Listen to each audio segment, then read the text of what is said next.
Somewhere, a red-haired young man was at death's door. He murmured to himself, "What a beautiful dream. So beautiful that I want to destroy it, consume it whole and flatten it."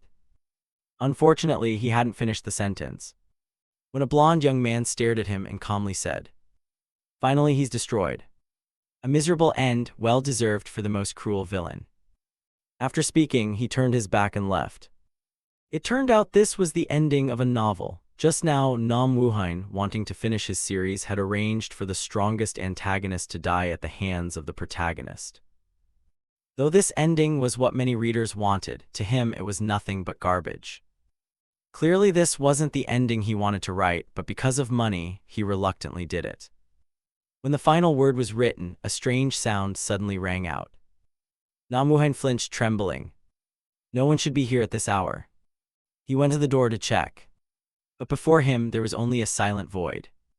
Though uneasy, Nam Woo-hein reassured himself that it was probably just a drunk passing by. As he turned to go back to his bedroom, a strange piece of paper fell at his feet. On it was written, "This is a gift, request it when you need it." Before he could decide whether to ask for a TV or a refrigerator, the paper suddenly emitted a surge of dark energy. Arson, the antagonist, appeared before him from within it. Nam Woo-hein exclaimed in astonishment, How is he here?" Arson didn't answer immediately, only gave a bitter smile. He said, "So I die like this, after all the time and effort. 10 years spent avenging those who destroyed our family, relatives, friends, and loved ones. I lost everything. But why, even after I've let go of everything, is the outcome still failure? Nam Woo-hein, you must understand better than anyone. So there's no point in me saying more." Nam Woo-hein was about to say something, but Arson cut him off, "So please." The dark energy that had enveloped his body earlier now covered him entirely. With a helpless smile he continued, "Please help me, only you can change this fate. I will watch over you." Immediately after, Nam Woo-hein was sucked into a tangled mess. He entered the body of the red-haired young man, gradually opening his eyes. He sat up, scratched his head. Did I just faint?" Suddenly, the room's layout felt strange, leaving him puzzled. Looking at his wrist, he wondered what was with these clothes. He stepped out of bed, walked to the mirror, muttering, "What's going on?" Examining himself, he saw a strange red head and a sinister smile. The moment he looked into the fox-like, emotionless eyes, he realized he seemed to be inside Arson Adele's body, the most powerful villain in his novel. Moreover, the assassination would happen in just a few days.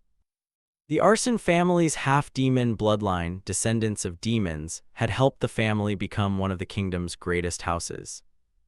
But the family was extinguished by the 6 great houses, leaving only Adele. That was his story and the reason he became a villain. He tried to take revenge but ultimately failed, so he brought Nam Woo-hein, his creator, here. In a few days he would be killed by the knights of the 6 great houses. Helpless, he opened the status window. Adele was one of the novel's strongest characters, but still couldn't compare to the supernatural powers Nam Woo-hein gave the protagonists. The status window displayed information: half-demon race, chaotic alignment, transposition talent, a dark attribute, killing intent, mana control, mana 341. No matter how charismatic the antagonist was, Nam Woo-hein never intended for them to defeat the protagonist. But now he couldn't control the mana. The settings he created to make Adele terrifying had become his own undoing. Raking his hair, he noticed the paper on the bed. "What's this? Wait, that's the paper that appeared before I was pulled into the novel. I'd forgotten it, even if I don't know whether it'll help. I can't be picky, I remember it said to consult it when needed." But when he looked at the paper, it was blank. He swore under his breath, "Damn it, is this how I end?" Suddenly, a few lines appeared on the paper. "Author, if you don't know how to use the gift, please answer yes or no." Nam Woo-hein trembled, muttering, "You bastard, who are you?" The paper displayed another line: "Write yes or no on the paper."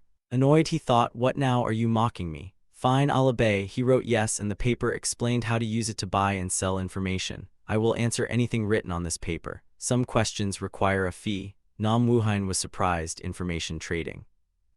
Does that mean it knows everything you ask? The paper explained that the more important the question, the higher the price. He requested, "Tell me how to return to the real world." The paper quickly refused, "Impossible." He cursed angrily, "Damn it, truly can't expect anything."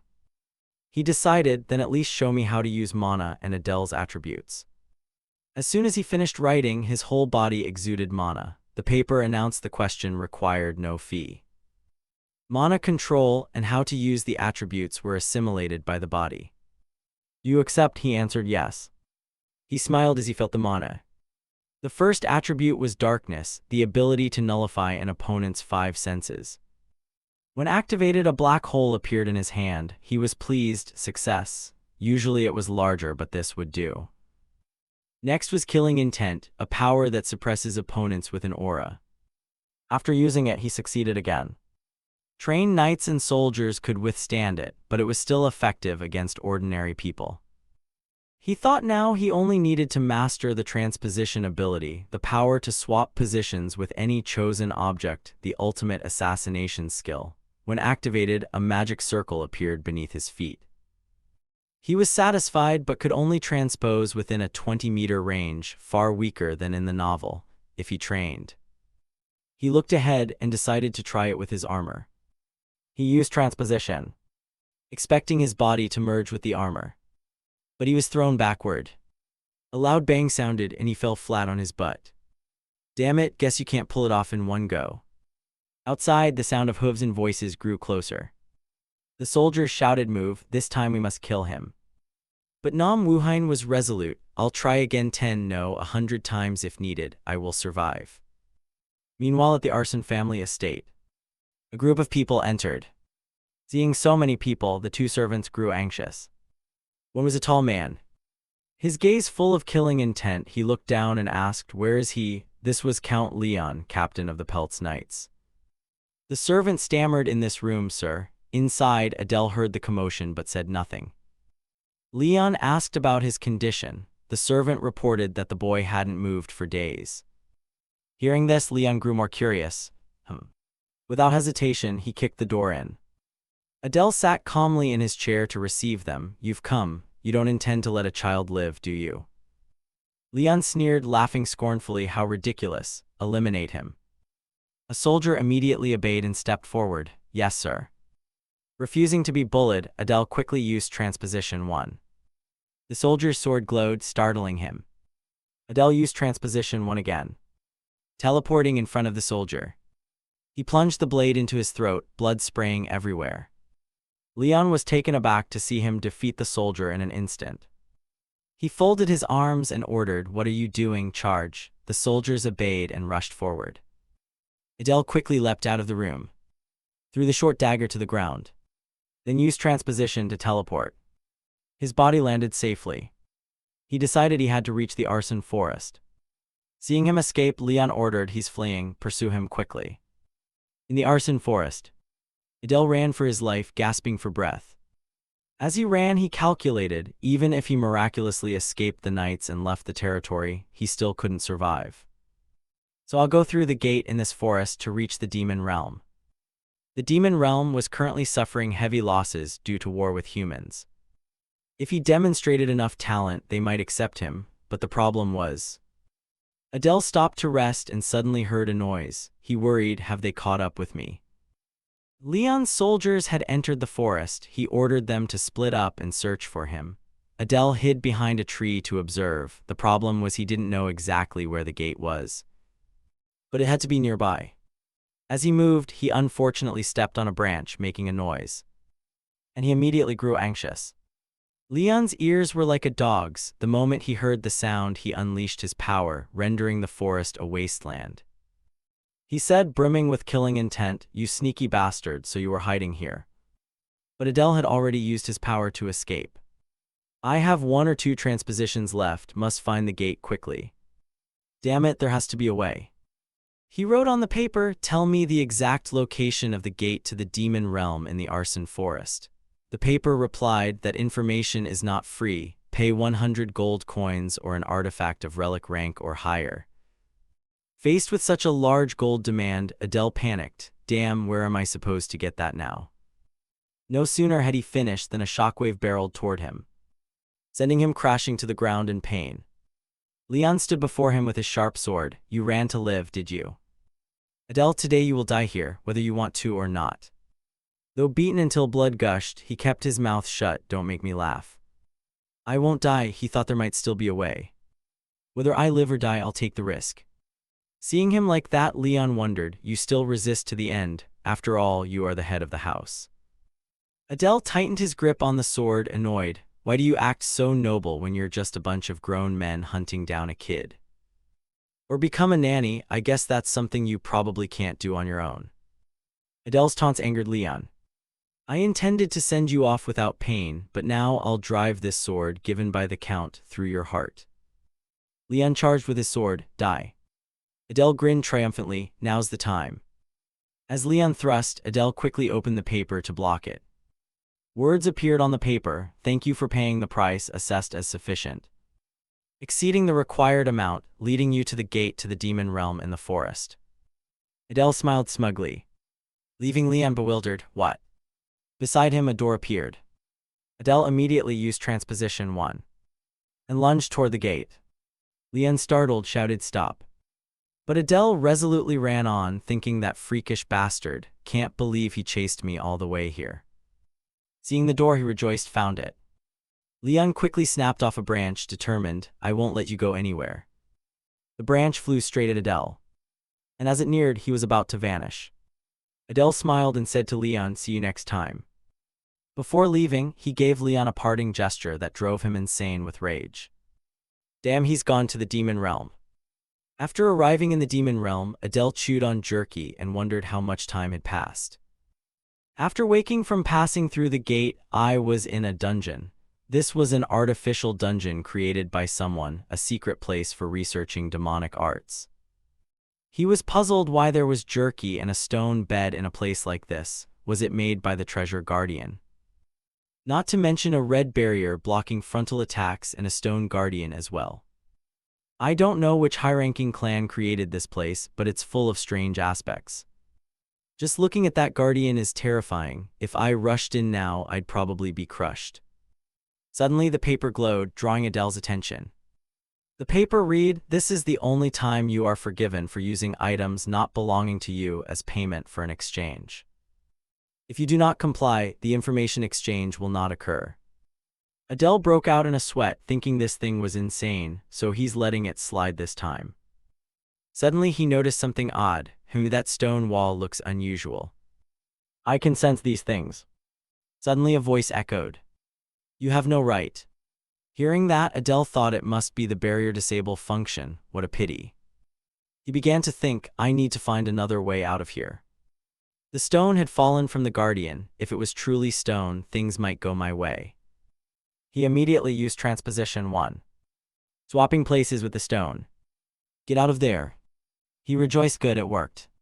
But suddenly a monster roared loudly. In some kingdom where the sun and moon formed an eclipse, someone splashed a bucket of water hard and cursed, you idiot. Why did you spill it here? The person kept berating the child. The man standing above was Lord Bears of the Crete Demon clan. He entered and said, it's lively indeed, perhaps because my daughter is about to raid the mid-level secret realm. What a nuisance. If she succeeds, she'll earn the right to enter Satan. But even if I ordered her to fail, she would resist. Only by entering Satan can she avenge the humans who killed her mother. Will that weakling survive among nothing but ferocious demons? Crete sighed in frustration. Suddenly a servant ran in calling, my lord, there's been an incident. Crete annoyed, what's all the commotion? The servant bowed awkwardly, I'm sorry. We received news that an unidentified person is in the secret realm. Crete asked, in the secret realm? The servant continued, yes, there's no sign they opened an entrance from outside, so everyone is baffled. Crete wondered, have they identified who it is? The servant replied, they triggered a function only you can use from inside, but we don't know who it was. Crete tapped the table and thought, perhaps he was forcibly summoned through the gate created during the war between humans and demons. He ordered, anyway he'll die, don't worry, focus on preparing for my daughter's test. The servant obeyed, yes. Crete watched outside, musing that if things go smoothly, he might gain a useful pawn, provided the man doesn't die in the secret realm. Back with Adele, he was returned to the room, falling heavily to the ground with a piercing scream. He was puzzled whether the wolf almost died. The wolf continuously battered the door, making him anxious. So even if the barrier vanished, going outside would still be problematic. Suddenly he realized, wait, isn't it made of stone too? He decided, fine, let's try. Adele quickly used transposition 1, swapping places with the wolf. He was delighted it worked. The wolf panicked and howled in the room, trying to get out. Adele ran, thinking it would kill him if it succeeded. Now I just need to find an exit. While running, he froze.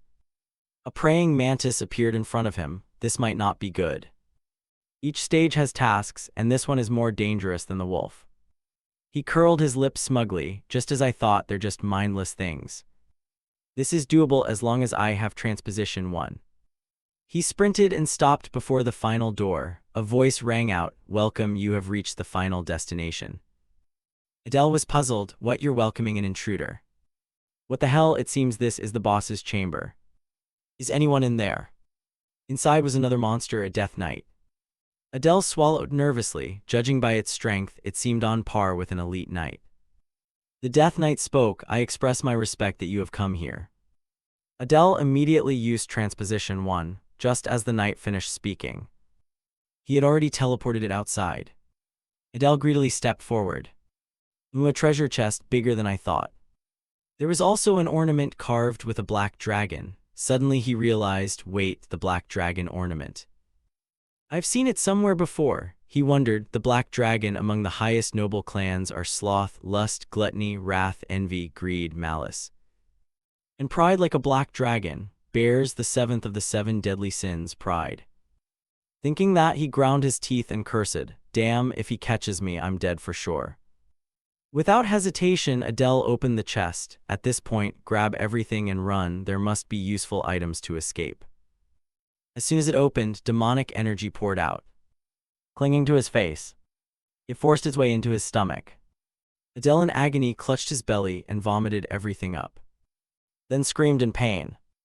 His head felt like it exploded, blood spraying everywhere. Something disgusting lay on the ground. Adele trembled, panting and confused. How long was I unconscious? Is my left eye bulging out? He inspected his eye using the sword's blade and recognized a black eye. Could the liquid that splashed on me earlier be a status board appearing? Half-demon race, chaotic attribute, innate transposition 1, trait. Curiosity gains some characteristics. Curiosity focuses on killing intent, darkness, mana control, proud eye. Mana 341, dynamic vision surge to the extreme, activating after killing an enemy. With the new power, Adele was smug. With this, I will never lose to weaker foes again. Not bad. Deciding to come to the demon realm was right. After it was over, he decided he had everything he needed. Now he should leave. I only paid attention to the chest, but there was a door behind it. What should I do? I've made a lot of noise. There are surely many soldiers waiting outside. If I go out, I'll surely die. Do I need to kneel faster than light to save my life? But if they discover I'm from the arson clan, even if I beg, they'll kill me. I must hide this emblem first. The Death Knight shouted angrily, open the door at once. Hearing the sound, Adele turned around. Seeing the Death Knight repeatedly battering the door, His Highness is coming, open it. Adele panicked, what His Highness? Wait, could the reason they welcomed dried meat and stone beds be that this place was created by the high clans for testing? He wrote on the paper, who owns this place? He thought he'd stolen the reward they were supposed to get. They'll tear me to pieces right here. He asked, tell me who is nearest to me. The paper replied, that information has a price. Pay with an item worth 100 gold coins or a relic tier treasure or higher. Adele wondered what price he could pay.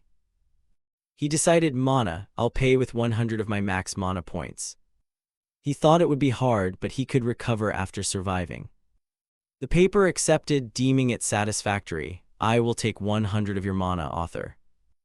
The one nearest you is Renee, the youngest daughter of Crete Bears, head of the Bears clan. At that moment, Renee entered. This made Adele anxious. Damn, I'm done for. From what he knew, this was a domain created by the Bears clan to train their youngest daughter. The proud eye was certainly her reward for completing the domain. Renee, who held significant power within the bear's clan, could cut down the guardians like butter and now stood before him. Renee casually beheaded the Death Knight, then looked over, making him break out in a cold sweat. All right, I can do this, he told himself. Renee pointed her sword at him and irritably asked, "Who are you?" Adele quickly knelt respectfully. "Congratulations, Miss Renee, on completing the final domain. You have become deserving." Renee said irritably, "Explain yourself." Adele sweatily explained, "The head ordered me to serve as your guard." He thought their eyes met, but she didn't seem to notice the proud eye. Renee asked suspiciously, "You?" Adele cheerfully affirmed, "Yes, despite my appearance, my skills aren't bad." He resolved to use her to get out of there. Renee laughed, snorted. Adele worried, "Does she not believe me?" He immediately used his ability to make Renee trust him, startling her. He grabbed her hand, pleased. "See, I believe I'll be useful in protecting Miss Renee." Renee angrily pulled her hand away, leaving Adele confused. What is she upset? She turned away to think. Adele silently rejoiced that she had let what he did pass. He said, "Let's go, please come meet the head right away. He's waiting for you." Renee agreed, "Fine." Adele wanted to leave first. "I'll go handle other tasks the head assigns. I need to get out of here as soon as possible." He flung the door open, saying, "I certainly won't be late." Suddenly Renee froze, making Adele uneasy. She looked ahead and called, "Father." Crete was filled with killing intent, smiling. Adele was taken aback. "Shit, why is Crete here? If he sees the proud eye, he'll kill me. Why isn't he reacting?" Crete asked Renee curiously, "Did you successfully complete the domain?" Renee replied, "Yes, father." Crete turned and said, "I understand, follow me." Adele wondered, "Follow you? What is he thinking?" He quickly followed Crete, thinking he couldn't have deceived them all. "I also have nothing left to give the paper, which means I can't use its power."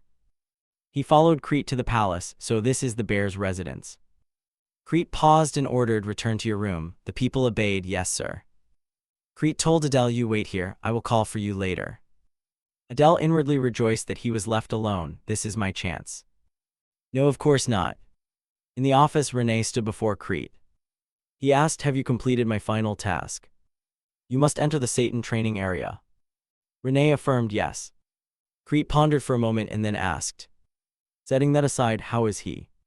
Renee thought it over and confirmed, "He is strong, father." Crete pleased said, "I see, interesting." He stood and looked out. "Because you have proven your worth, you may go to Satan as you wish." Renee happily said, "Thank you, father." Crete thought with satisfaction, "I expected him to die after breaching the domain, but he survived, even took the proud eye, and Renee has an opinion of him. He's certainly worth exploiting." Adele outside worried, "How much longer must I wait?" In the dim light of the castle, two men appeared. A subordinate bowed respectfully and escorted Adele, "This way." He pushed the door open and reported, "I've brought him here, my lord." As soon as he stepped into the room, Crete's face appeared like a demon from hell. Adele was immediately terrified and confused in his head. "My lord, what is he thinking?" He bowed his head cautiously, afraid one slip would cost him his life. "Why did you spare me?" Crete spread a grotesque smile and growled, "You bastard." He unleashed his power. The sound echoed through the dark castle. "Indeed, you deceived my daughter well." The sudden assault caught Adele off guard. Pain spread through his body and he could only grit his teeth and endure. Under Crete's immense power, he couldn't hold on and collapsed to the ground. He shouted loudly, "You don't intend to kill me." Crete, hearing that, withdrew his power and smirked him. He spared him. Adele exhaled, gulping air. His body still trembled. He thought, demonic energy is terrifying. Crete, with the demeanor of a supreme being, smiled and said, "You're rather quick-witted." Looking at Adele, he continued, "What is your name?" Adele, still afraid and not daring to delay, answered immediately, "I am Adele." Hearing that name, Crete seemed even angrier. Adele. He was once again suppressed by power, not understanding why the man was enraged. His body ached and weakened. He asked, "What do you want from me?" Crete ordered, his voice commanding as if controlling others, "Open your mouth." His vicious face wore a satisfied smile. "You only need to continue what you told my daughter." A monstrous creature slid deep into Adele's throat. It felt like his mind was being invaded. Crete amplified the power until Adele was in excruciating pain. A dark voice echoed, "If you entertain any other thought, this poison will tear your heart apart." Adele howled in despair. Crete turned and walked away, saying, "I will prepare lodgings for you. Wait until I call." Crete seemed indifferent to Adele writhing weakly on the floor. But perhaps he had been successfully threatened. Adele was released. Crete called dismissively, "Go." Adele gasped, unable to believe what had just happened. Damn, what had gone on in that dark castle? He was led to a room. The subordinate said calmly, "From now on you will stay here." Adele stood in the spacious room, pondering why he had ended up here. He became dependent on this clan by Crete's will. The subordinate bowed and took his leave. "Please rest comfortably." Adele remained bewildered at being spared. Living in such comfort, being allowed to live made him grateful, yet he felt completely used. He sat on the bed, satisfied with his achievement. Well, I've gained some recognition from Crete. This could actually be a good situation.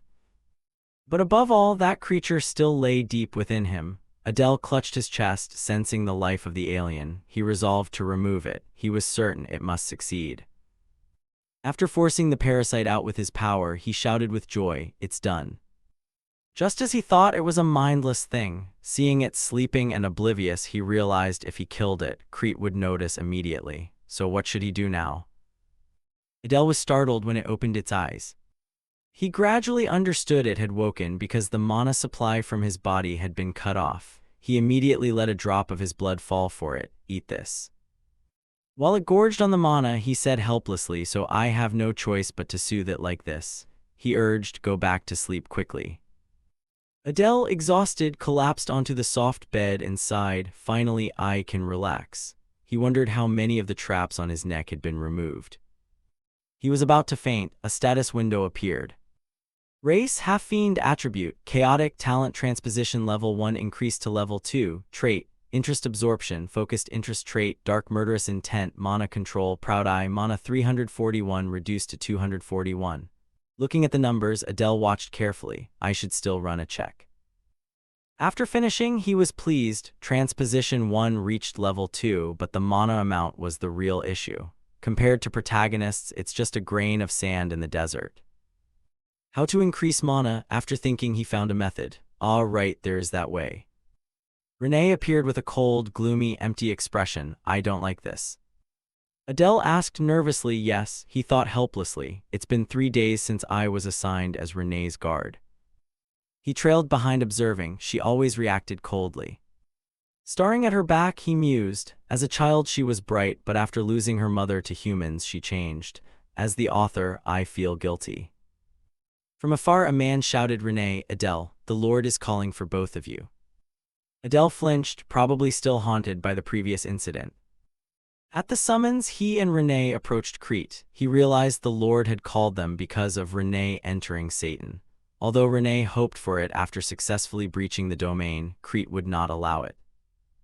He explained calmly, "Satan is no easy place. With your current abilities, you would die there after some time and be unable to properly avenge your mother."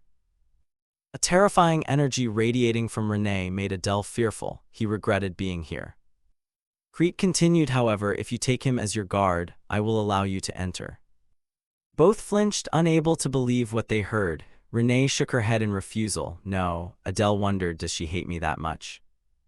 He recalled that Satan is the demonic world school, a place gathering promising children. They constantly clashed with the Royal Academy attended by the protagonists. In that context, many students, including Renee, died. It is the worst place where death is like a ticking bomb.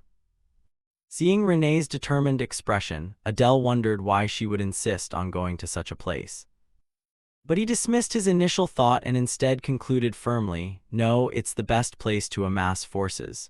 I know most major events occur between the Royal Academy and Satan." A risky idea flashed. "Well, let's try." He hurriedly accepted Crete's offer but added, "I have one request." Looking at Crete's serious face, Adele hesitated slightly. "If I'm dragged there too, I should take whatever I can." He plainly requested, "I ask for something related to mana." Crete laughed with pleasure as if certain of victory. "Oh ho, I thought you'd ask me to remove that thing." Adele trembled, afraid his secret about the parasite would be discovered. Luckily, Crete had not realized the parasite was no longer in him. Renee looked at him with suspicion. Crete immediately agreed. Arrogant bastard, the request is not hard, I will comply. Crete ordered Renee, you may go. Renee bowed respectfully, yes. She walked toward the door but turned her head with a deadly look. Sensing that terrifying power, he thought, does she hate the idea of going with me that much? Only Adele and Crete remained in the room. He wondered what Crete would give him. A mana potion or an artifact wouldn't be bad. Crete spoke, it's an heirloom that reacts sensitively with clan members, so I sent my daughter away. Adele was surprised to hear that, an ancestral relic. Crete exerted his power. I know your mana is scarce. You will die in place of my daughter, so I can give you this much. His voice took on a demonic tone. Come closer, I will pass on the Bears clan's mana cultivation technique. Adele was surprised to learn this clan's secret, the mana cultivation technique. Crete's voice echoed through the room. O demon god, grant this servant clarity in the chaotic flow. Grant us rightful trials and do not let thousands of demons starve, but do not place us into undue trials. If you do, your name will be glorified. Adele, his mind manipulated by the power, knelt respectfully before Crete. He looked at Adele's posture and pleased said, an ordinary person would lose their mind after hearing that chant. You are truly an interesting one. With this cultivation technique, demons will be granted to you directly by the demon god, so you will achieve what you desire. Adele tried to resist, thinking in panic, a demon god. Crete continued, however, it seems your clan is linked to the 7 great sins. Adele replied embarrassedly, sorry. Crete smiled grotesquely, curling his lip in contempt. However, now that I've sown the parasite in you, even if you are a cunning spy, it won't matter.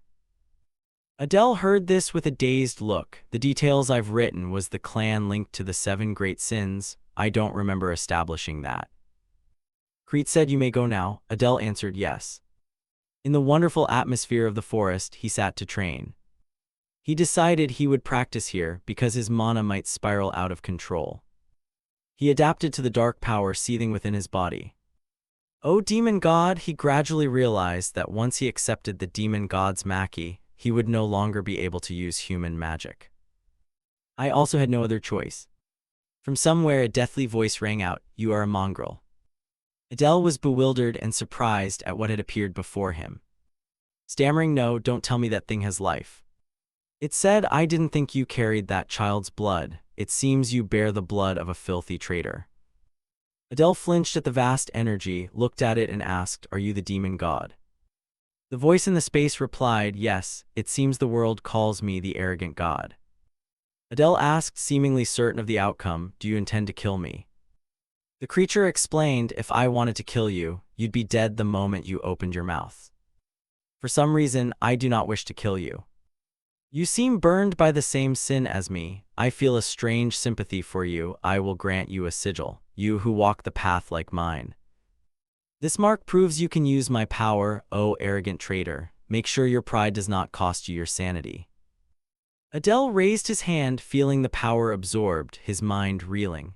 I'd borrowed the strength of a demon god. Apparently this sigil just bought me 3 more lives. But the sigil was a tattoo. Before long his whole body would be covered in ink. He had no idea someone behind the tree had witnessed everything. Sensing someone watching, he turned around and saw Renee's figure. He thought in fear, why is she here? Was she eavesdropping on us? Renee suddenly called out, H letter 1 EAFCT letter 1 EBF2. Adele was surprised and thought, what? A month had passed since he received the sigil from the demon god. He looked at the data panel, race, half-fiend, attribute, chaotic, talent transposition level 2. Traits, interest absorption, focused interest trait, dark murderous intent, mana control, proud eye. Mana, 3,411,035. Adele was delighted and satisfied. I've trained diligently, my mana tripled in a short time, probably thanks to the interest and focus traits. In a few years I could surpass even the heirs of the 6 great clans in the mortal realm. With my current strength, I could conquer that hidden area. Looking at Renee, he thought helplessly. But first, why is she training in front of my house instead of at the training grounds? He called out to get her attention, pardon me, milady. Renee bowed respectfully, yes. He thought it was good she no longer avoided him, but he worried she misunderstood him as a H letter 1EAFC T letter 1EBF2. In this world, only a H letter 1EAFC T letter 1EBF2 can communicate with a demon god. It's better she didn't overhear what I said to the demon god, but if Renee treats me as a superior, ugly rumors will spread through the clan. He spoke, milady. She answered immediately, yes. Adele carefully expressed, milady, I don't know what you're thinking, but I ask that you treat me as before. Renee replied awkwardly, but... He continued, I only follow the Lord's orders to protect you. Please be at ease with me. She hesitated, well then. Then she turned and ordered, bring me some water. Adele was surprised, huh? Renee stopped, you told me to treat you casually after training. I'm tired and thirsty. He thought he'd achieved his goal, but something felt off. As expected from the proud clan, she really changes her attitude quickly. Renee urged loudly, hurry up. He answered, yes. Adele resignedly accepted, perhaps he had to do whatever she demanded. Standing beside Renee, holding a sharp sword. He thought he needed to quickly conquer that territory, but Renee wouldn't leave him alone. I hardly have any time. I must act before the protagonist crosses the demon realm ahead of me. I need that treasure to survive in Satan. He called out, milady. Then asked calmly, how are your preparations for entering Satan going? Renee was surprised. Why are you asking that all of a sudden? He explained, to avoid suspicion. You'll face all kinds of cruel people there. I'm asking because I'm worried about you. She replied absent-mindedly, I've packed everything necessary. He asked further, are you sure? As she packed items into her basket, why don't you turn back and check thoroughly to be certain?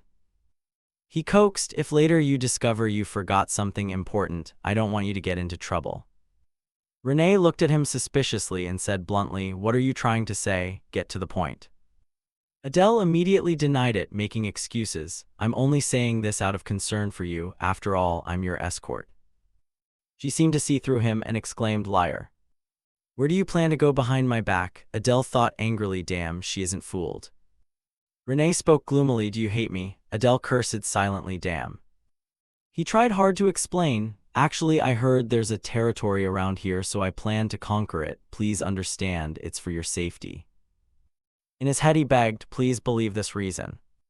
After an eerily long silence, Renee said, now I remember what I forgot. Adele rejoiced as if he'd found gold. Really? Why don't you go back then? She cut him off, warm up. The words were like a bucket of cold water on Adele. He asked mechanically, excuse me, what do you mean? She replied, I'm not warmed up yet. I'll go to that territory with you. If it's nearby, we can finish it today, right? Adele panicked, milady. Renee urged loudly, let's go already. Where is that territory? The image was gruesome and carried a deathly atmosphere. Adele said, it's the Undying Territory. The Undying Territory was once ruled by necromancers, but now it's filled with soldiers turned into vengeful spirits. After necromancers were wiped out in the war between humans and demons, the place fell into ruin. After a pause, Renee murmured, I know that place well. Just mentioning the territory's name was enough to unsettle Renee. Perhaps it's at least a mid-upper level territory. By now the number of soldiers has surely increased. Adele thought, anyway, it's not bad to have Renee's help. But the problem is moving together will make escaping the manor harder. If the escape is exposed, news will reach Crete immediately. After a moment's thought, he spoke to reassure her, milady Renee, if it's a burden, then you shouldn't go. He added, if the Lord finds out you left without permission. Before he finished, Renee replied, it's fine. She continued, I know a secret exit. Having said that, Renee led Adele across the forest edge to the ruins of an ancient fortress. When they arrived, she pointed to an archway near the ground, mostly hidden by thick green grass, and said, here. Adele praised, you seem familiar with this place, huh? He assessed silently, she seems to slip out often. Adele said to Renee, let's go before we're discovered. She agreed, all right.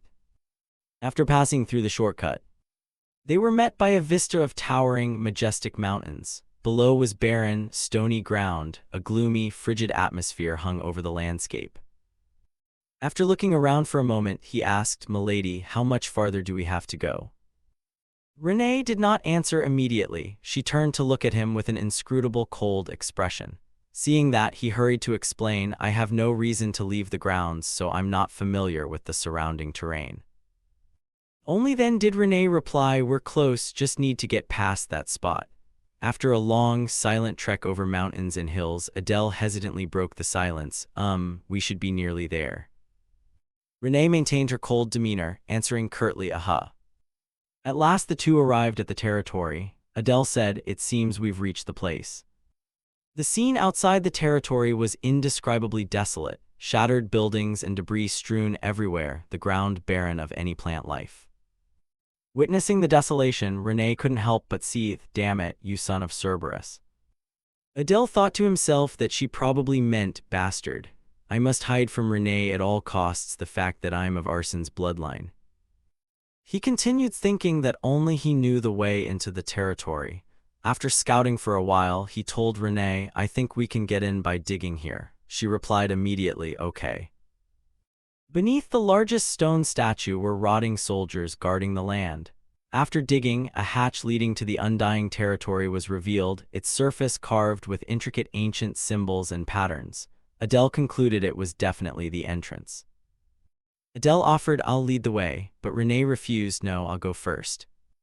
Deeper inside was a corridor brightly lit by torches. Adele remarked, it's brighter inside than I expected. Standing before the ancient but gloomy castle, Renee announced, over there. We've arrived at the right place. Adele thought that this place was on another level compared to the bear's territory. He bet there were at least 100 new graves here. Renee signaled, let's go. Adele responded, all right. As soon as they moved, the ground writhed with human skeletons controlled by magic. Bursting up through the soil, they were suddenly surrounded by enemies. Adele said to Renee, Milady, I'll entrust this to you. She agreed, okay. With that, Renee grabbed her sword and charged in to fight the surrounding soldiers. Seeing her throw herself into mortal combat, Adele thought quietly that going with her had been absolutely the right decision. He shouted, there must be a necromancer controlling them at the back of the horde. I'll catch up soon. As soon as they were felled by Renee's blade, the skeleton soldiers immediately revived as before. Renee, unsettled, said, they're coming back to life. Not far from the skirmish, the mastermind continuously directed the army through a magic orb. You have guts to come here. He ordered, eliminate the intruders, finish off the enemies. Renee shouted anxiously, they're reviving, what do we do? Adele ran to her, shouting as he ran, it's because of that wizard. He added, don't stop, keep advancing. Milady, Renee reacted, what? At the same time, a skeleton soldier charged forward. Adele killed one cleanly and proposed, I have a way to clear these easily. Before he could explain, Renee replied immediately, got it. With that, the two simultaneously ran toward the lead wizard, ordering the undead soldiers to block them. Adele shouted, we just need to get close to him. Adele thought that everything would end once they broke the wizard's orb. Finally, he could use the new ability of transposition too. A giant skeleton soldier suddenly appeared and advanced to attack.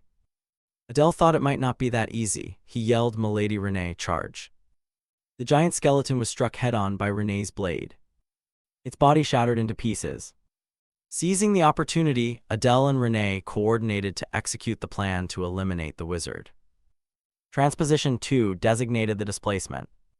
Adele thought the new function of Transposition 2 was to swap objects with one another. Transposition 2 activated.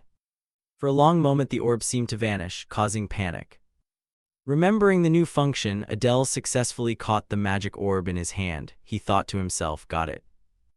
The lead wizard screamed, no. Adele smashed the orb into pieces. Without the orb, the wizard had no magic left. He dissolved, shouting angrily, this can't be happening.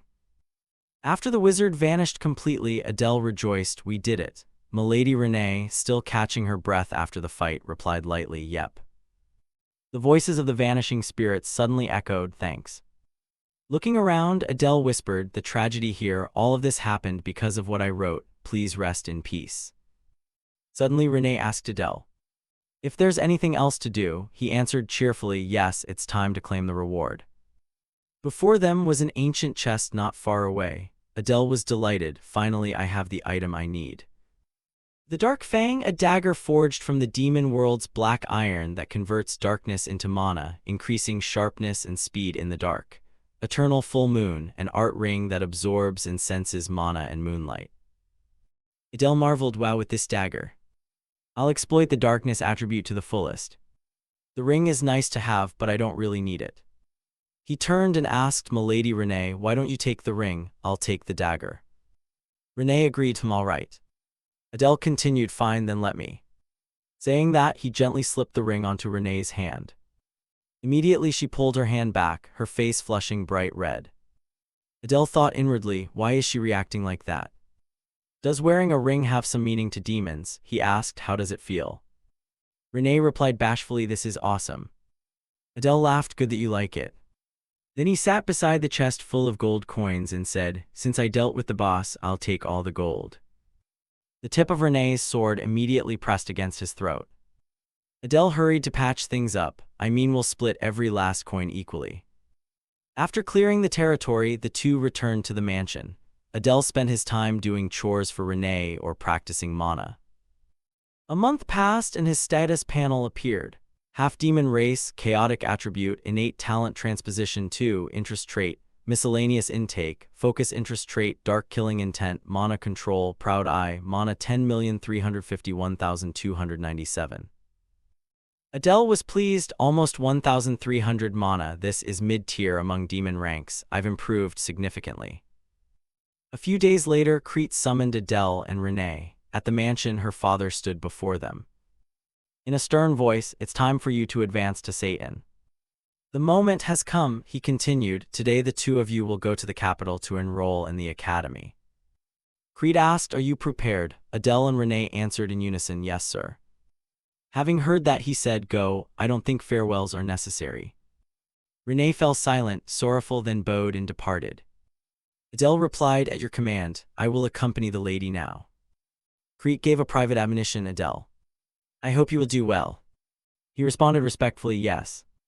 Outside, the carriage was ready, the two set off immediately. Adele looked at Crete and thought, he said he wouldn't see us off. But perhaps the demon clan also has feelings for their children. He told himself he worried about the future, but since things had come to this, he would achieve his goals in Satan. On the carriage, Adele noticed. Since leaving, she hasn't said a word. Did I do something wrong? Renee silently assessed. At first I disliked him because he looked suspicious, but he's more handsome than I thought.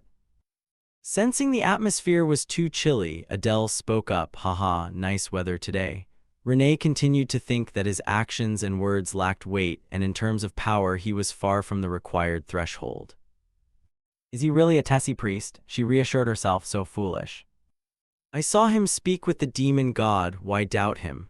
Adele wondered silently why she kept staring at him, had he blown it? Renee's eyes stayed fixed on the ring. She bashfully looked away and thought. The eternal vow, that's the meaning when someone of the opposite sex places a ring on another's finger in the demon realm. He did that without saying much. What vow did he make? I'm so curious. Adele said, Milady will arrive in an hour, earlier than expected. Renee looked at him, then turned away immediately. Fine. Adele pressed, Milady, did I do something wrong? Renee answered, I want to sleep a bit. He replied, yes. At last they arrived. Adele looked around and thought to himself. So this is the capital of the demon realm. It doesn't look much different from the human world, carrying a medieval style. However, there were some differences, such as certain people having horns and other physical traits.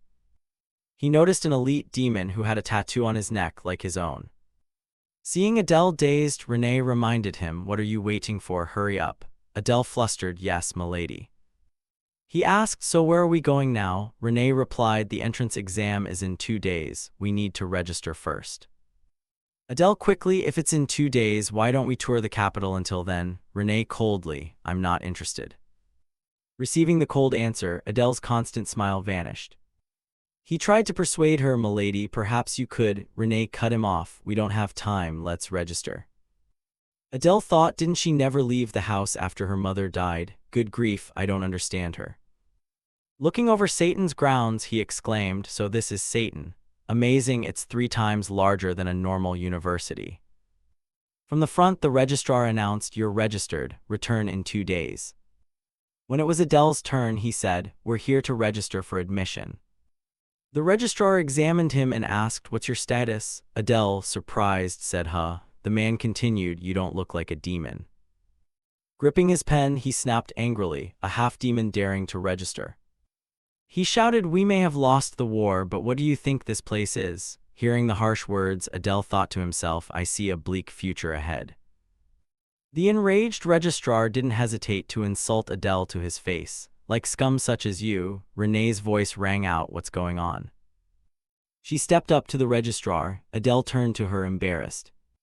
The registrar suddenly looked at her in awe and exclaimed, "Oh, those horns. This intake is extraordinary. I never expected to witness a child of the 7 deadly sin clans." He said softly, "If you're candidates, declare your clan and status." Renee calmly introduced herself, "Bear's Clan Renee." She emphasized to the registrar, "And this is my guardian. He will enroll with me." He reluctantly filled out the form but grumbled, "A half-demon as a guardian? The 7 deadly sin clans really have lowered their standards." Renee wouldn't let him finish. She cut him off, radiating killing intent. "That's enough." She drew her sword and glared, "I will not stand by while you insult the Bear's clan."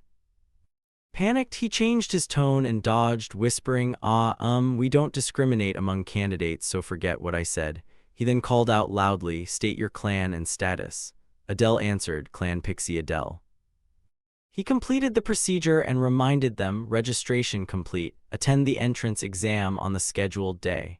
Adele thought, in the human-demon war, half-demons were stronger and fought for humans, so their resentment toward half-demons is natural. "I'm angry but can't do anything about it." The two left, but Renee still brooded, still resentful. Adele tried to soothe her. "All right then, milady Renee, now we need to find lodging." They arrived at an inn not far away. Adele remarked, "This place looks fairly clean." But Renee disagreed, dejected, "The inns here are too rundown." Adele tried every consolation, "Because we have no money." He thought to himself, the 10 gold coins Crete gave are just enough for 2 people for a month. Because of the war's aftermath, the Bear's clan is impoverished, so I can't ask for more. Adele turned to Renee with a smile, "Shall we go inside then?"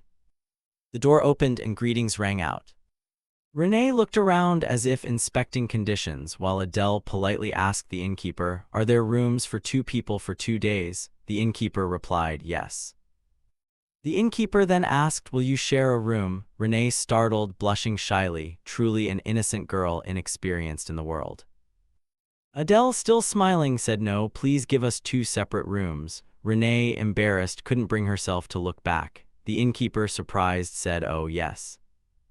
He handed them the keys and said, 2 rooms for 2 days including meals, total 2 gold coins. The rooms are on the 2nd floor. Adele paid and thought, this amount is equivalent to 200,000 won in human currency. Not bad. Renee hurried up, "I'll go ahead." Adele watched her leave and nodded. "I'll bring the luggage up afterward. Milady Renee, please rest well." She turned and said, "All right, you too." Adele watched her back and thought that since she always lived in a vast mansion, this was probably her first time sleeping somewhere like this. She'll get used to it soon. Dusk fell and it grew dark. Adele thought about resting for the next 2 days. The next morning, sunlight streamed through the academy's windows and the sky was clear blue. A guard shouted, "Candidates, please enter and follow the instructions." Adele and Renee moved forward with the crowd. He looked around, so many people, could there be at least 100? As everyone gathered in the area, Adele worried, so many candidates registered to defeat humans. I must be careful not to reveal my identity. An announcement rang out, "From this point, please present identification and board the ship in order." Adele was surprised. Ship. A fleet of ships advanced straight in. Everyone was astonished. Adele marveled, a fleet of ships, I'd never expected this. The ship sped through a mystical space. They said many labyrinthine portals were set up to keep invaders out, only the ships could reach Satan. They both boarded. Adele exclaimed that the giant fortress we saw from outside was only a part. How vast this place was. The ships moved at terrifying speed and they gripped their seats. An announcement declared we were approaching Satan and to prepare ourselves. Adele looked at the scene in disbelief. The Academy's magnificence was astonishing. He told Renee, "We've finally arrived." She only replied, "Mm." The ship stopped inside the Academy. Adele carefully helped Renee off the ship. An announcement immediately urged candidates to follow instructions and enter the hall where the exam would be held. Everyone quickly passed through a large door. Standing in the great hall, Adele looked up. Wow, it's huge. The overwhelming feeling hit him.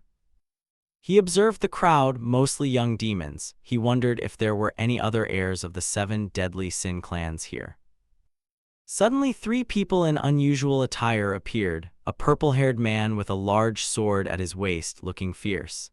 Everyone only dared glance. Adele thought they weren't students. By their dress, they seemed to be instructors. He smiled inwardly, thinking if he made a good impression on them, life here would be easier. Suddenly, Renee said, "Time's up," leaving Adele perplexed. The large door that had opened slammed shut. Everyone panicked as the light dimmed and all looked up. Adele broke into a sweat, thinking it was clearly daytime. What magical effect was this? How would the exam proceed? A demonic voice echoed, "Silence." No one moved. High above the hall, a figure was illuminated. A menacing red eye and long sigils around the neck rose up onto its face. The figure looked down contemptuously and sneered, "Welcome to Satan, you fools." The figure threatened, "Let's see, are there many eager fools wanting to die this year?" No one could help trembling. Adele trembled too, thinking he couldn't believe it, just that voice carried immense pressure. The figure laughed wickedly as a strong light flared around him. Enough chatter. The figure shouted, "Begin the entrance exam immediately." A blinding, brilliant blue light and a surge of power poured into the hall. People staggered in alarm. Adele called, "Milady Renee." She steadied herself and said, "Focus on the exam. This is not ordinary light." Someone clutched their throat, writhed, and collapsed, unable to breathe. Adele gritted his teeth and endured. The 2 people in strange clothes from before watched. They weren't surprised to see students screaming. The short-haired man laughed. "The headmaster has a bizarre taste, don't you think?" The purple-haired man replied, "Well, no matter the talent, if your spirit is weak, it's useless." The one generating the light was Headmaster Lucien, personally overseeing the exam's opening phase, a test of mental endurance meant to see if candidates could withstand torture and keep silent if captured by humans. The purple-haired man observed. 5 minutes passed and almost no one remained standing. The short-haired man said, "Aside from those 8, everyone else has collapsed. I had high expectations because there were many candidates." But the purple-haired man focused and said, 40% lasted more than 5 minutes, more than last time. What a relief. They noticed those unaffected. The man remarked, "I heard this intake includes an heir of the 7 deadly sin clans. Looks like the rumor is true." The purple-haired man suddenly realized and looked at Adele, trembling, barely able to stand. "Who is that kid? He doesn't look like an heir of the 7 deadly sin clans." The short-haired man grinned. "True, yet he stayed lucid for nearly 10 minutes. The short-haired man noted, "But he probably won't hold out much longer." Adele was about to collapse. Suddenly, the purple-haired man sensed something odd. "Wait, something's wrong." Terrible black waves of power burst forth from Adele. The 2 instructors were also shocked by the scene. Headmaster Lucien also looked toward Adele in surprise. Too dangerous, another presence within him. The purple-haired man hurriedly drew his sword without hesitation. "We must kill him right here." He looked unremarkable. The purple-haired man glanced at Adele, still gasping. But suddenly the aura around him shifted, surprising the man. What is that? An emotionless killing intent. The killing intent surrounding Adele terrified everyone, like picking a flower or killing an insect. Not the primal fury of a beast, but the cold slaughterer's intent of the cruelest killers. Suddenly, all the instructors' attention focused on him. The purple-haired man's body reacted before he realized and drew his sword. Headmaster Lucien glanced at him, seeming to sense the intent and growing somewhat worried. The purple-haired man thought to himself, "Damn it. I'm uneasy facing a fresh candidate." The short-haired man beside him turned and gave a knowing smile. The new students were almost collapsed on the floor. Adele trembled, still fighting to remain standing. His mind could hardly bear it. "I'm about to lose my mind. I must find a way to endure." He gritted his teeth and thought, wait, what if I use my own killing intent? Maybe it's enough to counter her aura. Knowing he couldn't hold on, Adele took a risk. I have no other choice. He shouted, his eyes slowly turned red, and the killing intent around him flared a vivid crimson. Headmaster Lucien turned to Adele. You've held up well, should I raise the intensity a bit? A grotesque figure began to encroach just a little more. Adele's red killing intent spread, countering the headmaster's encroaching aura. Lucien was somewhat surprised. Adele panted, it seemed he was regaining strength. Able to stand upright now, comfortable, feeling much better. He hurriedly turned to Renee. Right, how is Renee? She appeared largely unaffected, still standing. He thought she held up well, worthy of her name. Observing those who remained standing, he recognized the heirs of the 7 deadly sins also stood firm. The yellow-eyed man, heir of envy, Balton. The girl with 2 horns on her forehead, heir of lust, Prone. The green-eyed guy, heir of gluttony, Samuel. The mysterious man, heir of sloth, Aaron. The burly man, heir of faith, Gu War. Looking at Renee's back, Adele thought the 6 of them, including Renee, were characters written with genuine affection. But fate had them all killed by the protagonists. He frowned, suddenly recognizing a familiar figure, long white hair. The girl with red eyes and a brown crown of thorns. Adele was stunned, she couldn't be anyone else. The girl with blazing red eyes, unaffected by the headmaster's power, was the future's worst villain in the demon world, the Demon King, heir of wrath, Diana. An announcement rang out, all right, the first round is over. Adele concentrated, thinking the Demon King always hailed from the Wrath clan, so there was no reason for her to be here. The heir to the Demon King coming to Satan as a candidate meant something had happened that he didn't know about. Someone shouted, drawing Adele's attention. I failed, no way.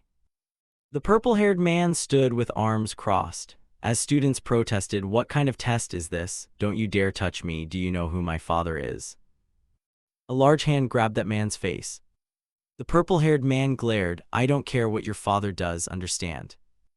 The man trembled, the other released him and said bluntly, don't make me repeat myself. The man slumped to the ground.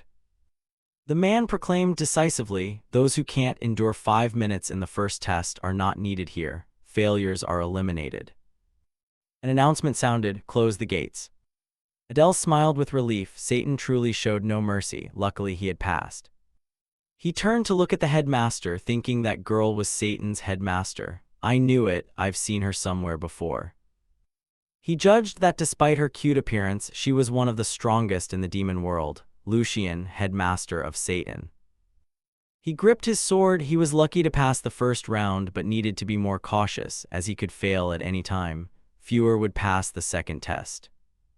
Whispers rose. Adele turned to listen. She's Renee, the Bears clan's combat prodigy, right?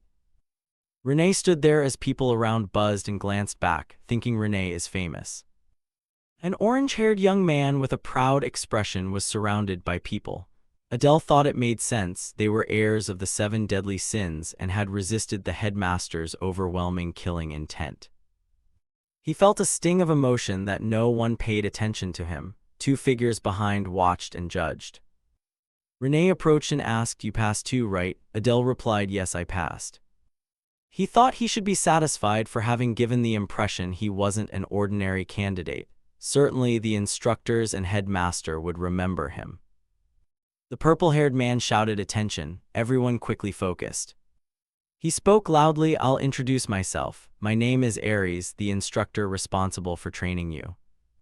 Some students broke into a sweat, thinking he looked like he carried a sashimi knife in his jacket. Aries turned and said, congratulations on passing the first mental strength test. It was a test to see if you could remain lucid if humans tortured you in the future. The heir of lust crossed her arms and smirked. Aries continued, the 8 candidates who hold out until the end will receive bonus points. If you perform well in the second test, you'll be allowed into the armory.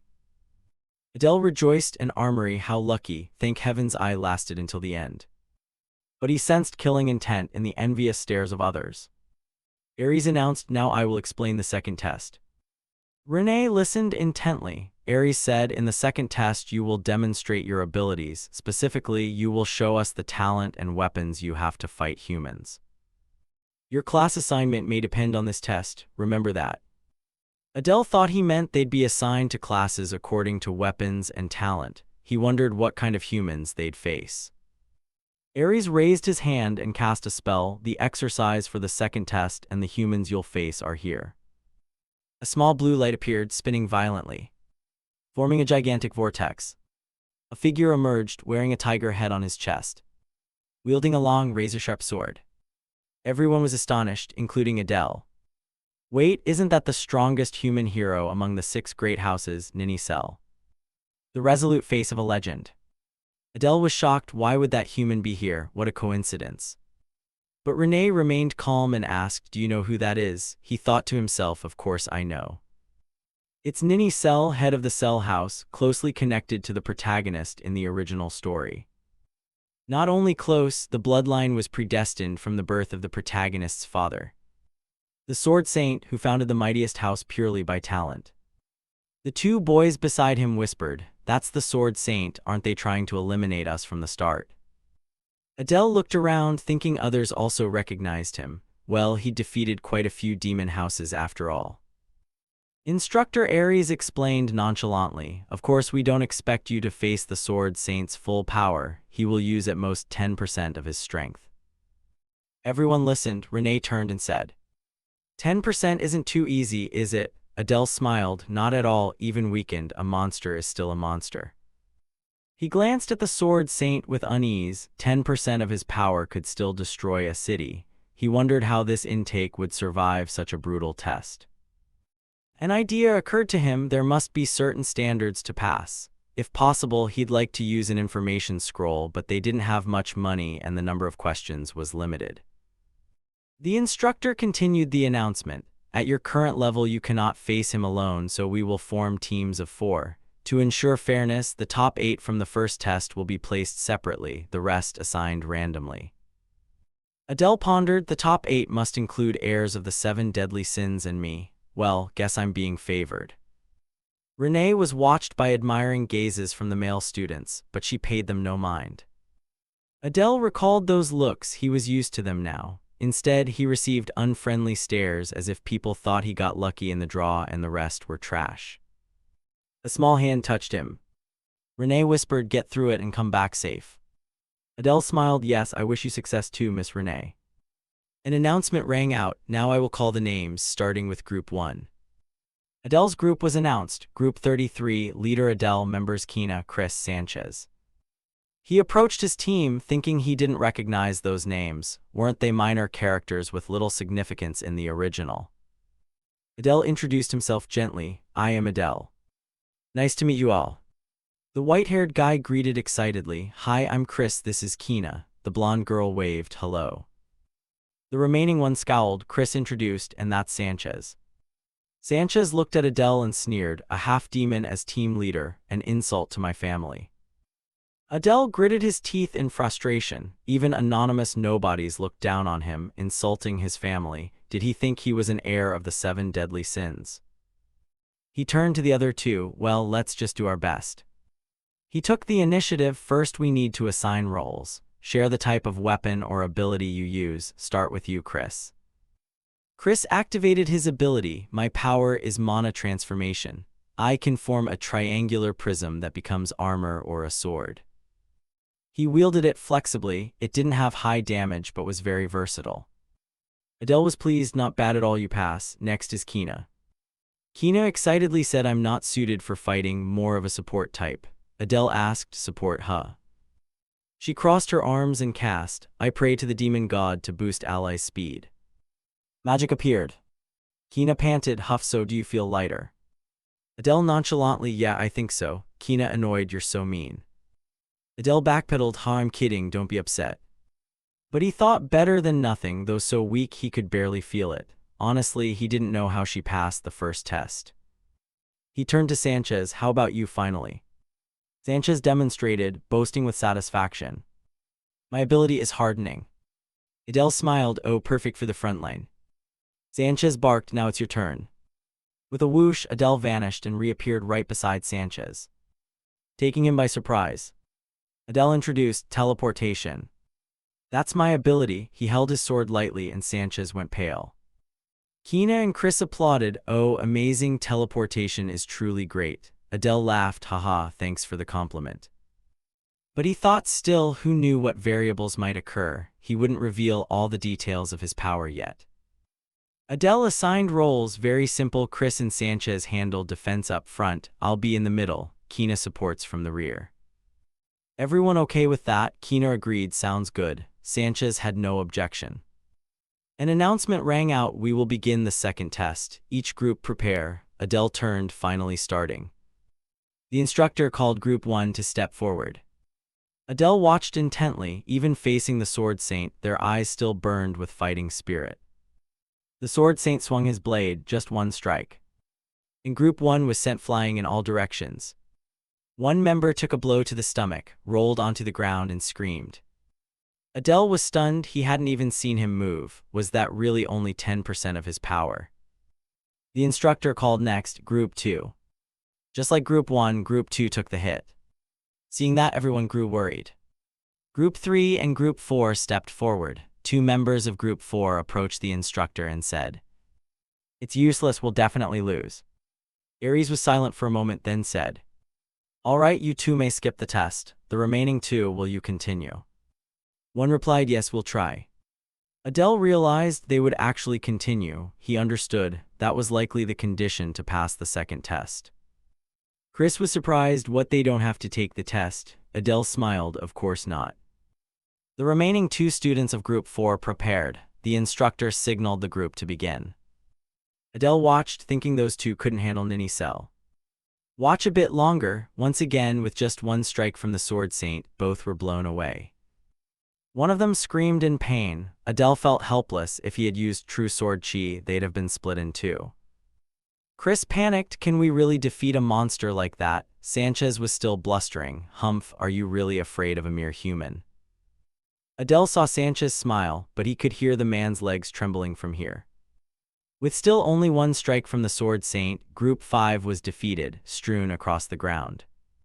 Group 9, the situation grew tenser. Group 10 stepped up, they begged to quit. Renee remained emotionless as she watched. Groups 20 and 30 were called. Stepping up, Adele thought, by the time we reached Group 35, teams had already forfeited. Not a single team had landed an effective blow on the Holy Sword.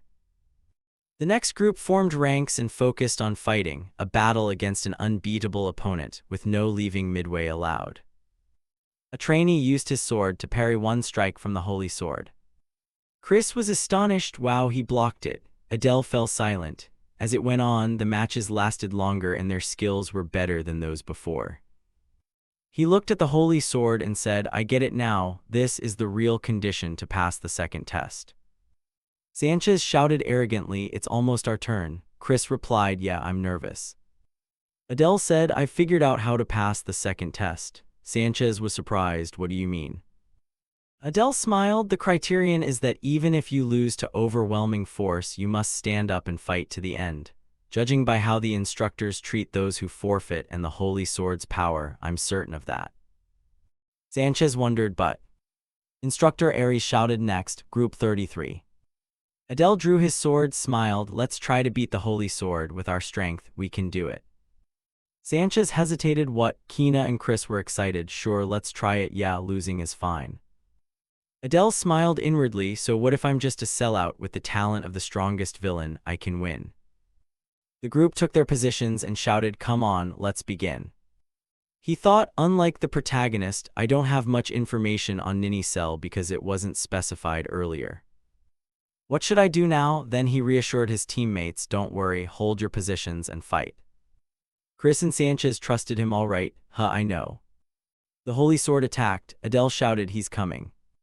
The Holy Sword lightly swung its blade. Chris's shield immediately shattered. Chris was blasted into the air by the shockwave of power. Kina stepped forward, let me handle it, while Adele thought to himself that he needed to lessen the impact when he fell. Adele anxiously called to the front, Sanchez. Sanchez held his ground. He replied, I know, I know.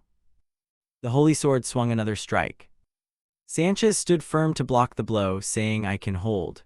Adele patted his shoulder in praise, well done. He noticed that just before the second slash, it showed an opening.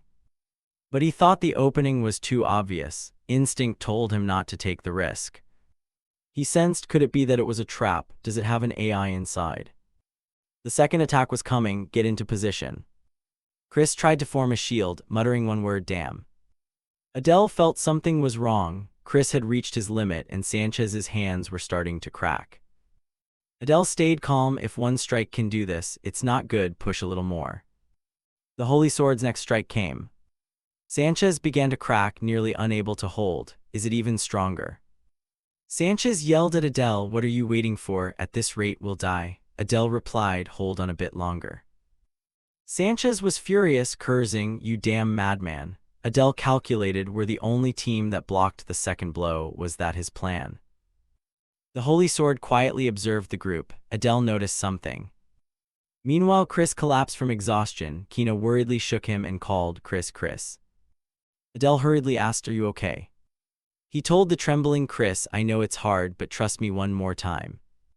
Sanchez called out, what are you doing, Adele? He's about to attack. Chris asked, you have a plan, right? Adele nodded, yeah. He suddenly shifted into that grotesque form from before. I'll drive my sword down his throat. Chris and Kina were astonished by this face of his. The Holy Sword prepared to strike. Sanchez shouted, he's coming. Adele stood behind Sanchez and said, this time you have to hold without Chris's barrier. Sanchez panicked, what do you mean? The Holy Sword launched its strike. Sanchez couldn't withstand it and was sent flying. Adele leaped up and cast Switch 2, teleporting to face the Holy Sword. As it prepared its next blow, Switch 2 targeted. Adele jumped up and swapped his sword with its own.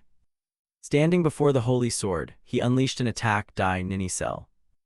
Adele rushed in like lightning. Instructor Ares frowned irritably and watched intently. Renee unconsciously followed with her gaze. The Holy Sword's knee slammed straight into Adele's chest. Luckily, the barrier stopped it. A spray of red blood splattered the floor. Adele endured the pain. That bastard, I have to hang on one more time. He dodged the blow and continued to invoke his shadow trait. A black vortex enveloped the interior. Adele thought, without Chris's barrier, I'd have exploded. The position swap failed, but at least I trapped him. Ahead was the Holy Sword's back in pitch-black space, not a bit of light. Adele frowned, but I have the Shadow Fang. In this space, it's stronger than any weapon. Standing behind the Holy Sword, he thought, I'll defeat him with everything I have. The Holy Sword suddenly sensed something and turned back toward Adele, catching him off guard. With blinding speed, it lunged forward and raised its fist. Adele thought, this thing really is a monster. He spread his arms wide. An eye flashed red. Adele smiled.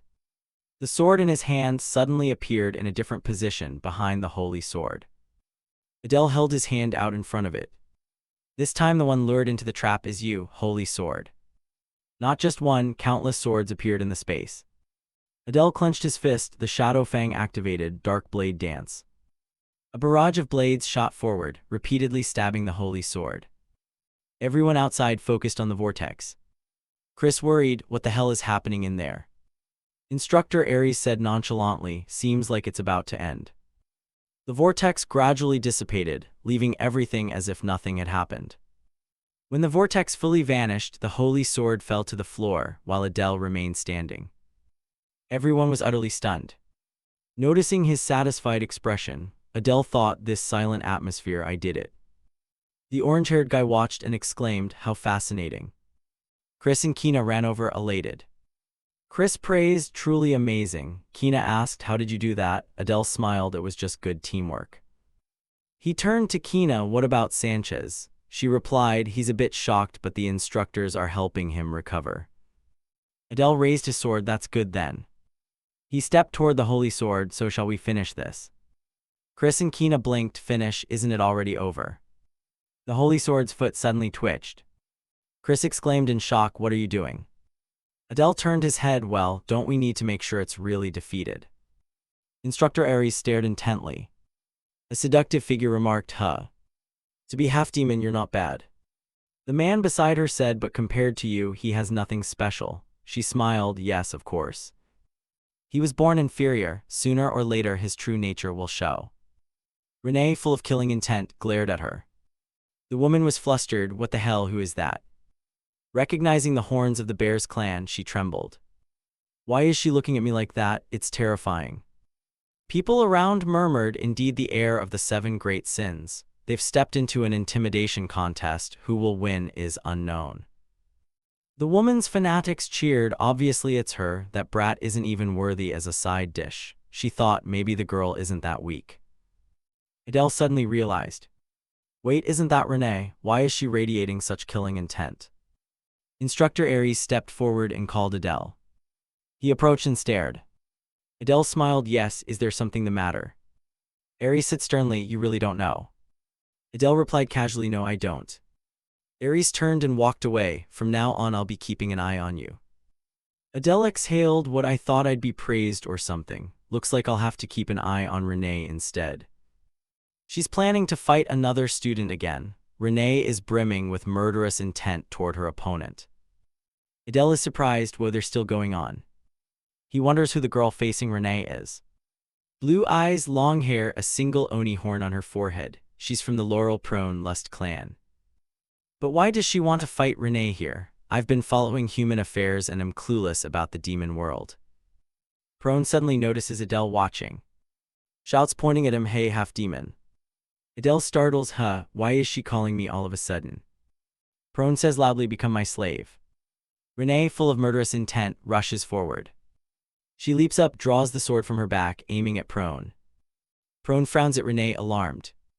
Before she can react, she cries out in fear, are you insane? Noticing the student conflict, Instructor Aries timely shouts, stop.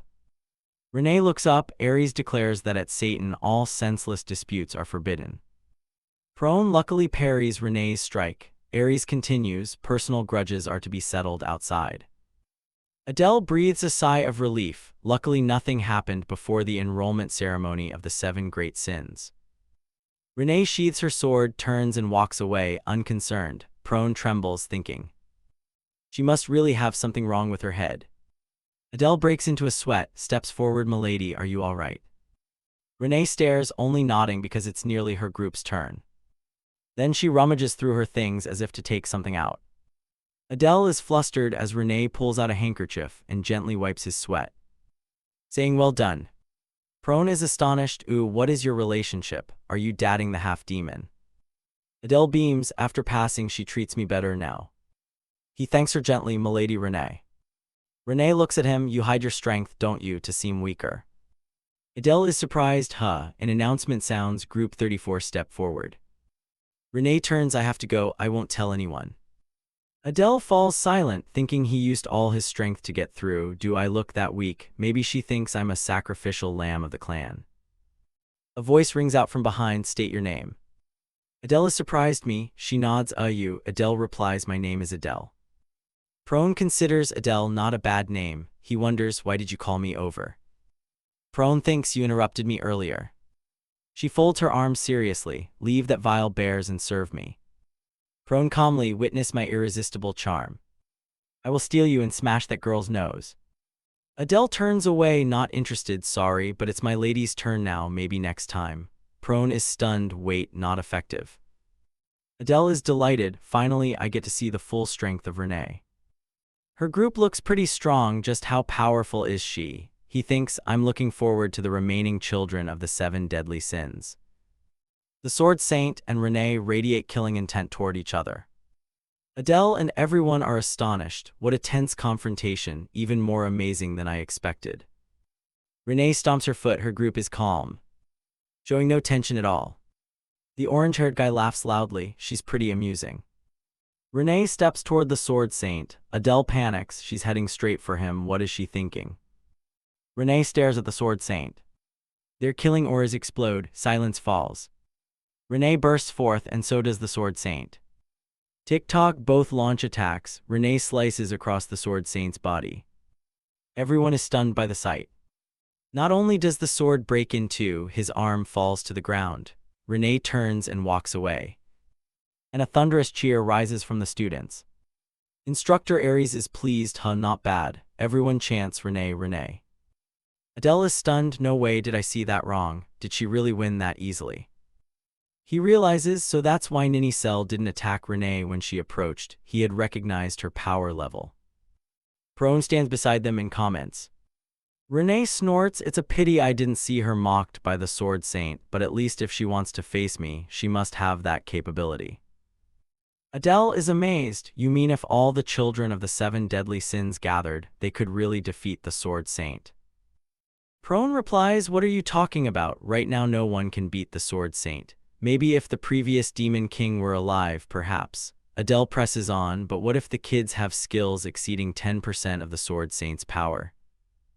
Prone reacts strongly, "Are you mocking me? Anyone with eyes can see that pathetic impostor is even weaker than 10% of the Sword Saint's power." Adele stares at the fake Sword Saint in bewilderment. "So I struggled against an impostor that's less than 1/10 of the real one. I may be the creator of this world, but I know nothing about the demon realm." He smiles, yet this anticipation stirs in his chest. Let's see how things unfold.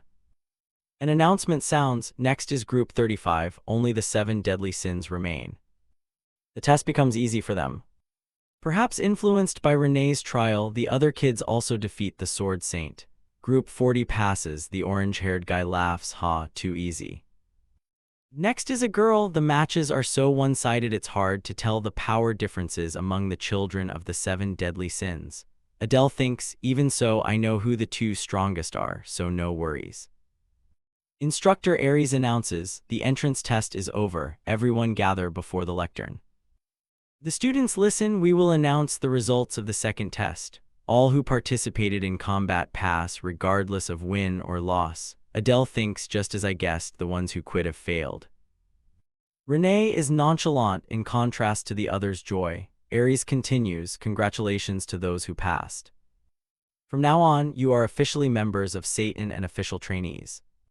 He warns, causing concern among the students, "But don't get excited yet, the road ahead is hellish, so difficult you'll want to give up."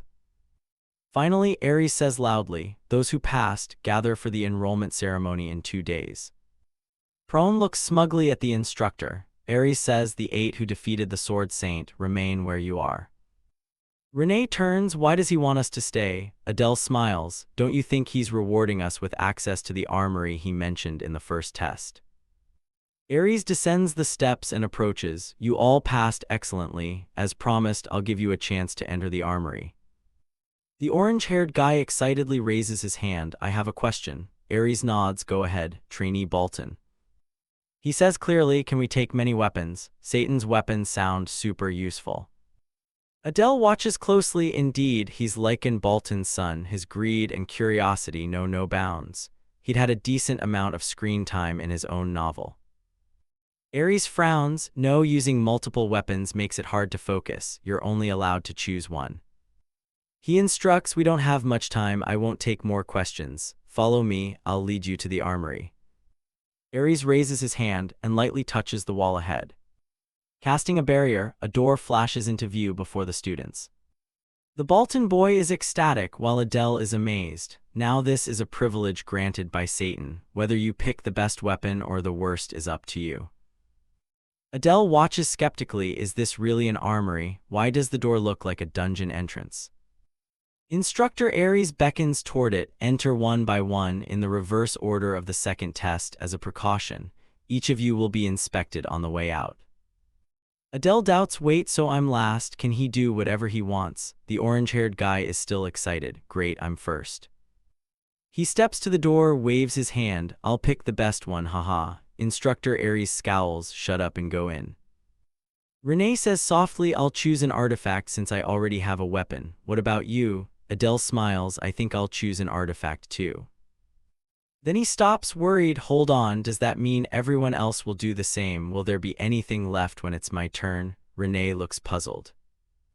Instructor Aries calls out loudly, "Who's next? Go in." The orange-haired guy goes out, flaunting a crown on his head. "Haha, isn't this so cool?" Adele watches the 2 who took weapons as they wished, a bit disappointed. Just as he expected, everyone comes out with artifacts, so it's better if I pick armor. Renee gently reminds him, "It's your turn."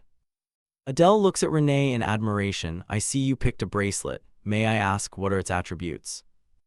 She replies cheerfully, "You'll see the description inside." Adele is surprised, "A description?"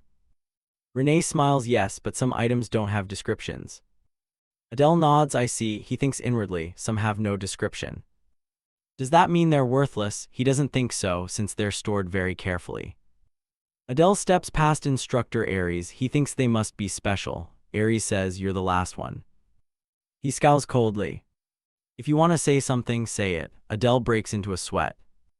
Bashfully asks, "May I ask what it means when an item has no description?" Aries answers, "It means we haven't precisely identified what it is." Adele is excited, so they haven't discovered its owner or what powers it has. Aries nods, "Exactly. If you're lucky, you might get an item with incredible abilities, but if unlucky, you might suffer a lifelong curse." Adele is stunned. Aries urges, "We don't have much time, go in." Adele steps in excitedly. Whether going last is good or bad will depend on luck. The door opens and Adele enters. Looking around, it's fairly bright and tidy inside. He hopes nothing jumps out unexpectedly. He sees the door on the other side flashing. That's probably where to go. He walks into the room where many items are stored. Adele glances at a red sword. "Wow, this is insane." Then stops before a long spear. "This spear looks unique, let's check the description." Twin Fang Spear, a spear used by an unnamed demon to hunt soul serpents. The vengeance of the slain serpents dwells within. When a certain amount of mana is channeled, the forms of 2 snakes will appear. Adele ponders. The description sounds important, but the ability isn't that great. I already have a dagger, so I don't really need them. He moves on to the next weapon, the luminite crystal, a crystal sphere soaked in starlight once used by skilled astrologers. Channel a bit of mana and you borrow the star's light to illuminate the surroundings. Adele turns away. "It's not very compatible. I can make a torch with dark elements, so never mind." Suddenly he notices something odd. Adele is drawn in. "Why is this empty? I wonder what item was here." He leans down to read the description. The Great King's mantle grants its wearer extraordinary recovery and stamina, belonging to its owner until they die. Adele frowns. This is what Bolton wore on his head, that greedy bastard. He sighs in resignation. "I removed bound items in the novel, didn't expect to find one here." Adele looks around. Most of the good artifacts have been taken, only empty boxes remain. The serpent chain has nothing luxurious left. The demon general's battle standard, the noble's ornate badge. Blank sigh, nothing left at all. He stops to think. The 7 deadly sins took most of the good stuff. What should I do? He turns to the lone sword, thinking most armor and weapons aren't great. It seems there are no other options, but what if this is a cursed relic? Adele thinks of something. "Right, I can use that method." He takes paper and pen. "I need to save gold, but now I'll use it." He writes, "Tell me about the broken sword," with no description in the armory. "You must pay for this information, payment by a relic-grade treasure or 100 gold coins." He remembers. Wait, an old item in a box has no description. "Tell me about the unnamed tome next to it, payment at least 50 gold coins." Adele sweats, realizing 50 gold is the fee. "I just need to pick the most expensive one." He calculates. There are 7 undescribed boxes in this row. I'll ask in order. He writes, "An undescribed blue-eyed hawk. Tell me about the hawk-shaped obsidian, payment at least 1 gold coin." Adele smiles. "If it's only 1 gold, let's see its description." The description: it swaps the owner's luck with another's misfortune. He's shocked. Wow, definitely not choosing this. Next, he writes about the next item, payment at least 100 gold, payment at least 50 gold. Adele pants, clutching the paper. He approaches the next box hesitantly. None are particularly good, only 2 left. He writes, "Request a strange weapon to be redescribed. This is an artifact of at least mythic rank, payment at least 300 gold coins." Adele is thrilled. Wow, mythic rank, so lucky. This is better than the artifacts others took. I'll take this one. Suddenly, a strange sensation makes him freeze. Adele turns to the adjacent box, which is glowing. What is this odd feeling? As if someone is watching him. Inside the box is an ornate necklace. Adele thinks, right, there's one last item. He writes, "Tell me about this nameless necklace." Suddenly the paper floats up glowing. Adele is startled. What the? The paper reads, "You must sacrifice a god." The light flares brighter. Adele is astonished. Is this a legendary item? Adele can't stop marveling. I thought I was done for, but unexpectedly I got lucky. Watching the floating paper, he calculates carefully. Wait, it's too early to celebrate. Which god should I sacrifice? Right now I don't even have a minor deity, let alone a demon god. Adele studies the necklace in the box closely. What on earth is this necklace? He tries to test it. Maybe he should channel a little mana into it. But nothing stirs. The necklace remains still. Adele wonders, damn it, so frustrating. I wish I knew what it can do. It only says to sacrifice a god and nothing more. Not giving up, he continues writing on the paper. Maybe try a few tricks. Tell me which god is connected to the nameless necklace in the basement. The paper still says sacrifice a god. Adele is confused. It's useless. He hugs the box regretfully. Even if he rephrases the question, he'll probably get the same answer. Should he give up? Without hesitation, he opens the box and confidently takes the necklace. No, I'm sure about this. After putting it on, he confirms it's worth far more than any ordinary artifact. His instincts tell him so. He checks its info: race, half-demon, attribute, chaos, talent, dual transposition, II, traits, curiosity, focus, dark killing intent, mana control, proud eye, mana 1297. He reasons, the status window is odd, just as I thought. No one is interested in this. I can study it slowly. Instructor Aries is surprised to see the item Adele took. What is that necklace? Adele is flustered. It's one of the undescribed items. Aries is taken aback. You chose an artifact without knowing its function or origin, so you must know something about it. Adele smiles. No, I literally know nothing about it. Aries frowns. Adele breaks into a sweat. The teacher makes that face again. Why does he dislike me so much? Aries turns away. Fine, I'll trust you. As a Satan instructor, I must trust my students. He addresses everyone. Now take good care of the artifacts you've chosen. In times of danger, they might even be a lifeline. The students answer in unison, yes, sir. Adele looks at the students, thinking, everyone here except me is someone who could lead the demon world in the future. They'll receive countless investments and support. He feels insecure. If only I had a bit of that. Can I really survive at Satan? The armory gate vanishes. Aries says, all right, dismissed. See you at the enrollment ceremony. Adele approaches Renee. Shall we head back to the dormitory, miss? Renee nods and replies, yes. Suddenly, a hand lands on his shoulder. It's the orange-haired guy. Haha, sorry, I'm a bit rude on first meetings. Leader of Group 33. Adele turns to Balton. He raises his hand excitedly. Great to meet you. I'm Balton. Your fighting was really impressive. Adele returns the greeting cheerfully. Nice to meet you too, Balton. I'm Adele. He thinks this is unexpected. It's good Balton approached first. But the smile doesn't last. Adele feels uncomfortable as Balton squeezes his hand tightly. Adele grits his teeth through the pain. This bastard, what the hell is he doing all of a sudden? It seems Balton is revealing his true nature now. Adele knows Balton is the sort who doesn't care about the weak, only interested in the strong, driven by envy and greed, a belligerent type. He once pushed the protagonist in the human realm to the brink of death, but spared him after recognizing his potential and promised a rematch. Balton feigns concern. What's wrong? You look like you're struggling. Adele forces a smile. Nothing, there are stronger people around. Why are you looking for me? He channels magic. Balton's sword brightens. Dual transposition. Target set. Suddenly Adele stands right behind Balton and says, stop, okay? The test just ended. Everyone's tired. His hand trembles. Damn it, my hand.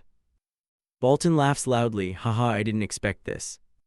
He turns with a provoked, murderous grin. If you're strong, fight me right here, until one of us dies. Adele panics. He's gone mad. What a psycho. I told you I don't intend to fight. Renee shouts loudly, stop. She narrows her eyes, challenging Balton. If you want to fight my guard, you have to fight me. The three of them clash briefly. Balton halts. He laughs. I love fighting, but taking on both of you is a bit much. I don't want to get injured before enrollment. He turns back and smiles threateningly at Adele. Well, there will certainly be many opportunities. See you around. Adele is uneasy. He says he doesn't want injuries before enrollment, yet wants to fight to the death. what a maniac. He watches Bolton, realizing he can't predict the man. Bolton raises his sword. When did he draw it? Renee calls, let's go. Adele turns and smiles, yes, Miss Renee. He thinks it feels like several days passed in just one day. He's starting to look forward to life at Satan. The next morning, Adele wakes up brimming with excitement.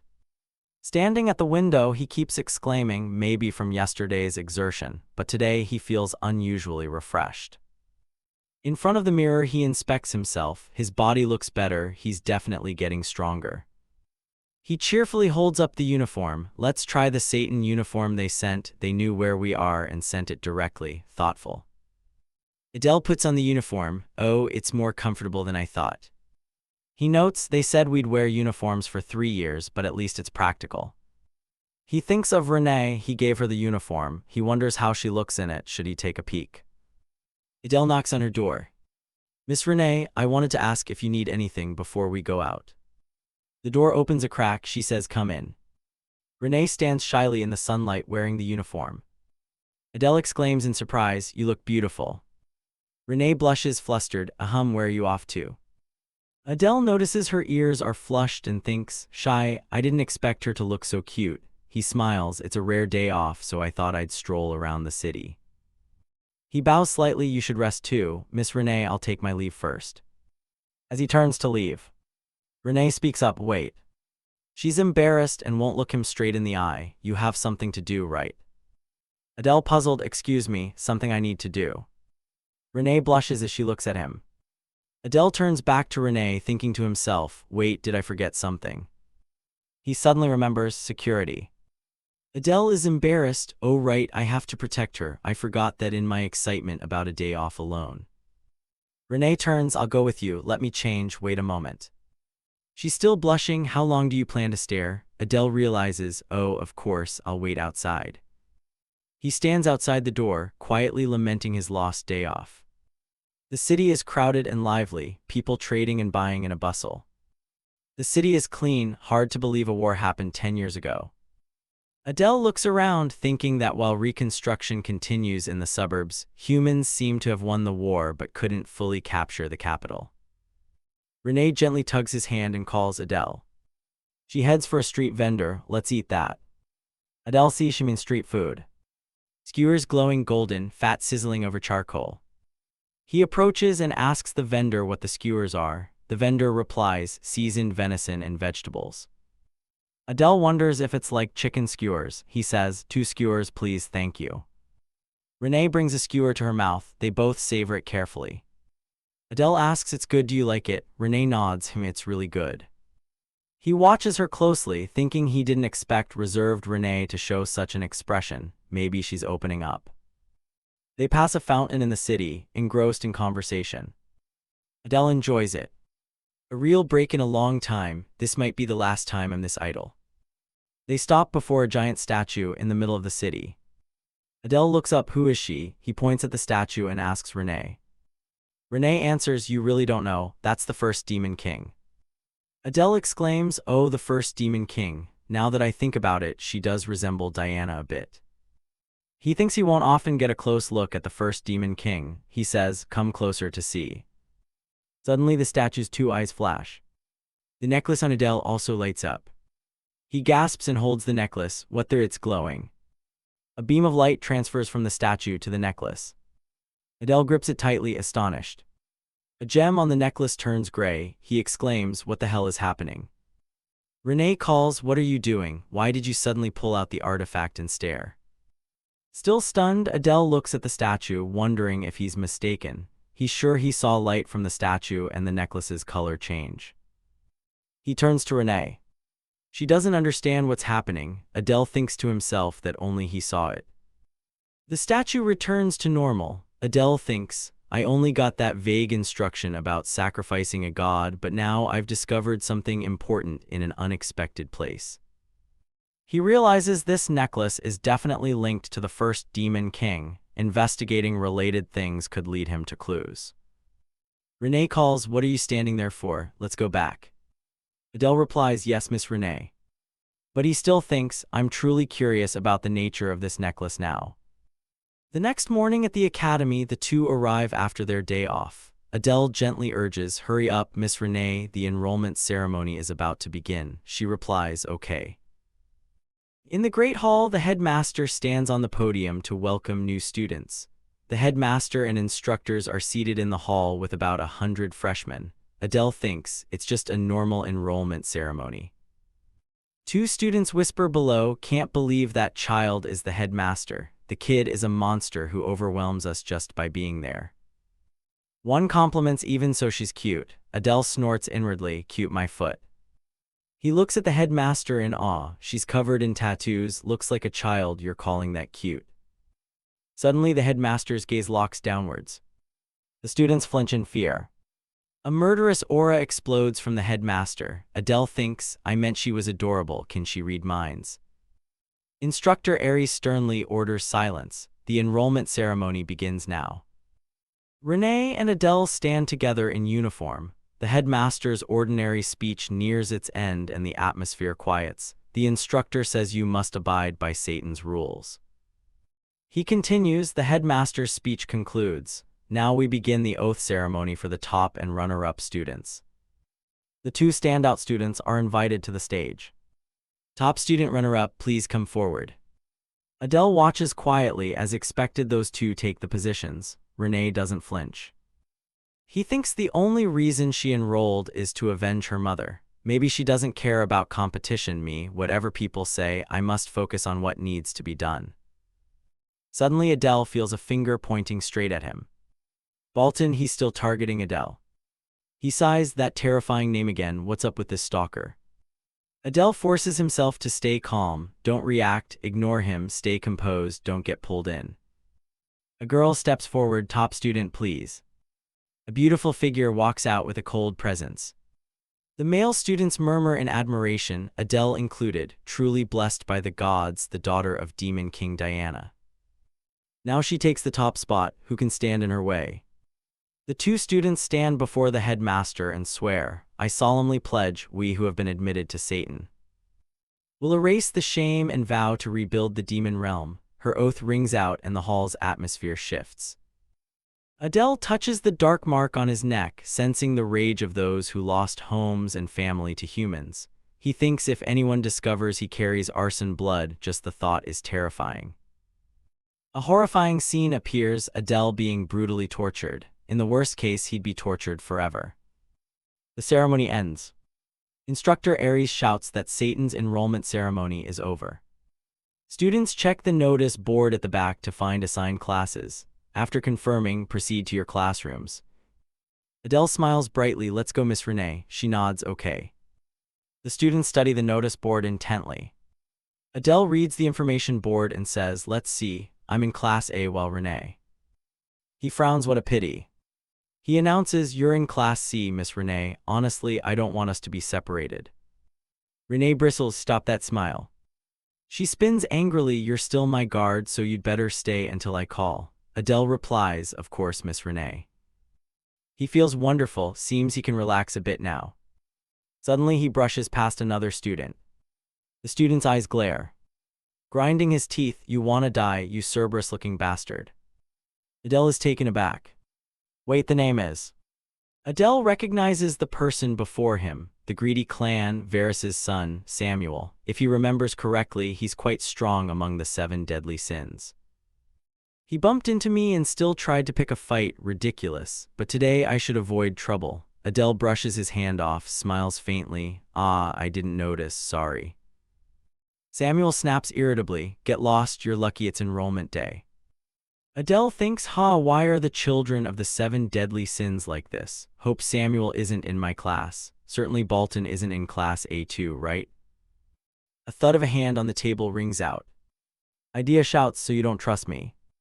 Aries calmly, that's not the issue, the child is too dangerous. I speak from experience, it would be better if I handled it. Idea refuses, they're the students assigned to me. Instructor of class A, you can't push me around. The headmaster cuts in, that's enough, sit down. The instructors grumble and sit. The headmaster asks Instructor Aries why he wants to switch his assigned class. Aries replies, I intend to handle that student myself. I've faced countless brats like him on the battlefield. He was born a killer. He could point a blade at an ally at any moment. We must rein him in now. Another instructor speaks up. Aren't you being overly cautious about a half-demon? He's considerably weaker than the children of the 7 deadly sins. Ares counters, no, power isn't determined solely by strength. His willingness to try bold moves and his composure rival those of the 7 deadly sins. The 2 other instructors exchange looks without speaking. Ares continues, that's why I want to take charge of Class A. We need to be cautious with him. Idea shouts, wait, so you mean you don't trust me? The headmaster sighs at the quarrel. I'm sorry if this upsets you. Ares, when will you stop treating her like a child? The headmaster emits a killing intent. Enough. The room falls silent. She says, I understand your concerns, Instructor Ares, but the classes have already been assigned. Switching them now would do more harm than good. Ares doesn't argue, I understand. Nevertheless, caution won't hurt. The headmaster instructs the instructors to pay special attention to that child. Idea visibly perks up. The headmaster concludes, the meeting is over. Instructors, go to your classes to greet the students. In classroom 1A. Adele is disappointed. Why am I so unlucky? Prone approaches Adele's desk. How relieved it's not Diana or Bolton, huh? She asks, did you follow me all the way here? Adele explains, class assignment was random. Prone delights, oh ho, wonderful, I grant you the privilege of being my slave. Adele thinks, here we go again.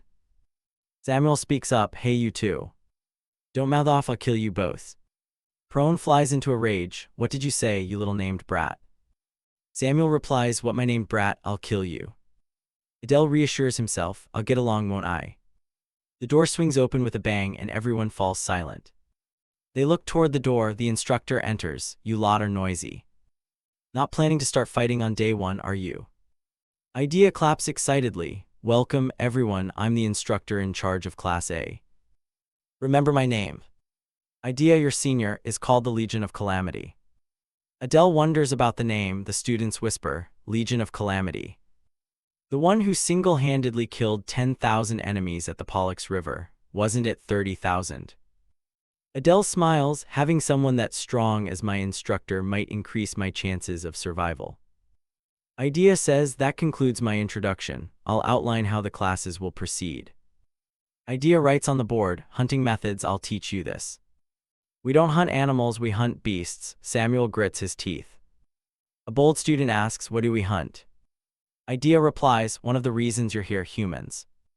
The class murmurs. Idea continues, I only teach hunting methods. Magic and weaponry are taught by other instructors.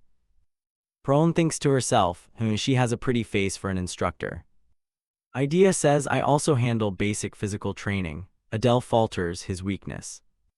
Idea wraps up, now the first lesson begins, gather at the training grounds. At the training grounds, Adele exclaims, wow, this place is huge, 4 or 5 times a normal field. Is this for weapons or magic? No one knows what they'll learn. Idea calls out, enough, focus. Don't take your eyes off this. A black rift widens. Suddenly a troop of soldiers emerges, armed and waiting for orders. Everyone recoils in fear.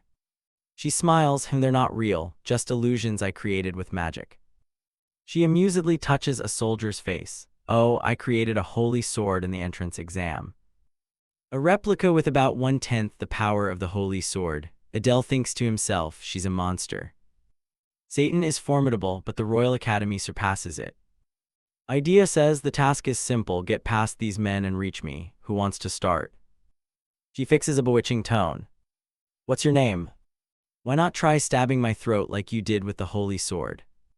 Adele fears that Ares's earlier thoughts were right, now the instructor has noticed him. Adele asks somewhat timidly, I'm not supposed to fight you directly, right? Idea hints the key is that among those soldiers there's a leader who supplies mental power. When the leader falls, the troops collapse like dominoes. If the leader is strong, so are they. I'll play the leader. Adele confidently draws his sword. Understood Sun Tzu's tactics. To break an army, first capture the commander. Taking out the leader among the troops is too easy. He smirks, of course I can't defeat her, so if I touch her hand or weapon it counts as success, right? Idea signals the start, the soldiers attack. Adele executes swap 2. In a second, he's behind Idea, pressing his blade to her throat. Is that sufficient, instructor? His breath warms her neck. Idea. He thinks dozens of meters separated us before, but now distance means nothing. At first I only moved a few meters. This is a huge improvement. Now I can destroy an enemy base easily. Adele feels proud of his ability. Idea laughs. Now I see why I was told to watch out for you. She pushes the sword away. You passed, return to your place. Adele replies, yes, I understand. He thinks hostility or curiosity. He's not sure which part of him provoked them. They haven't discovered who he is, right? Sheath your sword, he keeps thinking. Idea says, now you see what the students do, right? Those who fail will have extra lessons. The remark makes the class even more fearful. The soldiers continue to attack. Adele observes they handle the basics very well. As expected of the demon race, treating them as ordinary people with no real power makes sense. But they only take down a few if the instructor directly controls them. The soldiers switch weapons and target the students. A student screams, ouch, that must hurt. He lunges up, I'll jump over all of you. But the soldiers change to bows and fire straight at him. He cries out and falls, everyone is helpless. Adele thinks swap 2 is too strong. With this skill I can aim for top of the class. He confidently locks onto his goal. The next student, Samuel, steps forward. Samuel approaches Adele and coldly snarls, move aside. Adele thinks it's Samuel's turn. Let's see if his arrogant nature matches up. Samuel emits a blue light around himself. Adele waits in anticipation. He gathers magic and releases it. A power that affects the entire training ground, which impacts Adele. Samuel wipes out the soldiers in an instant. Adele is stunned. Is this magic? The unique ability of greed, a bizarre skill that devours everything. He thinks, for now I'll let him take the lead of the class. Idea flicks her hand and Samuel's magic dissipates. She says, well, that's understandable. No instructor is ever meant to be defeated by a student. You blew everything away except me. That's impressive, enough to startle me for a second. But unfortunately you failed. Samuel stands frozen for a moment. Idea snaps her fingers, and a host of soldiers immediately appears.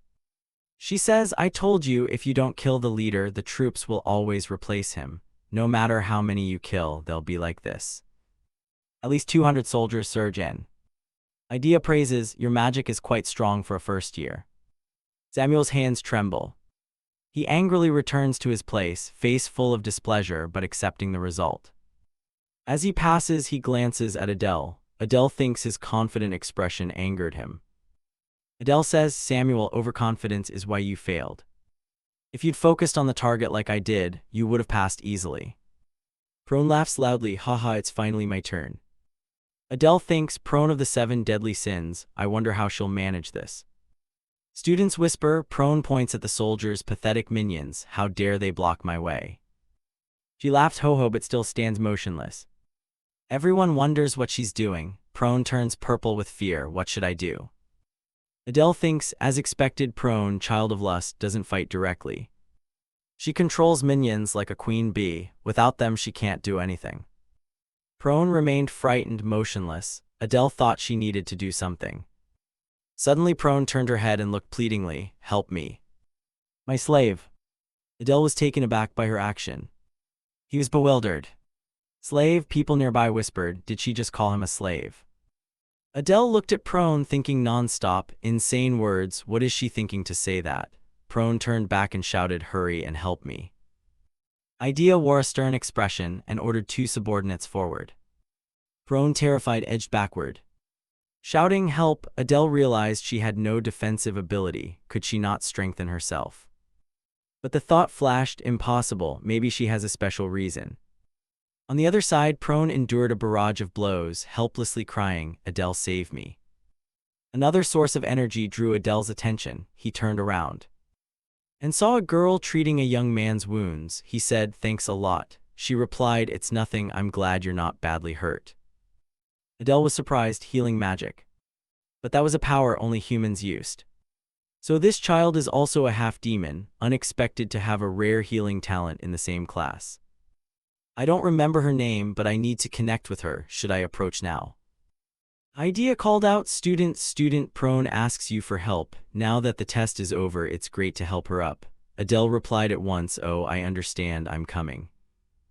In truth, he scolded prone in his head. Huh, she picked the wrong time and ruined my good opportunity. Seeing prone's disheveled state, he teased. Useless prone, she cried out, ouch, it hurts. Adele tore off the disguise, please stand up, it's done. Prone sat up, tears streaming, her body covered in wounds. Sniffling, you saw everything. He feigned ignorance, what did you say? Prone angrily shouted, don't pretend, you slave. Adele replied, well, I find you weaker than a slave. Prone flew into rage, wanting to tear him apart, are you mocking me? Idea instructed, all right, clean up, everyone focus. The result was as predicted. Idea said, you did well in your first lesson. Experiences like this are important to know your place. Mistakes help you support each other and coordinate perfectly in battle. Samuel ground his teeth, brow knotted in anger.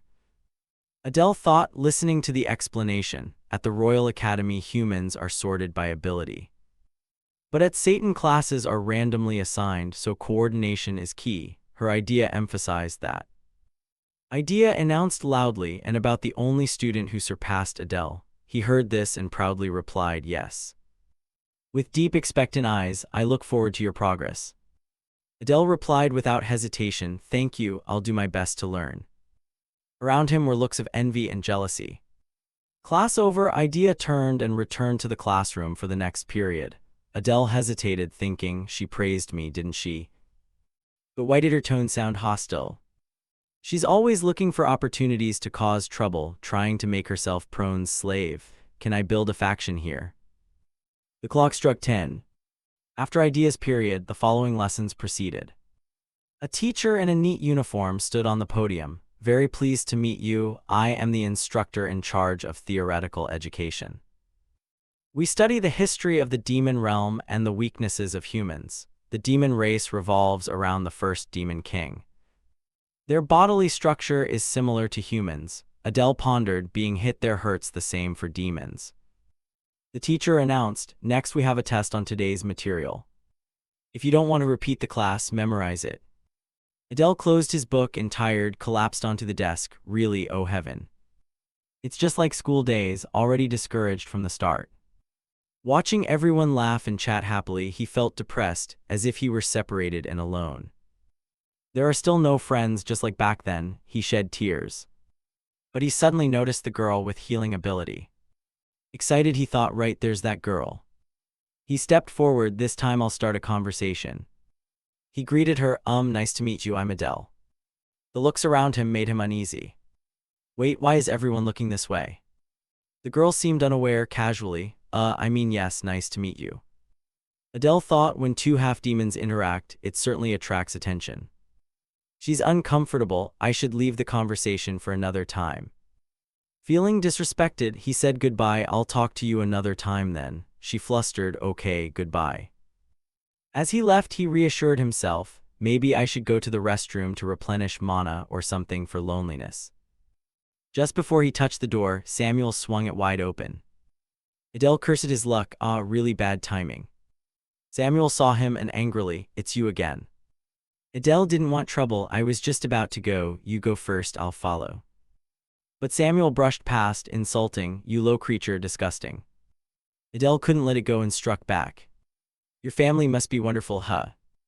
The question enraged Samuel, he turned, power flaring, growling, what did you say?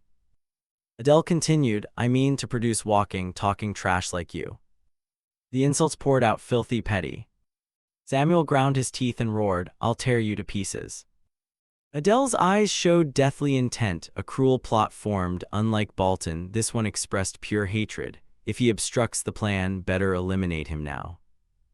Power surged between them, ready for a life-or-death fight. Looking at Samuel's hand full of sharp spines, Adele thought, insane, if I used magic, no one would care if I blew his arm off. Suddenly a teacher appeared, stop right there. Class is about to start, both of you return to your seats. Like a bucket of cold water dousing the flames, both were surprised. Adele thought, when did he get here? The fighting flame died out. Both Adele and Samuel were surprised when, had he arrived, they simultaneously withdrew their fierce auras, but the signs of confrontation were temporarily set aside. Even so, tension still hung in the air. Adele knew Samuel wouldn't let go easily, at least not yet. The new teacher introduced himself as the magic instructor Robolt. Adele immediately noted the sudden appearance and calm demeanor of the man, which put him on guard. But he told himself that anyone entrusted to teach at Satan Academy must be a master. If so, learning magic from him was an opportunity not to be dismissed. In this world, magic is not an innate gift but a skill to be trained, even in academic discipline. Robolt emphasized that to learn magic effectively one must understand attributes. He explained the 4 basic elements: earth, water, wind, fire as the foundations of all magic. Combined with darkness and light, 6 attributes in total make up the current magic system. Robolt added that most people possess only 1 attribute. Adele wondered whether his mixed heritage might make him an exception. He pondered the 2 bloodlines within him. On his father's side, the Bear clan was famed for the darkness attribute, but on his mother's side, the Arson family, he was completely in the dark. No clear mention had ever been made. After the introduction, Robolt announced that the lesson would focus on identifying mana attributes. He asked the students to take turns placing their hands on a special orb that changed color according to mana attribute. The students lined up and moved forward in order. Adele chose to hang back and observe. Each person placed their hand and the orb shifted color. Robolt announced red for fire, blue for water, green for wind, brown for earth. The process went quickly without issue when it was Adele's turn. Before Adele could step forward, Robolt called his name directly, which made him jump. Adele was astonished. How did he know his name? On guard, he slowly stepped up and placed his hand on the orb. Immediately, a strange color appeared. Half black, half gray, the whole class fell silent. Robolt's face changed. He stared at the orb in stunned disbelief. He explained that black represents darkness, commonly seen in high-level demons. But gray is extremely rare, almost never seen. Adele tilted his head. Didn't the teacher know what that color was? Robolt shook his head. No, I know it, he said, only surprised by how rare it is. He continued, gray symbolizes chaos, magic that does not follow natural laws, even breaking the world's fundamental principles. Adele stood motionless, his mind shaken as the word chaos echoed in his head. As the creator of this world in the original novel, he had never considered this attribute. Now he himself possessed something that hadn't existed in the original manuscript. Magic that goes against natural order might be the key to his special abilities. But for now, Adele focused on the darkness, the thing he was sure he could control. While lost in thought, he felt eyes watching him from behind. Turning, he saw Prone standing behind him. She stood still, clearly using stealth techniques but having been detected. Her expression showed surprise. She hadn't expected Adele to notice. But in the blink of an eye, her look hardened into cold anger. Prone hissed, "Hey, what the hell were you thinking just now?" The question, sharp as a blade, made Adele freeze. He feigned ignorance. "What do you mean?" But she wasn't easily fooled. Her gaze was piercing without a shred of trust. She accused Adele of deliberately provoking Samuel. Adele defended himself. "I just can't stand being bullied," she snorted, mocking. Her eyes narrowed like knives. The guy he provoked was no ordinary person. He belonged to the Acceleration's 7 Deadly Sins family. Adele retorted that outsiders couldn't intervene at Satan Academy, so it wasn't worth worrying about. He meant to end it, but she grew more irritated. She sighed and spoke as if to an ignorant child. "Clearly you understand nothing." She was about to say "that boy's family actually," but stopped midway, leaving the remark suggestive and unfinished. Turning to leave, she left one sentence, "Anyway, be careful from now on." Adele watched her figure fade away, his head spinning, wondering what she meant. Was Samuel's family known for brutal revenge? Her tone wasn't mere threat. It was dangerous, complex, far beyond personal grudge. Adele shook his head, pushed the thought aside. The last class was about to start and he needed to focus. The swordsmanship instructor entered. His face scowled as if the whole world owed him. Without greeting, he scolded, "At this level, you lot don't deserve to sit here." He was harsh. In previous training, even when novices activated only 10%, then 5%, all groups except the top 8 were wiped out. His words cut the students' pride like a blade. Adele thought the man was deliberately provoking them. The instructor declared coldly, "From today I will teach how to hold a sword, so that when you die you at least take an opponent with you to the grave." The lesson began with running in the yard, a real test of endurance. He explained that the foundation of swordsmanship is physical fitness. No matter how good your technique, with endurance your strength multiplies 2 or 3 times. The training was brutal. Before long the students were gasping, their legs burning with each lap. When would it end? Already the 20th lap. Moans echoed. Some tried to cheat using magic, but the instructor didn't miss it. He barked orders, punished them with push-ups, then commanded them to start running from the beginning. No one dared argue. The nightmare continued. Adele smirked inwardly. Rich kids always try to cheat. He remembered when he first crossed into this body and caused chaos without needing cheap tricks. Finally, the instructor announced the final lap, 50 rounds. Whoever completed 50 laps could return to the dormitory. Those who couldn't would stay for extra training. Adele exhaled. Today's mental strain had worn down his body and he was exhausted. He just wanted to get back to his room and throw himself onto the bed. On his way back to the dormitory, Adele froze, his whole body tensing as someone grabbed his shoulder from behind. He turned at once, heart pounding, ready to react. Seeing the person clearly, Adele's eyes widened in shock. What was she doing here? He was bewildered. He spun around in panic and saw Lady Renee, making him wonder what she was doing here at this time. With her reddish-brown hair and gentle smile, Adele greeted her first and then asked softly, "Are you on your way back to the dormitory?" Today was the first class. How did she find it? But Renee said nothing. That silence made Adele uneasy. Had someone in class annoyed her? The earlier scene was indeed easy to misinterpret. Finally, Renee let out a cold line, "You're still lacking training." Then unexpectedly, she suggested they do some light exercise to stretch. "Train with me?" Adele was completely surprised by the invitation. Nevertheless, Renee's face showed a hint of eagerness as she added, "You'll help me, won't you?" Adele was silent, his expression unclear, reluctant or consenting. Finally, he let out a quiet sigh, thinking to himself that this girl truly never seems to tire. Seeing a training area for students nearby, Renee pointed toward it. "Go there quickly, you'll still make it on time." Adele nodded slightly, thinking inwardly that training with a descendant of the 7 deadly sins might be tiring, but would certainly be beneficial. They entered a spacious building together. Adele glanced around and blurted, "It's really big." Inside, the training equipment was fully stocked and other students were diligently practicing. Adele nodded. Under these conditions, his endurance would surely improve significantly. Spotting a loaded barbell piled with heavy plates, he asked, "Let's start with this one."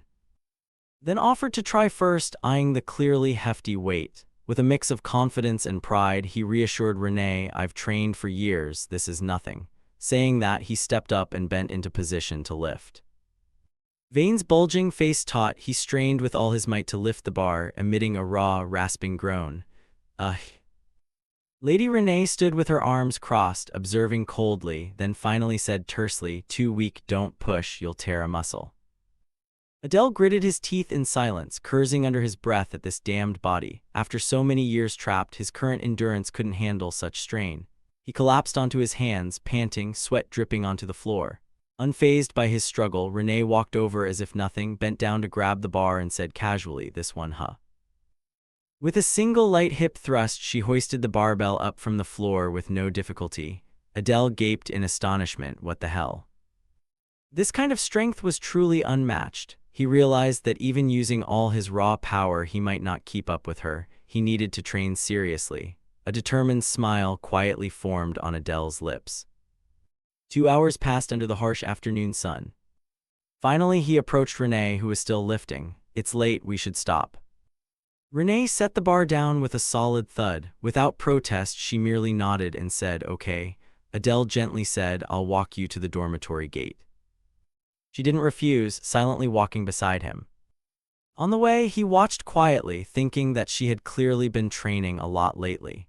Curious about Renee's current condition when she briefly turned into the changing room, Adele quickly activated a special skill. A blue glowing interface appeared before his hand, displaying Renee's status. Half-demon race, chaotic alignment, rank 2 transposition talent, traits curious, easily immersed, high killing intent, darkness attribute, mana control, arrogant gaze. Adele looked at the info, feeling swelling, surprised and intrigued. Someone like her was not simple. Renee's mana stat on the interface had risen from 1297 to 1321. Adele noticed that almost all other stats remained unchanged. Only mana had increased by exactly 24 points. He pondered, admitting that despite Renee's nightly persistence in practicing mana control, her growth rate was frustratingly slow. Indeed, this was the slowest stage of development. He sighed inwardly and briefly considered buying some tonic or something to help accelerate her cultivation. Before he could think further, Renee's voice came from behind. "I'm done changing." Adele turned, slightly surprised by her quickness. Renee frowned at him. "What are you doing?" Adele regained his composure and smiled faintly. "Oh, nothing. Shall we go back?" After training, he escorted Renee to the gate of the girls' dormitory. He said goodbye, "Get some rest." Renee gave a small nod. He did the same. "Good night." Then she went inside.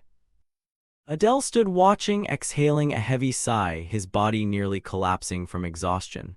From the start of the session, he'd been pushed to his limit. He decided to return to the men's dormitory to rest. Ascending the grand staircase of the luxurious building, he recalled the directions: go up the stairs and turn right. He pulled out his admission letter to confirm the room 407. Adele muttered. His gaze swept the fourth-floor corridor, and he quickly found his room. Standing at the door, he wondered who his roommate would be. He secretly hoped it would be someone capable and pleasant, maybe even an ally. This could be the first male friend I make in the demon world. The thought made him a little excited. Taking a breath, he pushed the door open with a friendly smile. "Hello, nice to." His voice caught, the smile freezing as his eyes landed on the person lounging on the bed. Samuel was nonchalantly sucking a lollipop. He looked up, surprise shifting to disgust, his green eyes narrowed with killing intent. They both shouted in unison, "What the hell? Why are you here?"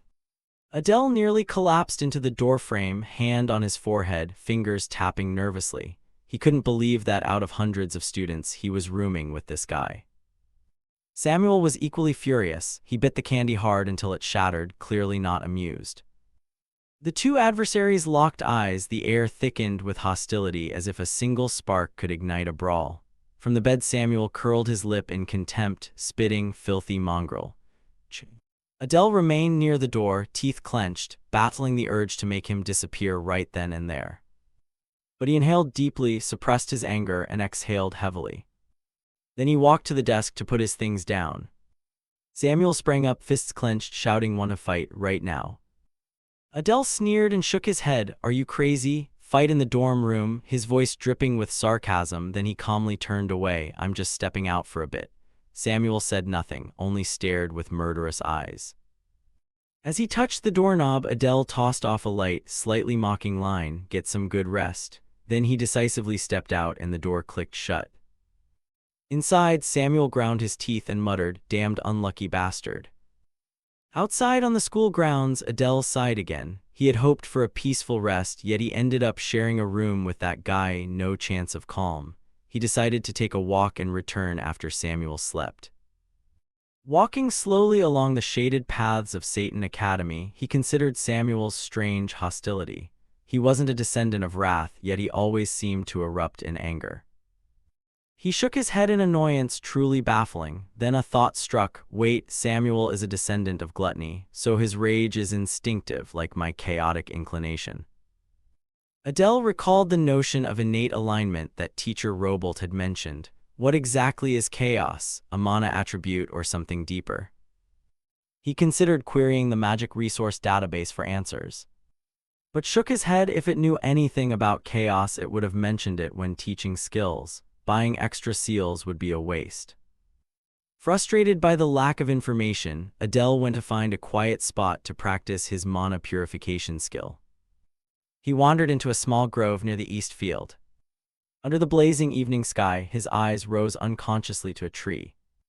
A small bird perched on a high branch. Adele murmured, "A sparrow," but on closer look he shook his head, "Not exactly a sparrow." In any case, there were birds here, how interesting. He thought that even inside Satan Academy's grounds, creatures from outside the city could fly in freely. Suddenly the bird's eyes flashed red, startling Adele, who made a quiet mental note. Night fell and Adele gently opened the door to room 407. Relieved to see Samuel asleep, curled neatly under the covers. Good, asleep means peace. Exhausted, he didn't bother to tidy up, threw his bag aside, collapsed onto the bed, sighed, utterly drained, ready to pass out.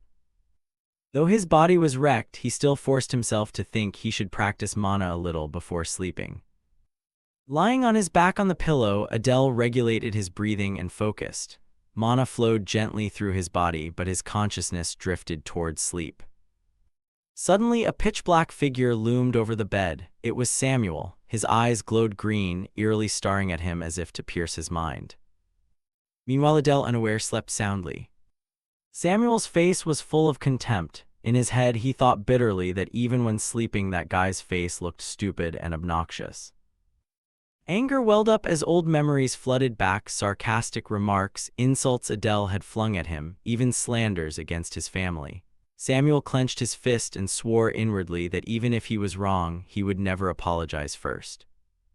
He exhaled in frustration, so many things to worry about, and now he had to waste time caring about this trash. Then an unexpected image appeared, Adele in class yesterday, exuding a fierce, almost terrifying aura. The other figures standing with him made Samuel's chest ache as if being squeezed. "I felt this before, so why is it surfacing now?" Suddenly a sharp, searing pain stabbed his ribs. Samuel collapsed, groaning in pain. He clutched his stomach, eyes wide with horror. Damn, is Gluttony's voracious episode starting again?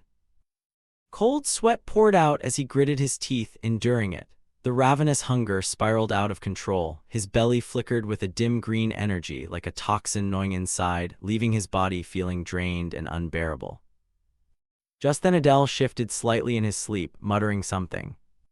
Samuel turned, eyes full of disgust. He was starving by the moment, yet had to stare at that smug face until morning. He really wanted to punch Adele's tired mouth. Samuel flopped onto the bed's edge, moaning softly as the pain continued to torment him. Morning came, the clock tower bell rang to signal class time. Adele sat up, yawned softly and stretched. What time is it? Still early. Sunlight poured through the large window, and the clock's ticking sounded steady in the quiet room. Adele looked out the window, eyes brightening. The bird from yesterday. The small bird perched on the branch looked exactly like the one from the evening before. A vague, sharp smile appeared on his lips. In Satan, strict about foreign creatures, something like this still loitered around. He frowned, suspecting someone was watching him, concluding reflexively yet calmly. Adele stretched by the window, the wooden frame creaked. In his mind, he suspected Professor Aries, the one who had most doubted him. He scanned with mana. It's not an illusion, it's a real living creature. After a moment, he decided to try tamming it with food. He reached out a hand and waved gently, calling softly, "Here, come." But glancing at the clock, Adele saw breakfast time was nearly over. He muttered that Samuel had probably gone to eat and he should too, or he'd starve. He left the window, still thinking about the strange bird and whoever was behind it. Momentarily flustered because he couldn't remember where the dining hall was, he ended up arriving late to class. A female instructor entered, cheerfully greeting the class, "Good morning, everyone." Adele sat down and sighed quietly. He'd gotten lost finding the dining hall and missed breakfast. With an empty stomach, he wondered if he could concentrate in class while so hungry. The instructor, a woman with wavy gray hair, stepped onto the podium holding the attendance book seriously. "Today during homeroom, I have an important announcement. Are you all present?" Adele frowned, curious what the important announcement could be. The instructor continued, "Today we will elect the class monitor." The class buzzed. Adele widened his eyes, thinking to himself, "Class monitor, huh?" A pale blue-haired student raised a hand. "Miss, how is the class monitor chosen?" The instructor smiled slyly. "I was going to let you vote, but on second thought I'll appoint one."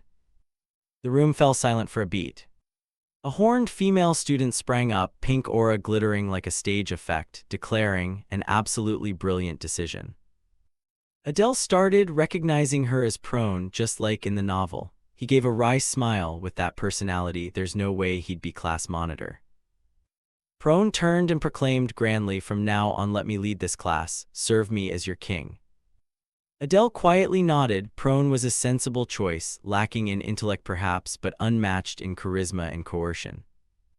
Another student spoke up, yeah, why not make Adele class monitor, he seems capable. Prone sneered, please, someone half-blood like him acting like he deserves it. The discussion grew lively. Someone asked, what about Samuel? Prone frowned and shrugged, he's too scary. Adele smiled faintly, warmed by it, didn't expect his performance yesterday to leave an impression. Being named like this is pleasant. Prone puffed out her chest smugly, whatever you say, I'm still the obvious choice. Come on teacher, announce it. The instructor sighed and said firmly, the class monitor is not student Prone. Prone gaped, her blue eyes wide in shock, shouting, what? The instructor smiled and looked toward the red-haired boy by the window. The class monitor is Adele. Adele was stunned. He looked around, his mind in knots. What, why me, a half-demon like me as class monitor?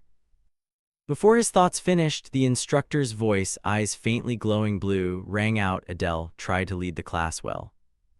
An excited student cheered, go Adele, the class monitor. Still dazed, Adele awkwardly replied, yes. He thought to himself that he hadn't eaten breakfast yet. The instructor nodded and announced she would be teaching another class, leaving a few instructions. She said to prepare for the midterm exam, classes will focus on practical combat training. The whole class murmured in surprise. She continued, training will be in groups of 3, form your teams before the end of the day. A pink-haired girl near Adele raised a hand to her chin, pondering carefully. Adele closed his eyes and pondered the exam and practical combat. He reasoned that if it's practical combat at Satan, it's likely to involve killing. Fighting here meant ending the enemy's life. The instructor ended the session with a reminder, student Prone. Prone looked up, curious, yes. The teacher's tone was gentle but her gaze authoritative. If you address me disrespectfully again, you'll be assigned extra private lessons, understood? Prone flinched and froze, her haughty smile deflated like a punctured balloon. With just one sentence the instructor had humbled her. Adele watched and smiled slightly, thinking this teacher knew how to bring people down to earth. Before leaving, she reminded the class monitor to submit the team lists by the final period. She smiled and wished everyone good studies. Adele was now officially the class monitor. Watching her leave, he drifted into thoughts about practical combat. He stroked his chin, considering using the puppet training like before, but shook his head and dismissed the idea. According to the storyline, it wasn't time for the academy to attack humans. Current training was only preparation. In any case, forming a team was the priority. Adele's gaze swept the class and landed on the pink-haired girl near him. He curled a smile, almost having chosen his teammate. In the hallway outside the classroom, as the homeroom teacher left, 2 shadowy figures waiting nearby caught sight of her. A tall man with spiky purple hair, a black cross tattoo on his neck, a cold, lethal face, he strode forward heavily. In another room, Instructor Idea was writing documents when the door burst open. She looked up calmly, you've come. The man Aries growled angrily, what the hell are you thinking? Idea only smiled softly, it's been a while, seeing your serious face is worth it, isn't it? Her breezy remark only inflamed Aries further. He snapped, impatient, I'm not here to listen to your idle talk. He slammed his hand on the table with a sharp thud, why appoint that brat as class monitor?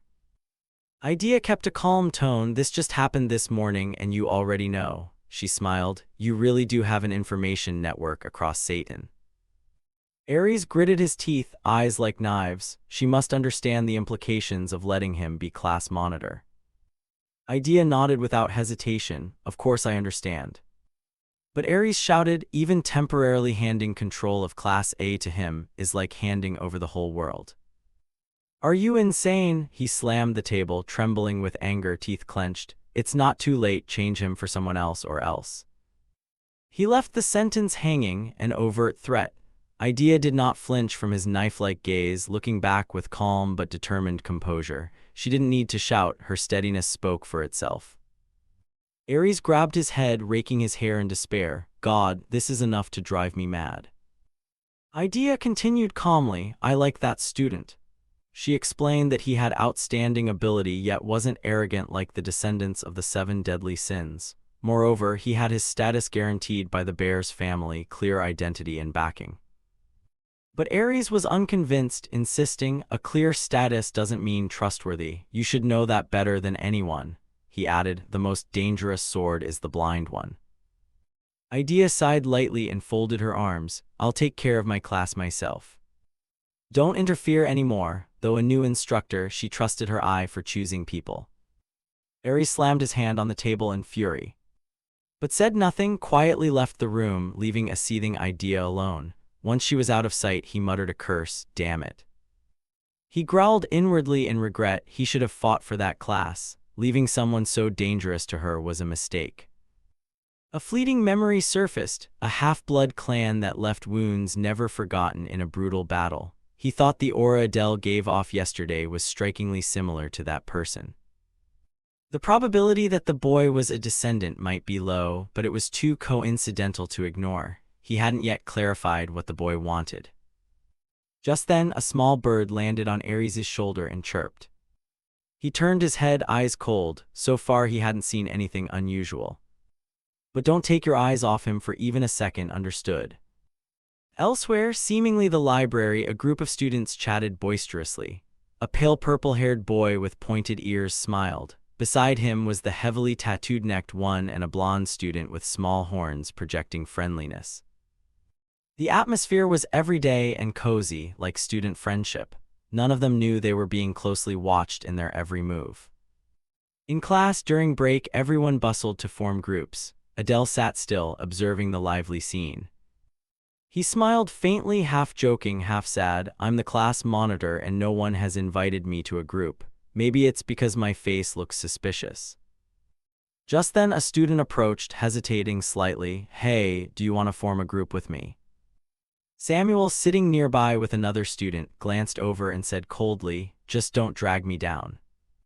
The other student turned to thank Samuel and then introduced his friend. Adele looked at them both and sighed inwardly. Even that guy got invited while I'm still sitting here like a spare. Adele sighed resignedly, accepting the truth that if he waited for others to invite him, he'd never get a team. Like a snake that knows how to bend joints, he stood up determinedly. His gaze landed on the pink-haired girl he'd been watching. He approached and simply said hello. The girl flinched slightly and let out a small surprised sound. Adele spoke calmly, I just scanned your mana, sorry if I startled you, but I noticed your mana level is pretty good and you have healing skills, which makes you a great fit for a team. He smiled and introduced himself, I'm Adele, we've met before, remember? Then he asked, have you found a team yet? The girl, flustered, whispered, no, not yet. Adele immediately nodded, great, tell me your name. After a brief hesitation, she replied softly, Luna. Adele smiled faintly, what a cute name. Tilting his head, he invited directly, so join my team. Being on the class monitor's team could benefit you. Luna widened her eyes, embarrassed, this is a bit sudden. Adele kept the initiative, leaning in and lowering his voice as if whispering. There isn't much time before the final period to submit team lists. He added gently and cleverly that since both of them were half demons, they'd coordinate smoothly. Luna made a small, startled sound. Adele closed it, just say yes and we're a team from now on. She didn't answer, but he took her silence as consent. She nodded, a smart decision. Just then Prone, the horned girl at the next desk, piped up mockingly, what's so brilliant about that decision? Adele turned his head and groaned inwardly, her again. Prone laughed loudly, eyes sly, so you still don't have a team, huh? She tossed her hair and declared proudly, fine, I'll generously allow you to join. From now on, serve under my command. Adele replied coolly, Luna and I just formed a team, could you go back to your seat please? Prone answered, don't be ridiculous, I heard everything from the back. Meanwhile Luna flushed, caught up in this mess. Prone was unmoved and proclaimed loudly that she would never acknowledge him as class monitor. The one who should truly lead was her. Adele thought to himself to refuse bluntly, but Prone clung like a leech. In the end, Adele relented. Fine, you can join, on the condition that Prone be the team leader. But inwardly he planned that every decision she made would need his approval. After all, she was a descendant of the 7 deadly sins, so keeping her close to monitor her was better. Prone, unaware of his scheme, beamed radiantly, trusting the leader and following proudly and arrogantly. Just as Adele predicted, he gave a slight nod, thinking to himself that he was still the one guiding her. A week later, sitting at his desk, Adele stared at the glowing green status board.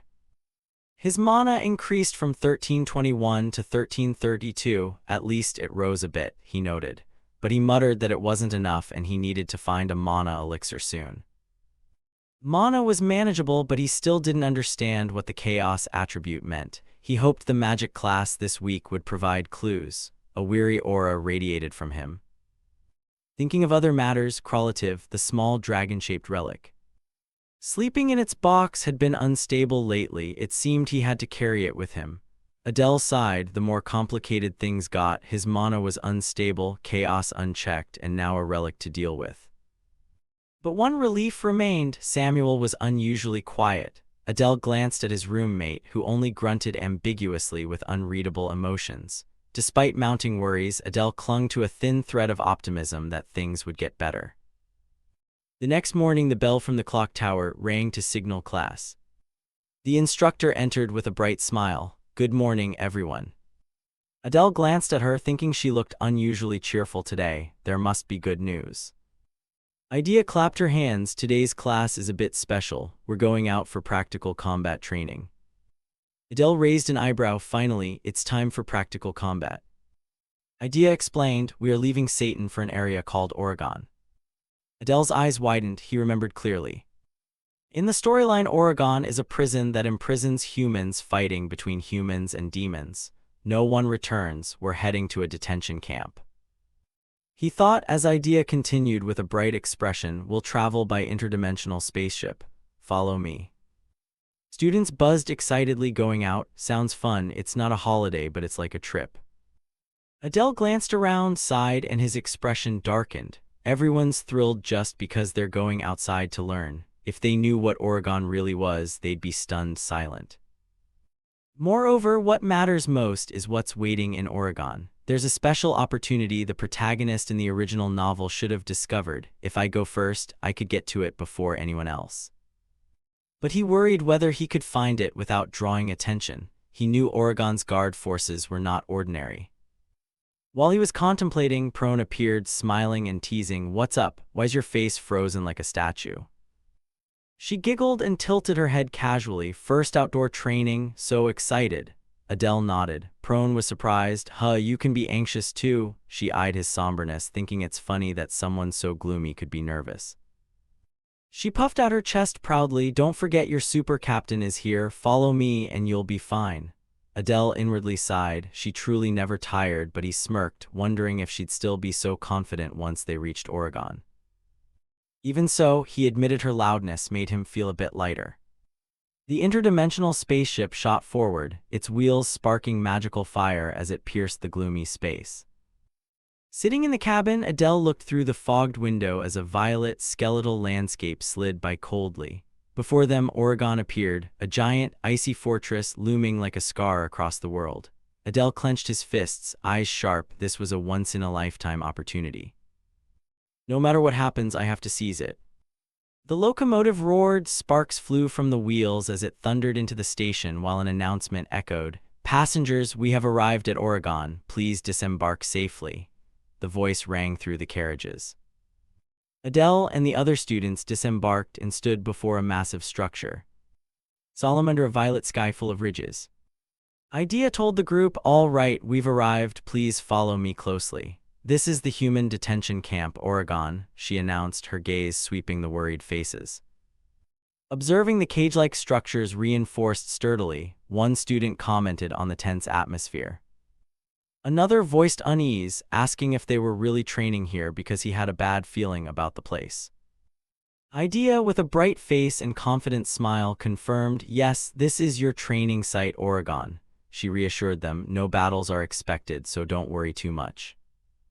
Though Renee's eyes showed something contrary, Adele remained suspicious and silently mused that claiming to know what's coming was a sick pleasure if he'd ever seen one, a sarcastic thought he kept to himself. As they advanced, three stern-faced guards in dark uniforms with red armbands blocked their path. One of them demanded, "Are you from Satan?" his tone curt and suspicious. Idea replied calmly, "Yes, here's our permit." She presented the documents while Adele quietly noted the guard seemed high-ranking. The pressure radiating from him was no joke, a palpable power. The guard checked the permit and ordered, "Verified, please follow me." His tone left no room for questions. Another man, perhaps a guide or a lower-ranking guard, signaled, "Right this way." He motioned them into the darkness. The students followed, stepping through oppressive, dark corridors. A giant centipede crawled swiftly across the floor. No one noticed. But desperate cries from unseen cells echoed. "Please save me, I don't want to die." A choked voice, then another, "Please let me out." Words filled with despair. Prone looked around uncertainly. Meanwhile, someone else asked nervously, "What is this place?" Her voice trembled. Another student pinched his nose, complaining the place smelled strange. His companion added that it felt like something was about to jump out. His eyes widened in fear. Adele watched their reactions with a faint smile, thinking it seemed they were finally responding. A grim satisfaction touched his mind. Samuel then coldly told them, "Don't gather in front of me, move on." His tone was icy. Adele silently noted Samuel seemed unshaken and concluded he was truly odd. As he continued to lead the group deeper into the terrifying facility, the students advanced further into the maze of ridges. Adele reacted to an unseen stimulus with a look of surprise. But then Idea announced to all the students, "We have finally arrived at the training site." Her voice cut through the tense silence. They stood looking down at a vast multi-tiered prison complex, the atmosphere purple and full of despair. Adele noticed the shock on his classmates' faces and said gloomily, "This is Oregon's true nature, hell." The words hung like a shroud. Images flashed of the prisoners, gaunt and bloodied behind bars. Their forms barely resembled humans. Idea stepped forward confidently and explained, "As you can see, this is the prison for humans who attacked the demon kingdom. Each person here has killed at least one demon-hardened criminal. Some are even pregnant women or children." She spoke in a cold tone. She gestured toward a gaunt prisoner chained before them and continued with a smirk, "You are probably curious about your training. Look closely, everyone." Her eyes flashed with anticipation. Black energy spiraled around her as she approached the panicked prisoner, who emitted choked sounds of extreme terror. Grabbing his face, she ordered, "Now swallow quietly and it will be over quickly." When a glowing blue orb appeared in her hand, vibrating with malevolent energy. The students watched in horror. Luna covered her mouth as the prisoner emitted strangled cries of pain.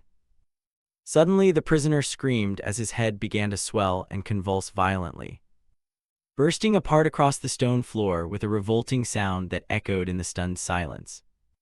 Adele flinched, letting out a disgusted sound under his breath. Idea, with a smug expression, explained the task plainly. "All you have to do is kill a human in your own way. Simple, right?" She asked, her gaze sweeping over the pale faces. Some students immediately vomited. The sights and sounds were too much to bear. However, Adele remained strangely calm, his expression unreadable as he thought that even after witnessing such a brutal death he oddly felt unaffected. Perhaps because he had synchronized Adele. With a cold awareness, he reaffirmed his determination. No matter how bad things get, his goal will not change. He would survive to the end, fix this damned world's ending, and fulfill Adele's wish. This silent vow bolstered his composure. Idea then turned to the class monitor and asked, "Any final words?" Her tone was challenging. Adele, as class monitor, stepped up to a cell where a gaunt prisoner, chained and curled up, he held a gleaming dagger that looked sinister. Adele was silent for a moment before calmly asking, "Do you have anything to say before it ends?" His voice was void of emotion. The prisoner, eyes burning with hatred, spat defiantly, "The only thing I regret is not being able to kill more of you demons. We humans will wipe out every demon," he shouted with a voice full of conviction. Adele's face was expressionless and stained with blood from the previous execution. He stabbed the dagger into the prisoner without a word. He thought to himself that killing him after hearing that made him even more satisfied. A dark thought flashed through his mind. Adele turned and asked, "Is that enough?" His expression was unreadable. Idea slow-clapped and remarked, "Perfect." Her lips curved into a satisfied smile. Then she told the remaining students, "Now, as for your class monitor, enter a cell and begin training." Her voice rang with authority. However, she quickly added, the half-demon students, please stand to the side for a moment." Her sharp gaze targeted them. Pink-haired Luna and another male student clearly looked distressed by this sudden discrimination. Idea ordered, "Please stand over here," motioning to a specific area. Adele observed that only the half-demons were separated. So there were more than just him and Luna in this class, but Luna really didn't look well. He noted this with detached concern. Idea then revealed with a cruel smile that the students here had specific prisoners to kill. Her words dripped malice as she gestured toward a row of gaunt figures kneeling below. Adele recognized immediately. His expression hardened. The prisoners were half-demons, a fact that sent a chill down his spine. Idea continued, her voice vicious, "You need to prove something, that you are different from these traitors," she hissed, her gaze merciless. One of the male half-demon students, his face contorted with anger and perhaps fear, suddenly yelled, "You have no idea how much we've suffered because of you," and he brutally kicked one of the half-demon prisoners with savage force. Another joined in shouting, "Why do you deserve to live? Just die." His voice cracked with a mix of rage and frenzy. Adele watched the horrific scene unfold, his expression grim as he thought, "So it has begun." The atmosphere grew heavier. A chilling shriek echoed through the prison, underscoring the harsh reality of the training. As the other half-demon students attacked the prisoners brutally, Samuel's eyes glowed with an eerie blue light. He unleashed a terrifying blue shadow entity and ordered it to devour them. His voice resounded with dark power as the entity lunged at a panicked prisoner. His scream was cut off abruptly. Luna, the pink-haired girl, cried out in pain, clutching her head as tears streamed down her face.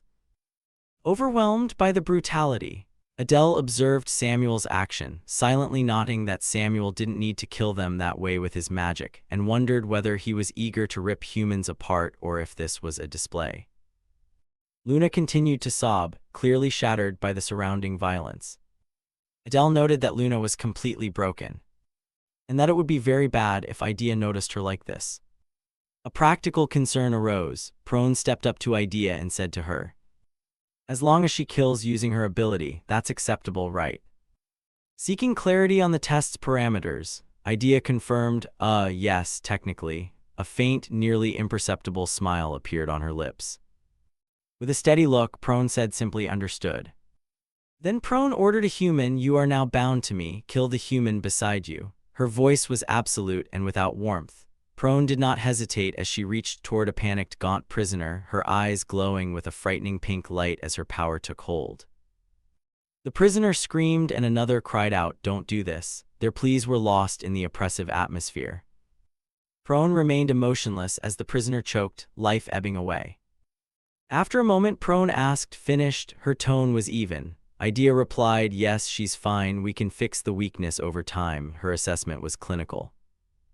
Adele observed Prone and silently remarked with a soft snort that Prone didn't seem to lack hatred toward humans, but she was more soft-hearted than he expected. A surprising observation. Idea then turned her attention to the final half-demon student and said to her, "Now only one remains, Cadet Luna." Her voice was ice-cold. Luna gasped, her face pale and streaming with tears, still trembling uncontrollably. Idea, with a cruel smile, ordered, "Prove who you are." Her voice was like a blade. Adele watched gloomily, thinking that if Luna couldn't complete this training, the consequences would be severe. Luna's eyes widened in fear as she whispered, "No, I can't do it. Please let me out of here." Her plea was a fragile sound against such brutality. Luna collapsed to her knees, her voice full of despair as she wailed pitifully. Tears ran down her face as she lamented that she had come here to avenge her mother, who lived a hellish life, because of a man not even worthy of being called a father. She was powerless, her hands clenched uselessly as if mocking her own helplessness. Adele stepped forward and gently asked, "Are you all right?" Luna looked up, startled by his sudden presence, and asked uncertainly, "Adele?"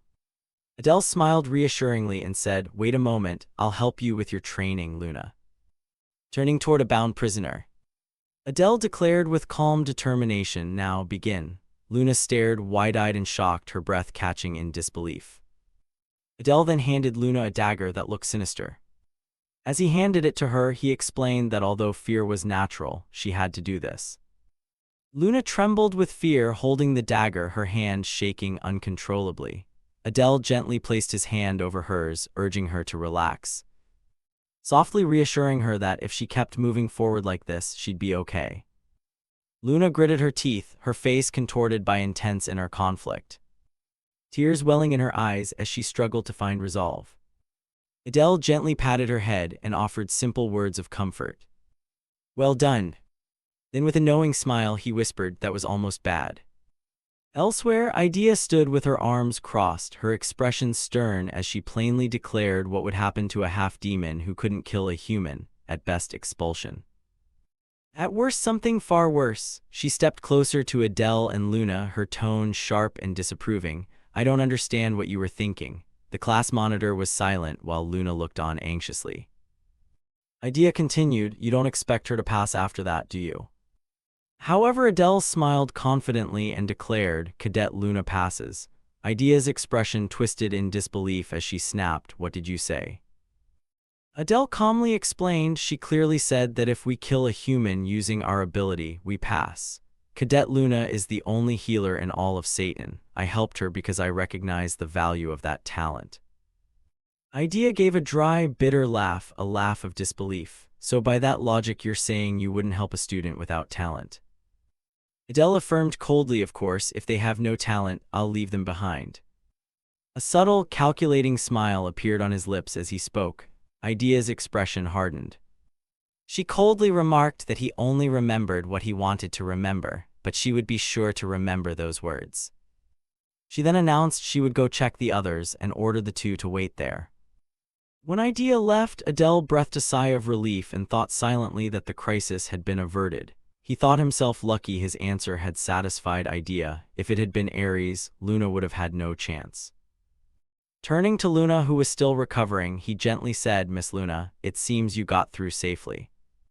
Luna looked up full of hope and asked, "Really?" Adele nodded, reassuring her. Luna was overwhelmed with relief, whispering softly, "I understand, thank God." Before she fell forward unconscious, Adele gently caught her and said simply, "It's okay, rest." Afterward, with Luna asleep against the wall, Adele stood nearby, a look of determination appearing on his face. Now he thought the real game was about to begin. He was confident, knowing every nook of Oregon and believing he still had plenty of time. Observing the patrol guards, he noted silently that the security seemed very tight. He concluded that to find the opportunity he sought, he would need to go underground.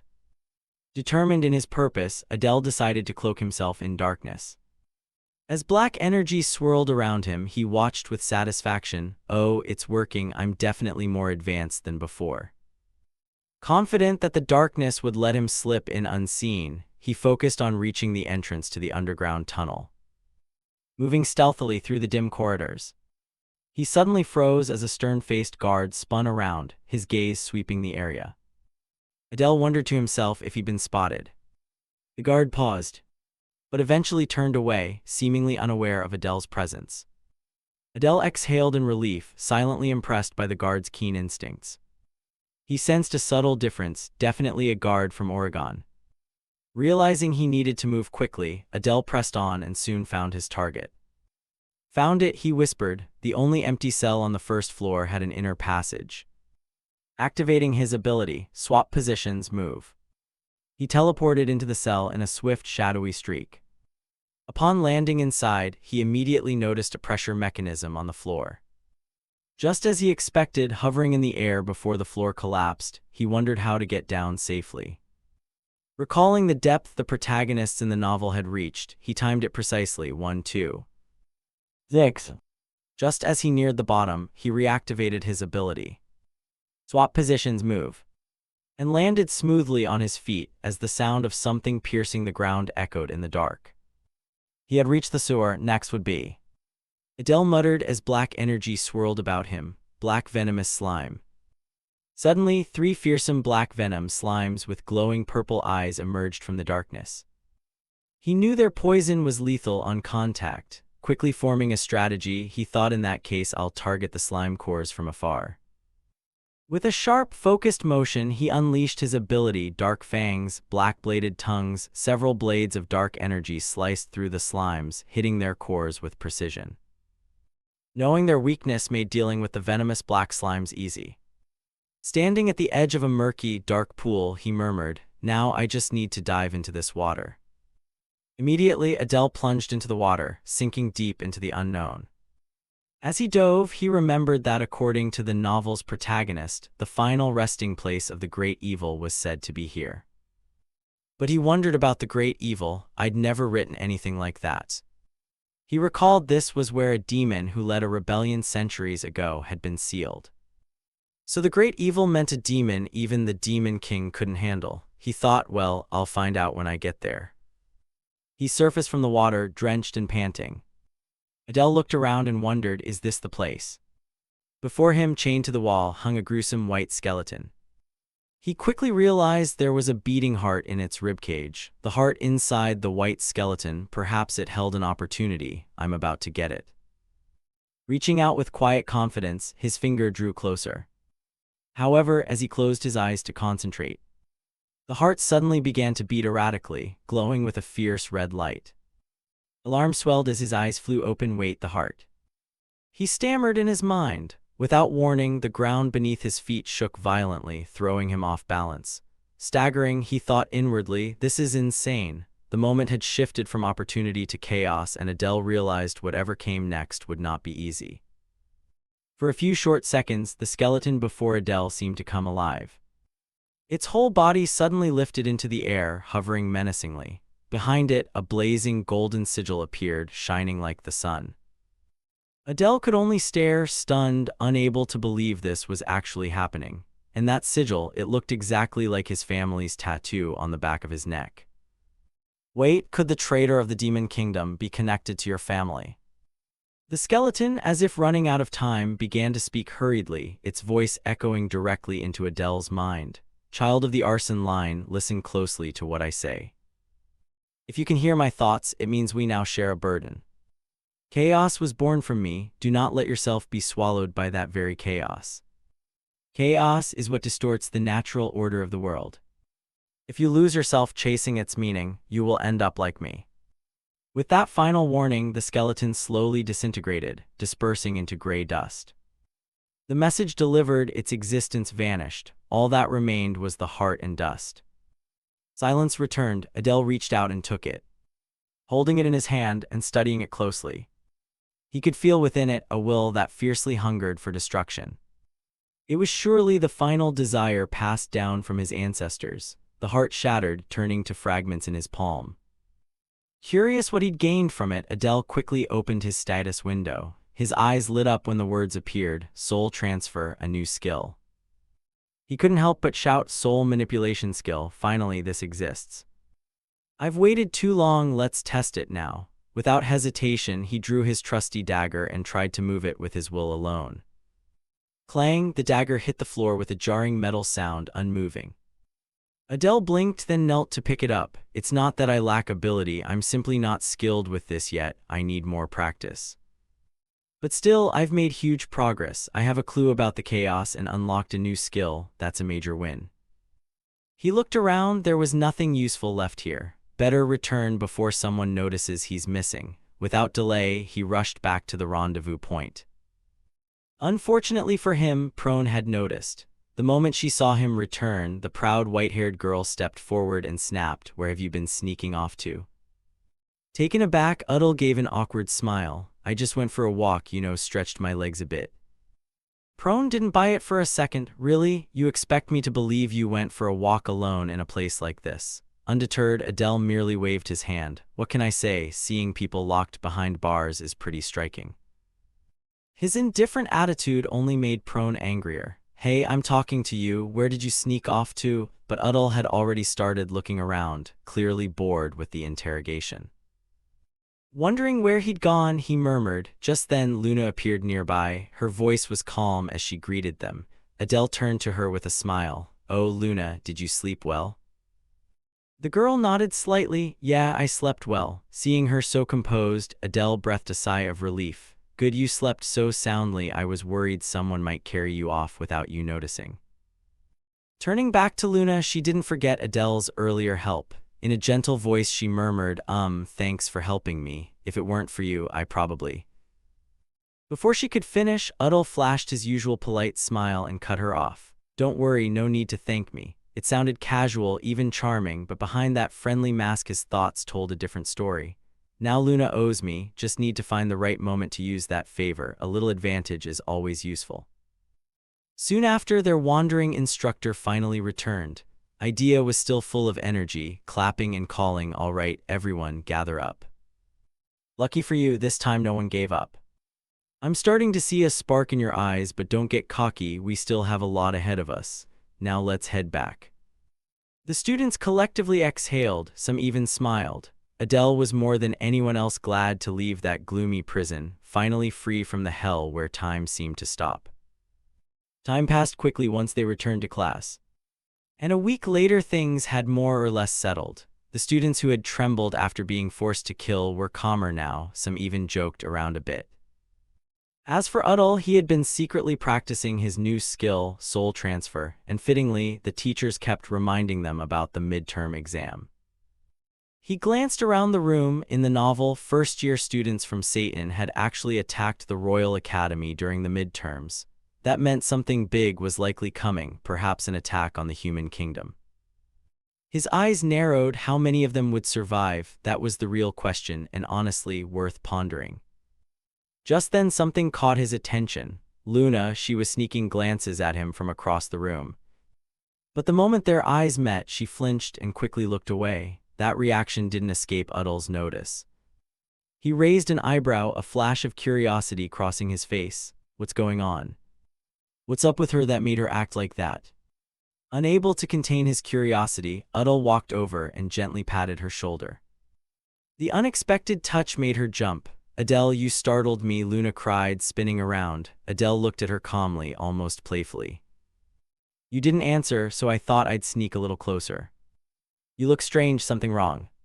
His words hit a sensitive spot. Luna immediately panicked, waving her hands to deny it. "No, it's nothing."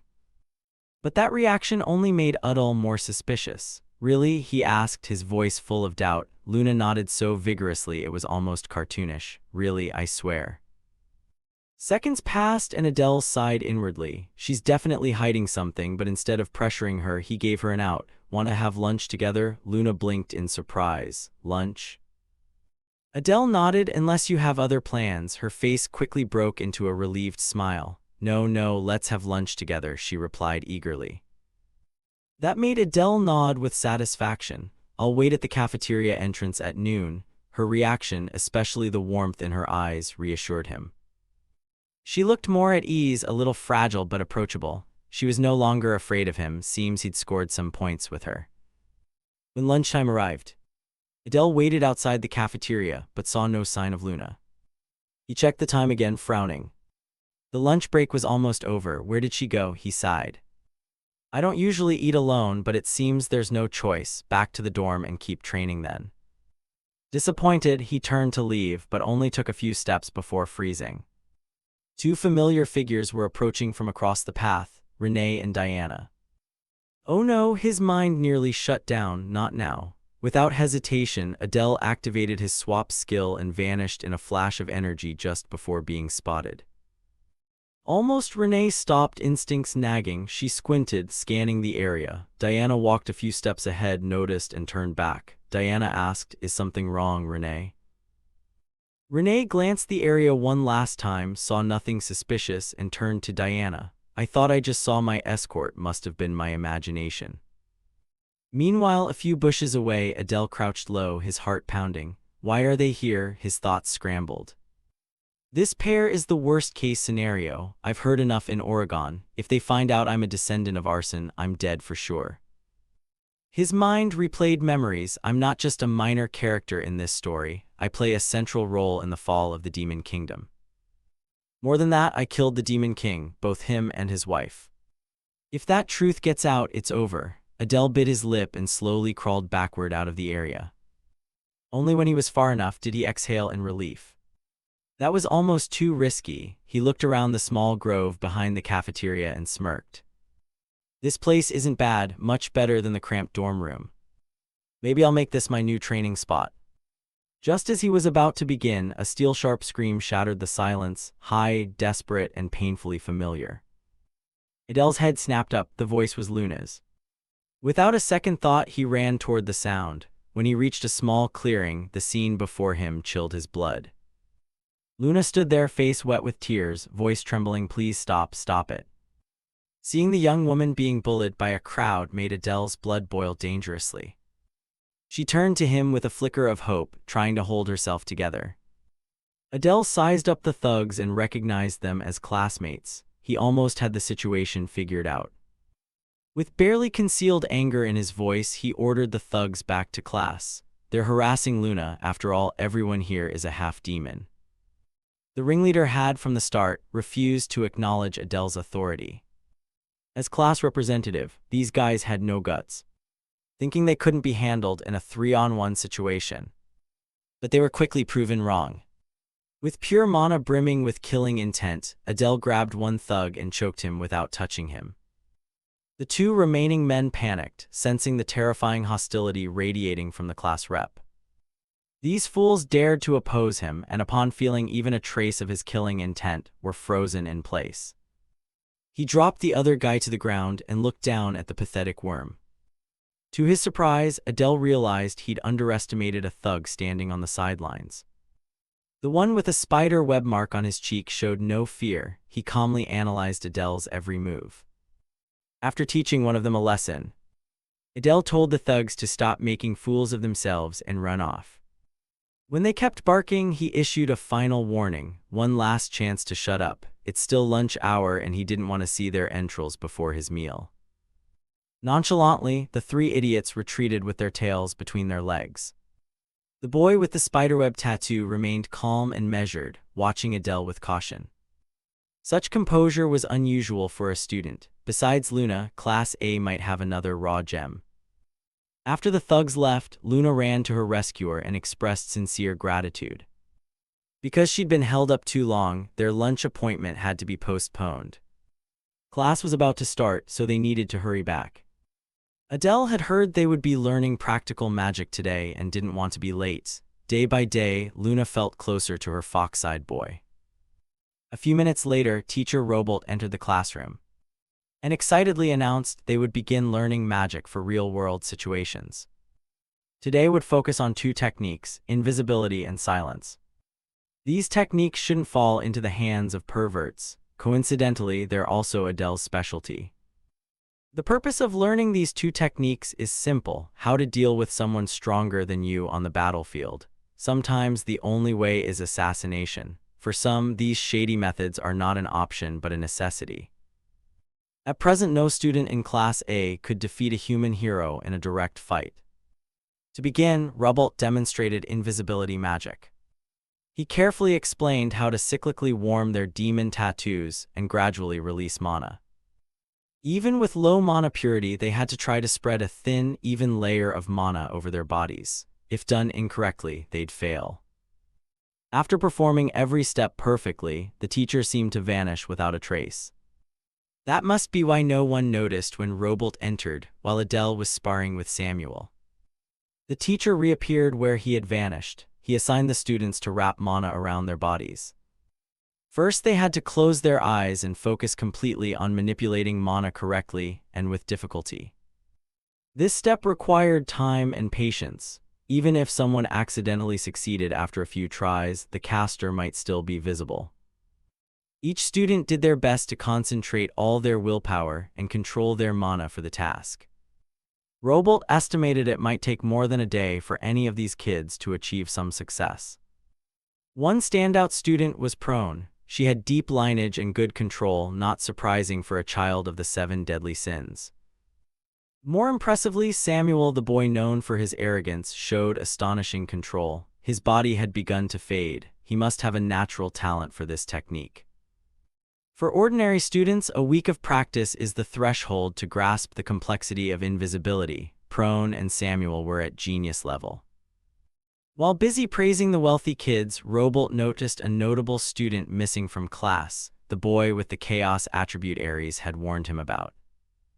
Looking at Adele's seat, his physical form had completely disappeared. He remembered the boy sitting there when the lecture began. While the teacher panicked mentally, Adele easily maintained invisibility without much effort, thanks to his body's latent talent. Invisibility magic was too easy to master. He was even thinking about combining it with the chaos attribute. The invisibility and assassination skills discussed today aren't enough to deal with truly powerful foes. He needs a more potent way to kill. Returning to the dorm, Adele was stopped in the hallway by teacher Robolt. The man only wanted to know whether he had practiced magic before enrolling at Satan. Seeing no harm in it, Adele admitted he was new to magic study but could always use his innate talent. Realizing he had a generational talent on his hands, Robolt invited Adele to visit his laboratory regularly. He praised Adele's exceptional potential in magic and the untapped possibilities of the rare chaos attribute. Adele might be very talented at assassination, but exploring other directions couldn't hurt. Since he already had plans for today, he promised to stop by Robolt's lab another time. That would help his school life if he maintained the guise of a magic prodigy.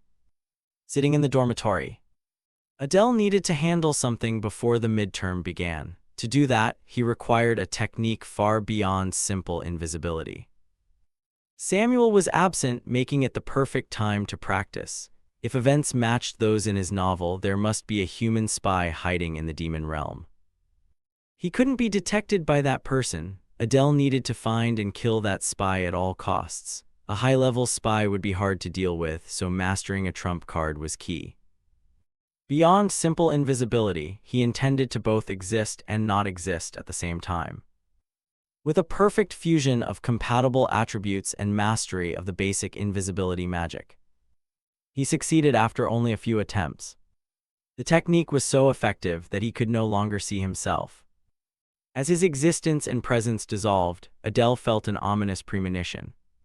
Perhaps he had pushed the non-existence aspect of the technique too far. And now he was struggling to breathe. His body felt strange, and instinct told him to dispel this dangerous magic. When he tried to disperse his mana, he discovered he couldn't force it off. He needed to do it immediately, or he would truly vanish from existence forever. Concentrating all his strength to regain control of his mana, he managed to dispel the modified invisibility after many efforts. In that state, his sense of time and all his senses blurred. It was truly a terrifying sensation to lose control. Moreover, his mana was critically depleted, making it difficult to stop this annihilation technique. Had he not controlled it in time, he might have been swallowed into complete oblivion. The experience made him understand why his ancestors warned about being consumed by the power of chaos. Even so, he couldn't abandon such a promising trump card. A completely new technique combining a famous spell with the chaos attribute would be a deadly weapon in his hands. He called it absolute invisibility. Suddenly, while panting from exhaustion, his annoying roommate burst in and kicked him hard. Samuel shouted angrily, but Adele couldn't understand a single word he said. Looking back, he couldn't hear his own voice either. The worst-case scenario crept into his mind. Had he lost his hearing after things settled in the dorm and his hearing returned? Adele decided to continue practicing the new technique on the outskirts of Satan. This time he controlled absolute invisibility better. Luckily, the backlash this time didn't cost him his hearing but his sight. Now he was sure that using absolute invisibility came at the price of losing 1 or 2 senses.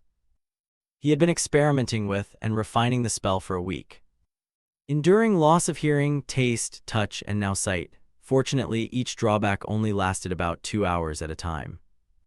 The bad part was he couldn't choose or predict which sense would go. Currently, the technique was only safe for about 3 seconds.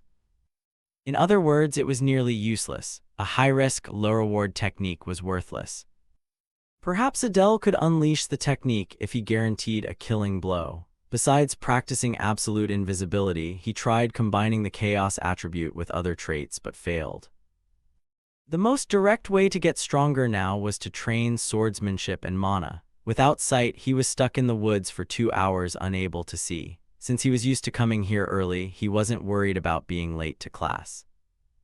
Class A was overseen by the strict teacher Aries. After regaining his sight, Adele was forced to line up and run as if his life depended on it. Weeks had passed and the lessons had been all physical training instead of learning how to use swords. After a grueling fitness session, Aries ordered the students to assemble. As class representative, Adele was used to relaying orders from the teacher to his classmates. Of course, this always annoyed the muscular guy, who was still bitter that Adele had been appointed to the important role.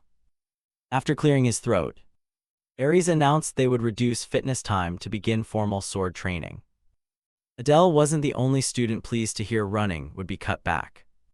Today's sword lesson would begin with a demonstration. Drawing his sword, Aries signaled for the class representative to step forward. Adele had no choice but to comply. Aries brusquely asked if he could channel mana into his blade. Adele honestly replied that he could. Aries sternly ordered him to pour all his strength into the mana blade and attack. To give an advantage, the teacher would not use mana, only raw strength. Knowing this man's spiteful nature, it was certain he wanted to stage a public humiliation for Adele. Before attacking, Adele confirmed Aries would only use the sword. With that condition, he drew his reliable dagger. Although he was allowed to use mana, tapping his innate trait might be overkill. At present, he wanted to probe the teacher's level. From the start, he noticed Aries' stance left no exploitable openings. In the human world, the man would be at an advanced expert rank, but in the demon realm, swordsmanship is mainly judged by the amount of mana channeled into the weapon. A person's rank meant nothing here. Channeling mana into a weapon wasn't easy. Adele knew the teacher was underestimating his ability, which bruised his pride a little. If so, he just needed to exceed expectations, dashing forward like an arrow. Adele aimed for the right carotid artery to kill. Of course, landing the opening blow wasn't easy. Aries easily evaded by changing angle. The second part of the attack began as he spun the dagger's hilt around for a quick follow-up strike, confident he could deliver a fatal wound. Aries stared at him and mocked his unfinished technique. The teacher flexed his massive muscles and caught the blade without raising his sword to block. Then a brutal counterattack to the spine sent Adele collapsing to the floor. Classmates watched Aries use excessive force in what was supposed to be a simple demonstration. Adele's fall left a large crater on the training ground. He coughed and gasped, his lungs collapsing from the brutal counterstrike. Not stopping, Aries raised his sword, apparently aiming for the student's throat with murderous intent radiating off him. Adele felt death closing in. From the crowd, Luna called his name anxiously. With one hand hoisting the heavy sword above his head, Aries brought it down in a powerful blow meant to wreak destruction. The impact shattered the training floor. Even Samuel recognized this was too violent for a sword lesson. If that stubborn brat felt the same, then clearly something was wrong. Fortunately, Adele managed to channel mana into his body and roll out of the danger zone. Thanks to quick reflexes, he shoveled the sword aside at the right moment to survive the onslaught. If he had been a fraction early or late, he would have been cleaved in two. Aries felt a disturbance in his blade. Adele rose and confronted the massive man for trying to kill a student for no reason. Aries pulled the dagger lodged in his chest as if it were nothing and calmly denied the accusation. He tossed Adele's dagger to the ground and ordered him back in line. Shut up. Then the bastard of a teacher asked the class representative what it felt like to fight someone of his caliber directly. Adele didn't mince words, asserting that what happened was the tactic of the week. He added that he was allowed to use mana while the opponent had self-imposed limits. He inferred that Ares wanted to show the class that the only way for the weak to defeat the strong is to be willing to sacrifice themselves to deal damage. By Adele's estimate, Ares could easily have dodged his final strike, but the man deliberately took the blade as if it had been planned from the start. Surprisingly, Ares conceded that Adele had given the correct answer. He wanted to drive into the students' heads that the human world is full of terrifyingly powerful individuals who are nearly impossible to defeat without risk. Monsters must lure these powerful people into complacency and, when needed, boldly expose a weakness to create an opportunity for a surprise attack. What he taught was not the noble art of swordsmanship. In the real world and real war, such ideals don't exist. Ares would not teach pretty swordplay, only what brought victory. From now on, they would not be limited to swords. This was a weapons class. He implied that death didn't matter as long as you secured victory. Ares was planting this idea for the midterm. Now the teachers of the human royal school were surely on high alert. The human spy must have detected the current situation at Satan. In the novel, Satan's students would fall like wheat, while the royal school's pupils would remain safe. Ares might suspect Adele of being the spy. To clear his name, he had to find the traitor first. After the flashy demonstration, Ares dismissed the students. While the others returned to class in orderly fashion, Adele stood his ground. Ares looked at him with displeasure and asked if he intended to rebel over what had happened. Adele smiled to deny the ridiculous notion. But when Ares turned his back, Adele's covert hostility flared. He couldn't rely on someone who suspected him of being a spy. Ares also loathed the cruel, assassin-like expression Adele had displayed from day one. He couldn't contain it. His killer instinct had fully integrated into who he was. It was necessary to gain enough authority and standing to suppress the power of the 7 deadly sins.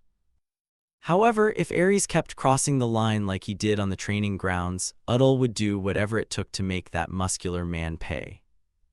While scheming revenge against the teacher, Luna approached and sensed a hint of killing intent leaking from him.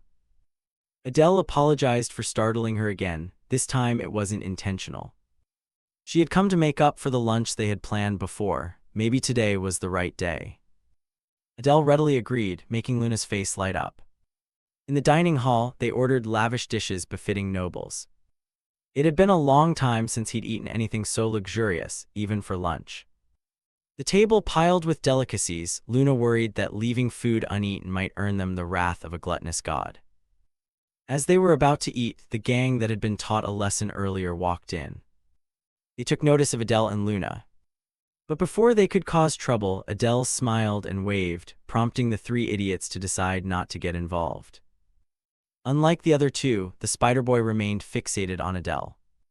He took the chance to ask Luna what had happened with those 3. She admitted other half-demons had been bullying her. She didn't know why, only that they started taunting her at some point. She blamed herself for being weak and lacking special physical abilities. Perhaps she didn't realize the true value of her healing ability. Luna added that those 3 never physically assaulted her. They only yelled as they passed and occasionally took her money. Hearing about the miserable situation she endured, Adele advised Luna to stay close to him from now on. Luna insisted she didn't need protection, only to prove she wasn't betraying monsters. But that was all the more reason for them to stick together since Adele wanted to investigate. He asked Luna what she knew about the boy with the spider tattoo. According to Luna, his name was Kyle. Hearing the name, Adele's memory recalled a character named Kyle in the novel. Adele asked further. He learned Kyle was a pure-blood demon who socialized with half-demons. In Luna's eyes, he was particularly frightening. He looked at her as if she were a repulsive insect. Wasn't that how they used to view humans in Oregon? Kyle immediately climbed to the top of his list of suspected spies. He briefly considered checking the information sheet to confirm, but that might be a waste of money. To avoid more headaches, it was better to verify it himself. After all, he already had a lot of data related to this spy. Adele stood up, went over to the table of the 3 idiots, and greeted them politely. They instantly reacted with a mix of fear and hostility, while Kyle remained indifferent. Incidentally, Adele mentioned having heard about a first-year girl at the royal school. Kyle stayed seated, focusing on his meal. Adele added that the girl was a half-demon with one living relative, an older brother. At that moment, he sensed Kyle bristling in his seat. To provoke a reaction from the suspect, Adele hissed the name Ray with a venomous tone. In that instant, Kyle must have realized his cover was blown and that it was a much bigger problem than he had anticipated.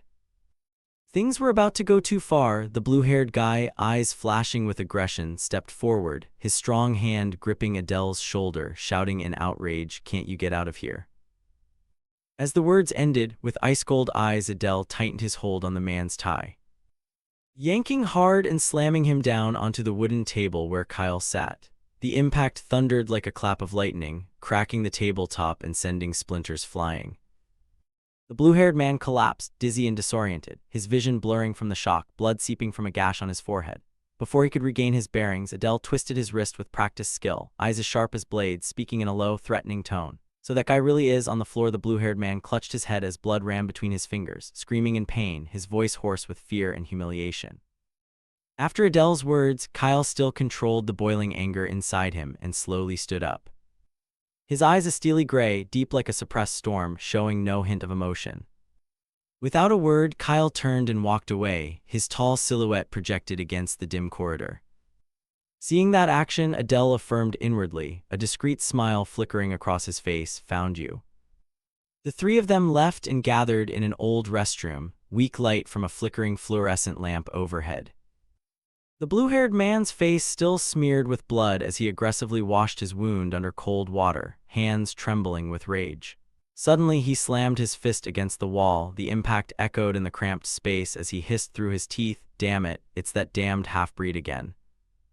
Then he turned to Kyle, eyes blazing, and shouted, "Will you get revenge?" Kyle remained pensive and silent, his cold gaze staring into space as if lost in deep scheming. Seeing Kyle's silence only fueled the blue-haired man's fury. He stepped closer, voice sharpening. "Well, why aren't you answering?" Kyle still said nothing, his face motionless like a statue. Pushed to the brink, the blue-haired man lunged forward, yelling that "You're unreliable, you damned sympathizers, yet you're the one talking to them. Now you're going to abandon us." He grabbed Kyle by the neck and shouted, "You cowardly bastard." But as the words left his mouth, Kyle snapped like an enraged animal, spinning with terrifying speed, seizing the blue-haired man's head and slamming it hard into the brick wall. The dry impact rang out, accompanied by the man's pained cry. Not stopping, Kyle's face distorted by fury continued battering his head against the wall in steady beats like the rhythm of a destructive machine. The wall began to crack and chunks fell to the floor. The blonde standing nearby looked pale, watching the scene in horror. Finally, when the wall was stained with blood, Kyle stopped, still clutching the blue-haired man's head. His voice was low and filled with murderous intent. "Pests are too troublesome." The blonde stammered, trembling, "Hey Kyle, what are you doing?" At that moment, Kyle seemed like a different person. His eyes glowed blood-red as he ground his teeth and glared at the blonde, who crumpled to the floor in terror. Kyle roared in an icy voice, "Before I kill you all, get out of my sight." The two of them hurriedly helped each other out, staggering from the restroom, leaving Kyle alone in the silent space. He walked to the tap and washed his face. The cold water brought him a measure of clarity. Looking into the mirror at his blurred reflection, Kyle murmured inwardly, how could he have known? The mind-numbing enchantment and the disguise spell still worked perfectly. Cast by the finest mage and moreover by a half-demon, the chances of his identity being exposed were extremely low. Could he also be a spy sent by humans? No, the Bears clan had secured his identity. A haunting question formed in Kyle's mind. Adele, who exactly are you, and how do you know about my sister? His gaze turned savage, deadly thoughts rising up. He cursed silently, best to kill him before he reveals my identity. Night fell, the dormitory plunged into darkness as Kyle placed several weapons on the worn wooden table, the oil lamp's glow catching the cold edges of the blades. He inspected each piece, fingers gliding over the metal to ensure perfect sharpness. In his head, he whispered that to kill him he must prepare thoroughly, and first he needed to send the gathered information. It seemed his identity had been detected by Adele. Just as he was about to write, the door burst open and Adele strode in with a forceful shove, making Kyle start and turn around. Adele looked exhausted, as if he'd run a marathon. He sighed softly, "Ha ha, almost late." Kyle's eyes narrowed coldly as he asked, "How did you know to come here?" Adele adjusted his clothes and offered a casual smile, "Tonight is beautiful." When Adele stepped closer, Kyle hesitated not at all. He hurled the pen he was holding at him and shouted, "Screw your pretty face, if not for you this would have been a peaceful night." The pen flew, but Adele easily dodged and caught it, still calm-voiced, "Having trouble, are you?" Right after, a sudden explosion rang out behind Adele, startling him. A flash of brilliant yellow energy shot like lightning. Adele quickly dodged, realizing Kyle had initiated the attack. He smiled with sarcasm, using dual magic to form an energy orb, not even bothering to hide your identity now. "If you use magic, you're definitely a half-demon, and this form is a disguise." Kyle didn't deny it, replying coldly, "That's right, you even found this secret place, so you already know everything, huh?" Adele smiled, eyes glittering, "Perhaps so." Kyle, furious, launched more spells at Adele, shouting, "How do you know about Ray?" Adele nimbly twisted to dodge each attack, thinking as he moved, "In this situation he still worries about his sister first." Makes sense, Kyle isn't acting for humanity but for a sister with an abnormal constitution, mana concentrated in her heart beyond what it can bear to cure a terminal illness. He colluded with humans. Frustrated by Adele's evasive attitude, Kyle kept unleashing fierce magic, yelling, "Answer me now." Adele did not fight back, only dodged. But a thought flashed through his mind, why not dig to the root? The corner of his mouth twitched. He straightened his clothes and said calmly, "How would I know? How could I? I've never even met your sister." "Oh, and the pitiful smile she makes just before she cries is beautiful, so beautiful I want to crush it." Hearing that, Kyle trembled with rage. His eyes glowed red, lips pressed tight, energy within him like a volcano about to erupt. He couldn't help but roar, "You damn traitor." Adele replied calmly, "You should use the right word. Spy is accurate, the filthy one is Cerberus." The taunt poured fuel on the fire. Kyle clenched his fists and shouted, "Shut up." He thrust both hands forward, forming a colossal magical sphere as blinding light enveloped it, shouting, "I'll extract every piece of information you know before I kill you." Seeing his opponent lose control as predicted, Adele smiled inwardly. He's fallen for it. He turned and taunted, "If you can do it, go ahead and try." Kyle immediately launched the magical sphere at terrifying speed, but Adele refused to be passive. In the blink of an eye, he used a swapping skill, causing the energy orb and his position to switch places. The wall behind where he had stood rocked from a violent explosion, dust and smoke billowing. Kyle froze at his opponent's ability, murmuring, "So you can teleport instantly? Hard to believe even seeing it with my own eyes." Adele smiled in reply, "Close enough, you've investigated me thoroughly, so you probably already know everything, right?" Kyle slowly regained his composure and said, "So you've known my identity all along, haven't you?" Adele nodded. "That understanding should suffice, I suppose." Kyle advanced with a cold stare, his voice deepening. "I see. In this situation," Adele thought inwardly, "he finally realizes he has no chance of winning." But contrary to his thought, Kyle gritted his teeth as a massive surge of mana erupted around his body. Countless yellow magic spheres appeared, wrapped in flashing bolts of lightning, shaking the space. This unexpected action startled Adele. His eyes flashed with alertness at his opponent's terrifying power. Seeing the myriad glittering energy orbs swirling around Kyle, Adele muttered to himself, "Multiple spells of third circle level, is it? At least 20 attacks, much easier than I thought." A faint smile tugged at his lips, "It's almost suspiciously easy." On Kyle's side, he remained intensely focused, cold eyes locked on the target.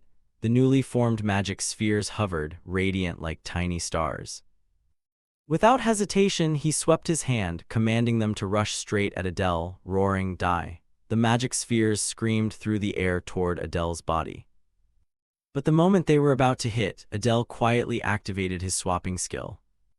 In an instant, his body vanished, and in its place, an energy orb appeared at the original spot. Kyle's attacking spheres lost their target and slammed into the stone wall behind, causing a blinding explosion that shook the space. Seeing Adele suddenly rush forward, Kyle smiled with satisfaction, a gleam of triumph in his eyes. "I've been waiting for you to use this move for a long time," he shouted, but before he could savor his victory, Adele used the swapping skill once more.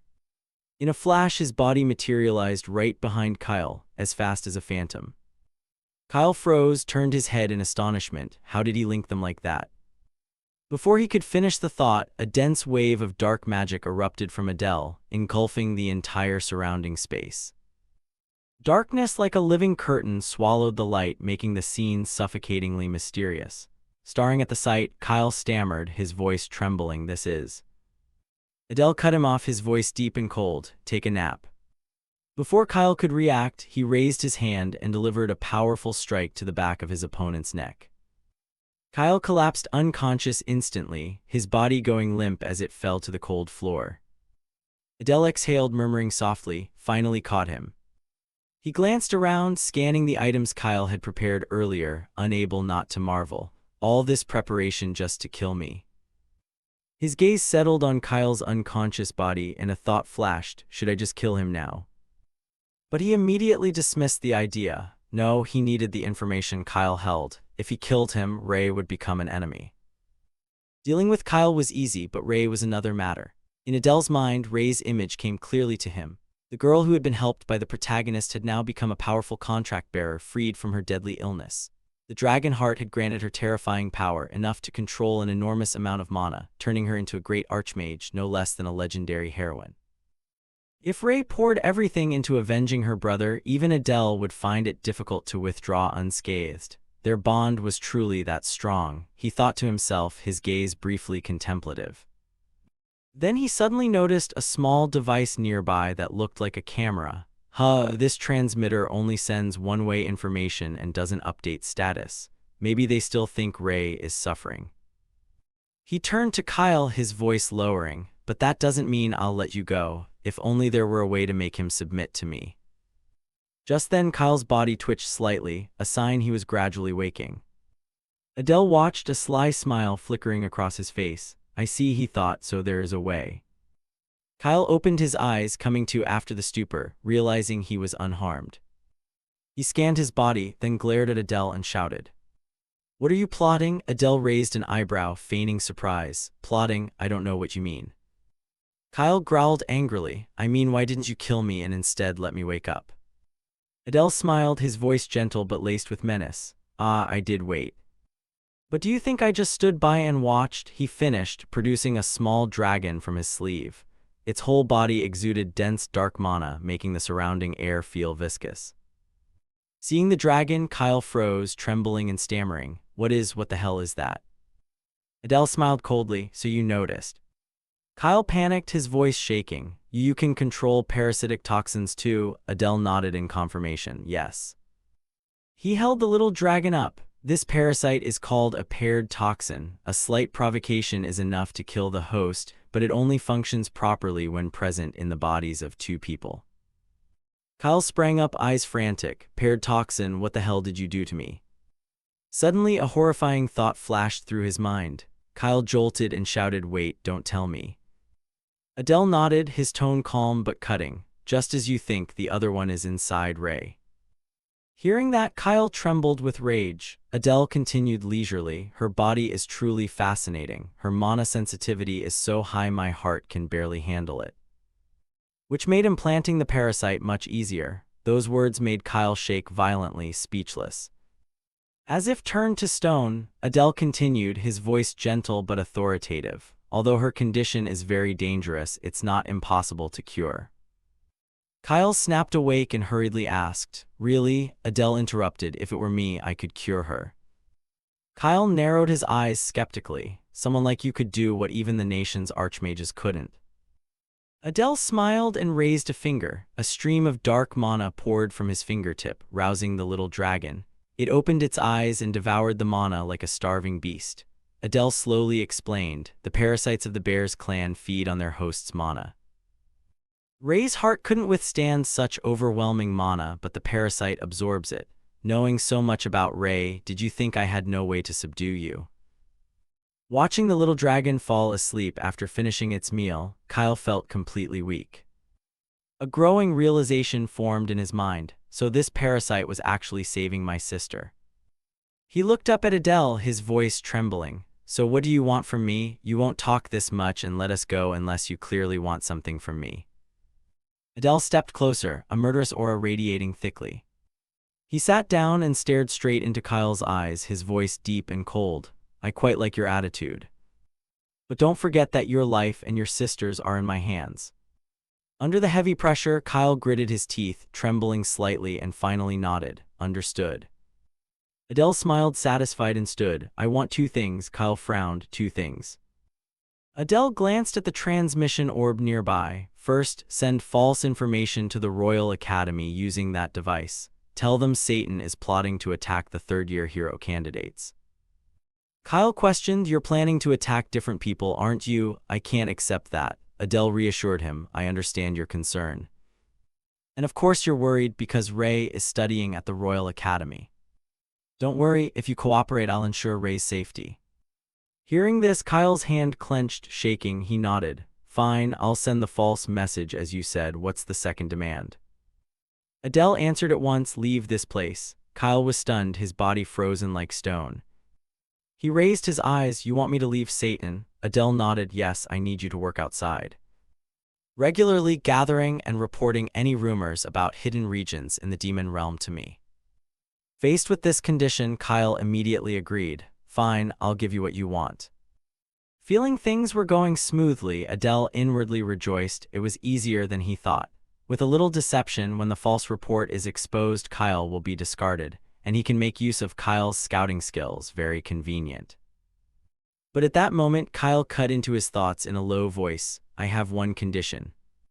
Adele flinched, thinking what he still dares to set conditions at this point. He calmly asked, what's the condition? Kyle gritted his teeth, voice resolute. Write a god-demon pact. If you refuse, just kill me and my sister, I don't care. Adele was stunned, thinking to himself, a god-demon pact. Under magical law, a formed covenant creates an inviolable bond. Whoever dares break an oath in the name of gods or demons pays with their life. Adele looked directly at Kyle, thinking it risky inwardly, but this was a sure way to restrain him. Seeing Adele pensive, Kyle frowned, suspicion in his tone. What are you planning to do? Adele smiled coldly and replied, all right, I accept. A plan slowly took shape in his mind. If I cleverly insert a small trick into the covenant, breaking the oath won't be too difficult. He turned to Kyle, steady-voiced. Only Archmage-level wizards can craft such an item. Do you have one? Kyle shrugged and replied curtly, none left. Hearing that, Adele laughed, a mocking glint in his eyes. Ha ha, you're a bit overconfident. Kyle stared at him challengingly. Someone like you should be able to obtain one without much trouble, right? At Kyle's insolent attitude, Adele ground his teeth and muttered, knew it, in the end I'll have to do it myself. He thought, of course someone possesses that item, the question is who. Suddenly an idea flashed through his mind. Right, perhaps Lecturer Robolt would have one. Pulling the thought back, Adele immediately said, very well, I'll try to find one today. He reached out, his voice decisive. Meet me here at dawn tomorrow. Kyle hesitated for a few seconds, suspicion in his eyes. Then also extended his hand to seal the deal. After which they went their separate ways. As Adele walked away, the corner of his mouth curled into a small smile. Looks like I just gained a useful dog. Meanwhile, Kyle clenched his teeth and cursed silently. Damn it. After walking a ways, a sudden unease rose in Adele. Even if he fooled them with false news about Kyle, he still wasn't sure he could do well on the midterms. No matter what he did at the Imperial Academy, the chance of success was nearly zero. He clenched his fist and told himself that all the same, he had to try by any means. The scene shifted to Lecturer Robolt's office. Robolt was still absorbed in his research, eyes fixed on the pile of documents before him. Suddenly a sound from outside made him start. Adele entered with a friendly smile. Good morning, Lecturer. His unexpected arrival surprised Robolt. Robolt sprang to his feet and came over cheerfully. You really came as we agreed. Adele nodded. Of course, once I promise, I keep my word. Robolt hospitably invited him to sit. Would you like some tea? Adele nodded. Yes, thank you. While Robolt prepared the tea, Adele scanned the room. Shelves were packed with documents, magical tools shimmered with mana, and ancient ritual symbols adorned the walls. He was interested not only in books but in rites as well, truly the laboratory of a magic lecturer, Adele thought in admiration. A few minutes later, Robolt brought out a steaming pot of tea. As he poured, he said, "Thanks for coming." Adele replied politely, "No, I should be the one thanking you for your hospitality." Then he went straight to the point. "But tell me, what exactly do you need me for?" Robolt's expression turned serious. He pushed up his glasses and spoke in a low voice. "This is rather important." Adele paused, thinking, so it's not a trivial matter. Maybe I should probe him a bit. He spoke, testing the waters. "Are you afraid I'll leak it?" Robolt immediately denied it. "No, not for that reason. It's just not something easy to share." Adele smiled and offered, "If you want, I can sign a god-demon pact." Robolt flinched at that. Then he replied, a touch excited, "Oh, if you're willing to do that, of course I'll tell you." Adele thought to himself, so he really does have one. Robolt waved his hand and summoned a covenant sheet wrapped in deep red magic that glittered like blood. He placed it before him. Seeing the pact, Adele couldn't help but be surprised. So easy, huh? The covenant stipulated that Robolt's research documents must not be disclosed and that the signer must assist the research until significant results were achieved. In return, the signer would receive compensation under clear terms. Adele turned to Robolt and asked, "Did you prepare this in advance?" Robolt scratched his head and chuckled awkwardly. "Ha ha." Adele continued, "Okay, can we tweak a clause to be fairer? If during research I judge it's beyond my capability, I can stop supporting and return all compensation received." Robolt nodded. "Reasonable. So how would you like to be compensated?" Adele answered immediately, "I want a god-demon oath covenant and 3 high-grade mana vials." Hearing the request, Robolt stroked his chin and pondered. Adele thought, high-grade mana vials restore all mana upon drinking, exactly what I need now. After a moment's thought, Robolt amended the covenant terms and handed it to Adele. "Understood, that is cheaper than a single elixir, just sign here." Adele took the covenant and asked, "I only need to sign my name here, right?" Robolt nodded. "Yes." Before signing, Adele asked out of curiosity, "Why choose me? There are surely many students better than I am." Robolt answered calmly, "Actually, I asked many second and third-year students, but most were of no help. I even invited Samuel from first year, but he flatly refused, saying it was a hassle." Adele smiled inwardly, typical Samuel. After signing, he handed the covenant back to Robolt. Done. He thought to himself that he'd soon have to use a pseudonym without the name Arson in it. Immediately the covenant vanished, transforming into a deep red surge of mana. That shot straight into Adele's heart. The pact was sealed. He felt a new power within him and exclaimed, "So this is how a god-demon oath is formed." Robolt stood and took a book from the shelf. Then turned back. "It's done, now let's begin immediately." As he reached for the book, the bookshelf suddenly shifted, revealing a secret passage. Adele murmured in surprise, "I didn't expect a place like this." "Does Headmaster Satan or the other lecturers know about this?" Seeing him hesitate, Robolt turned and urged, "Go in, this is the place."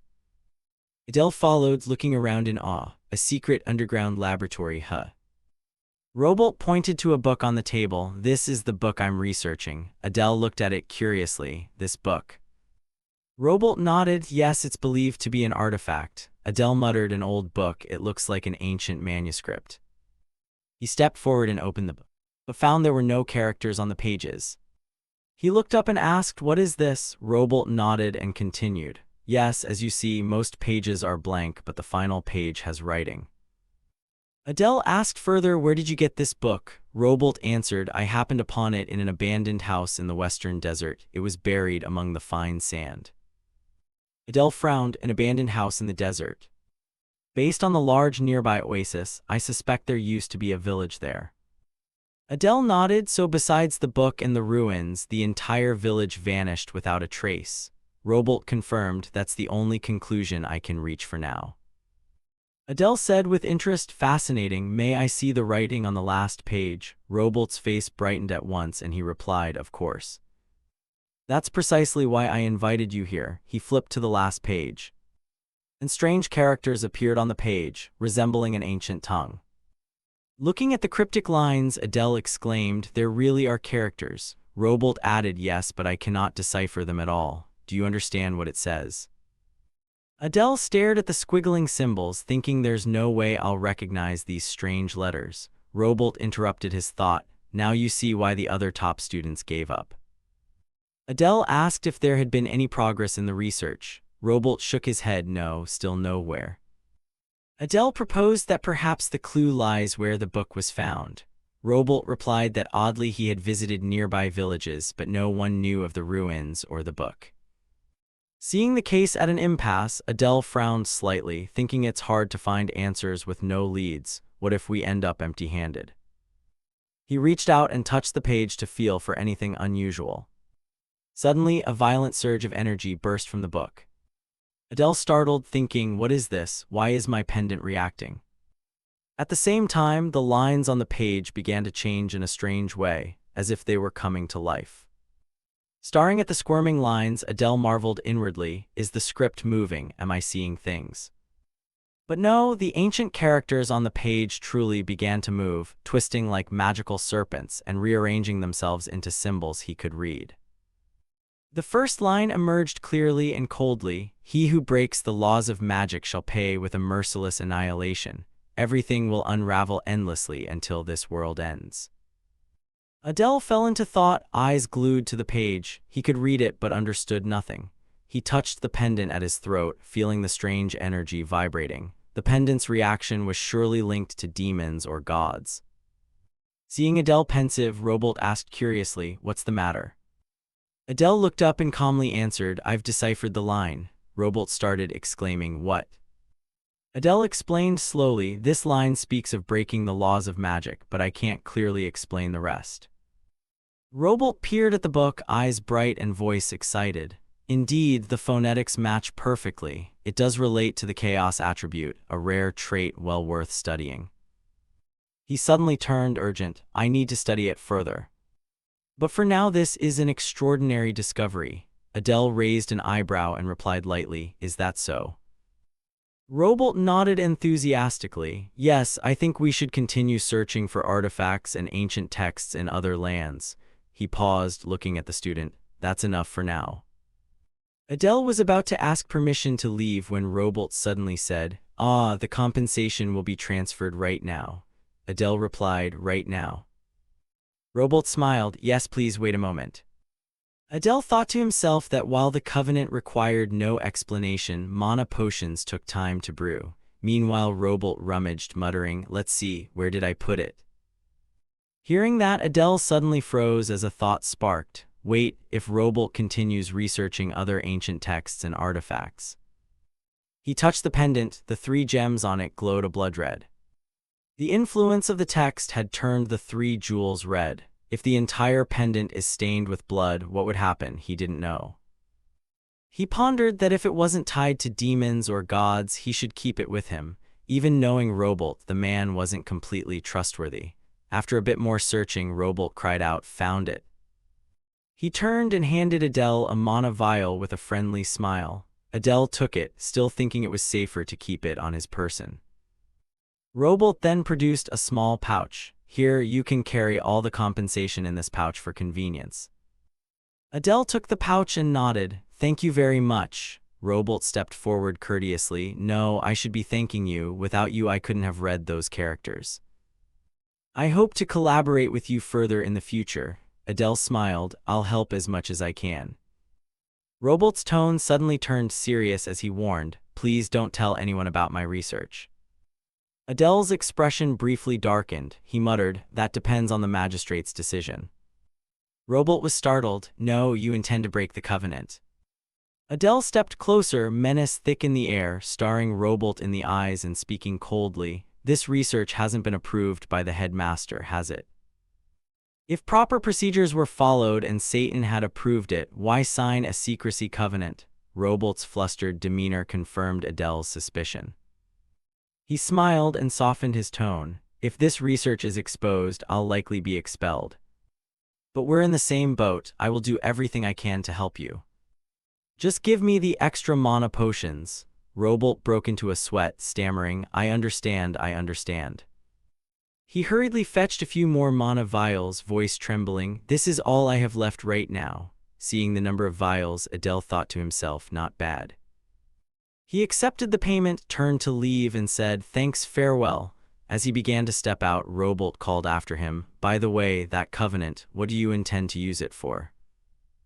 Adele stopped, turned, and flashed a sly smile, to free a slave. The scene shifted to the dormitory at the time Adele had arranged. He stepped into the room. Where Kyle was already waiting, he looked at him coldly. You're here. Adele replied calmly, long time no see. Kyle frowned. What the hell is that? You brought the covenant, didn't you? Adele produced a covenant and held it forward. Of course, let's sign it now, shall we? Kyle took the covenant, astonished. I can't believe it, you actually found it today. Adele smirked. You told me to find it, so don't start complaining now if you change your mind. If you go back on your word, deal with the consequences. Read it carefully and sign. Kyle skimmed the covenant, which clearly stated that Adele would not harm Kyle or his sister. Ray's illness would never recur. Kyle would place Adele's orders first. However, Adele would not command anything that endangered Kyle's life. After reading, the covenant immediately dissolved into a blazing red energy that shot into Kyle's heart. Seeing the familiar scene, Adele smiled warmly. The contract is complete. He took a small slip of paper from his coat and said, here is the first order. Kyle nodded. Understood, I will send a false message. Insert this paper into the slot and it will start transmitting. Watching Kyle's professional actions, Adele thought, so that's how it's used. Interesting. Right, opening a gate large enough for people requires massive resources and mana. Kyle continued, this recharges monthly and can be used once. Send a message to make them think we're dead so they won't target us anymore. Sooner or later we'll lose value anyway. Adele stepped forward with a wry smile. Dead? No, this is a mutually beneficial arrangement. Kyle sighed, sounding weary. Do as you want. He added, there is one more order. From today you will leave Satan. Go gather all information about the demon realm from outside, hidden zones, matters concerning high demon clans, or concealed artifact histories. For now, find the nearest secret zone and intel on the clans who escaped punishment, and send a report every half-month.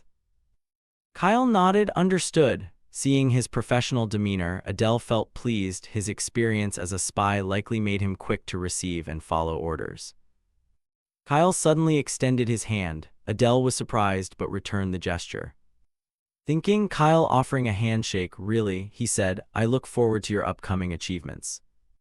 But contrary to expectation, Kyle shoved his hand away and barked, achievements my ass. Give me the money first, gathering intel costs money. Adele forced a smile and scratched his head. Ah, right, money. I forgot I don't have much, what should I do? He hurriedly took out a paper and said, mention my name and give this. House Bears will assist you, but never open it. Kyle took the paper and nodded. Understood, I'll depart today. I'll submit my withdrawal from Satan. Adele praised him, quick. Kyle paid no mind and walked off coldly, snorting, living with filth is nauseating. The scene shifted to the next day in class. Adele sat pensively in the classroom. Since yesterday, Kyle had completely vanished from Satan. Rumors that he submitted a withdrawal spread quickly, and his name came up often due to the commotion in the dining hall. Even Luna suspected him too, understandable. She suddenly had an episode while eating. He thought further, the issue is Instructor Aries. He must have noticed something, but he won't touch me. There are only a few days until the midterms. Changing the class leader now would definitely cause a lot of chaos. Idea stepped in, placed her hand on the desk, and her voice rang out, very nice to see you all. She continued, the midterm exams start in 3 days. There are 4 subjects, weapons, skills, magic, understanding humanity, and practicals. Among them, the most important is practicals. The practical exam on the last day will be an attack on the Human Royal Academy. Idea's words caused an uproar in the class. Everyone was surprised, but Adele remained calm, thinking to himself, it's finally starting. He thought inwardly, I've finally made it here. Now the main plot of the original story will officially begin. Demons attack the Royal Academy and humans put all their effort into stopping them. Amid that chaos, countless villains will reveal themselves and fierce clashes will erupt. Contrary to everyone's worry, Prone stood up, hands on her hips, and cheerfully declared, "First place in the midterms will be mine." In response to her boast, a student below cheered in agreement with her, "Anything's possible." Another yelled excitedly, "Kill the class leader, wipe them all out." She laughed loudly and added, "Ha ha, kneel before me." Hearing this, Adele clenched his teeth and thought, do they really have to kill? The whole class seems brainwashed.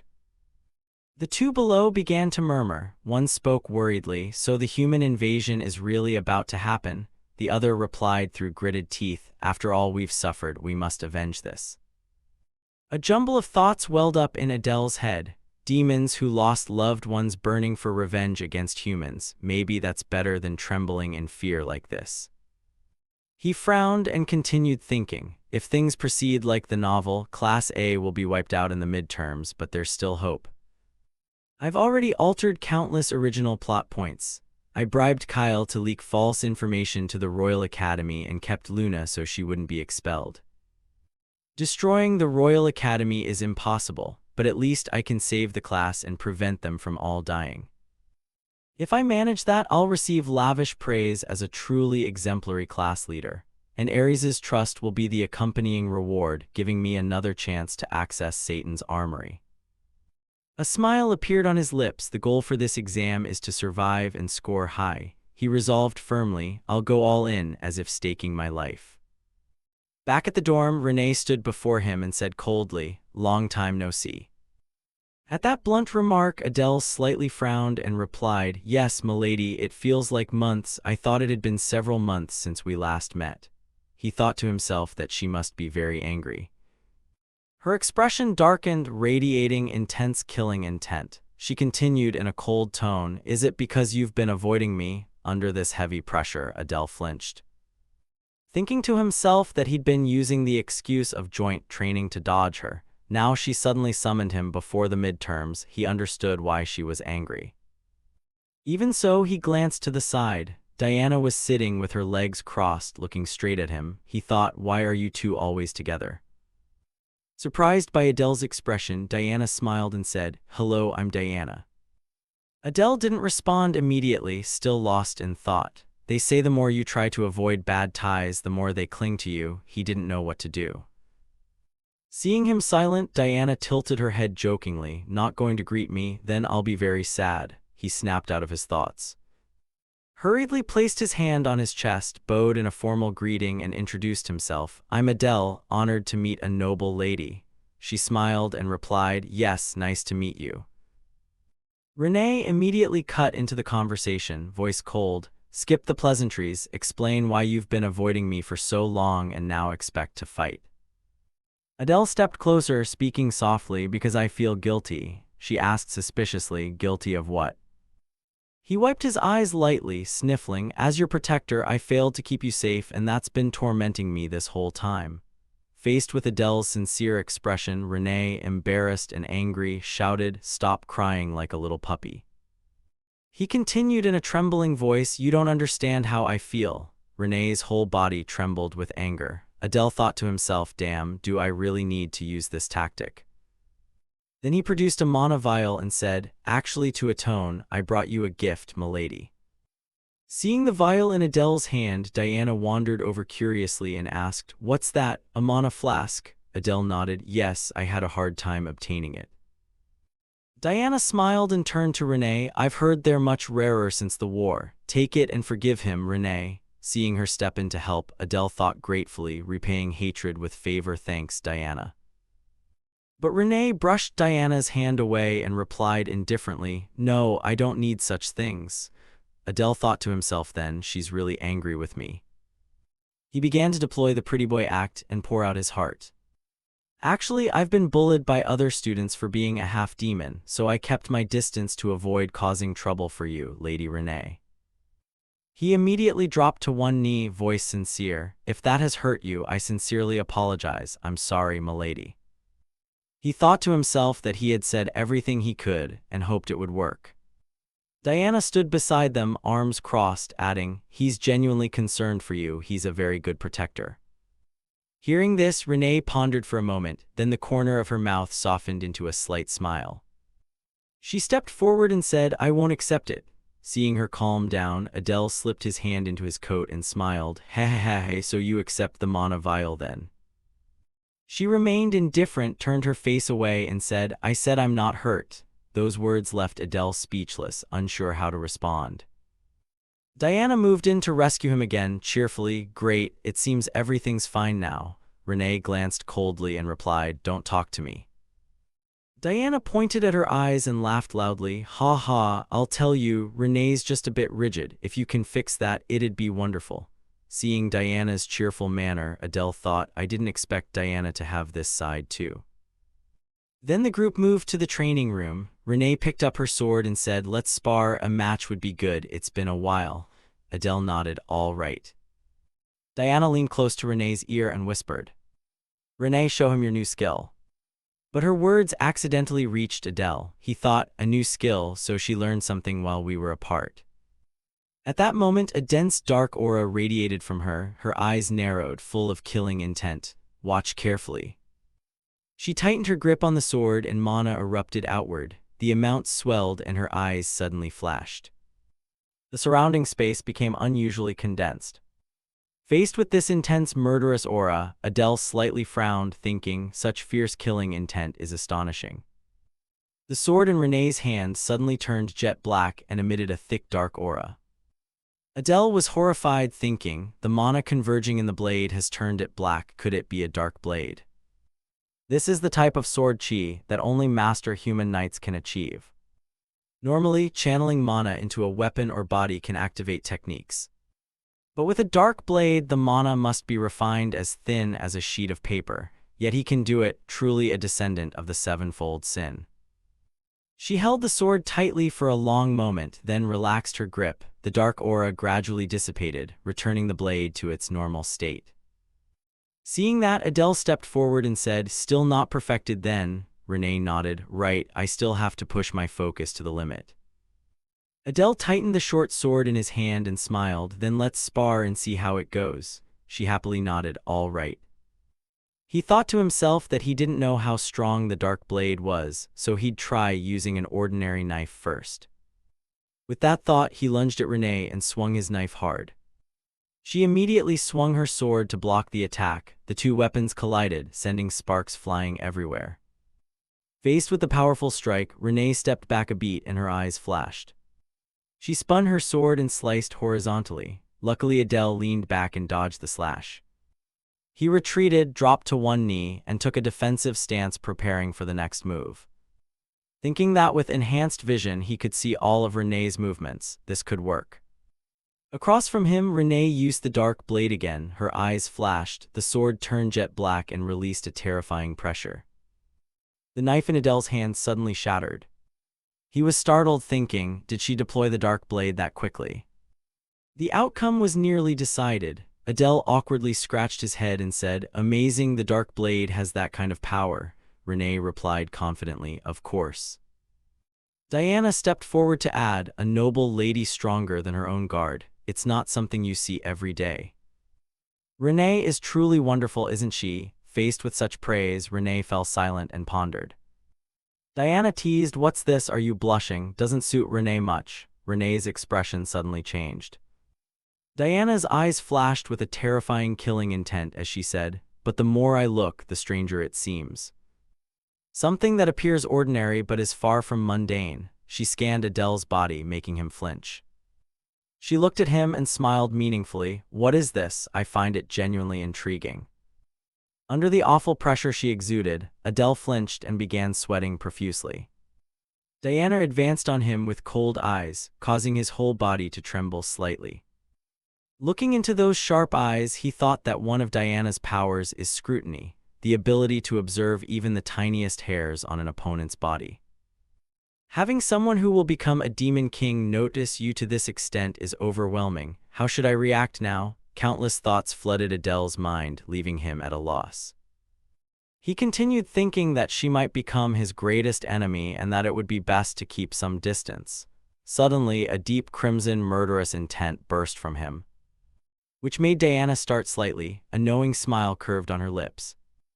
Seeing that confident smile, Adele thought that most people respond to murderous intent with fear or caution, but this calmness is only found in the strong. Renee stepped forward, cutting the tense atmosphere, and said, "Diana, what are you curious about?" At that question, Diana approached, pointed at Renee, and smiled. "Yes, Renee's swordsmanship looks increasingly strange the more I watch, so I'm a bit curious." Renee regarded her with suspicion, though there was some trust. Seeing this, Adele muttered to himself that she was easily deceived. Then he turned to Renee and said, "I want to ask too, how is that sword technique executed?" Holding the sword, Renee began to explain in a firm voice. "First you must grasp the secret. It feels like pouring energy into the blade." Adele nodded repeatedly. "Ah, so that's it," he thought. "Haha, only geniuses would think of something like that."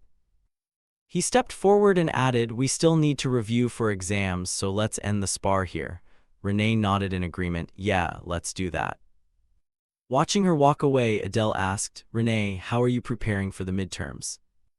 She looked at him and smiled confidently. "Perfect." Seeing that confident look, Adele also smiled, thinking the timing of the first midterm and when the main cast attracts scorn don't line up. Meaning Renee will survive this exam, but it's very likely that my Class A students will be wiped out. Watching them leave, he said, "Then good luck, m'lady." Renee turned and waved, "You be careful too." Diana glanced at Adele beside her and gave a small smile, whispering, "See you later." This unexpected remark startled Adele.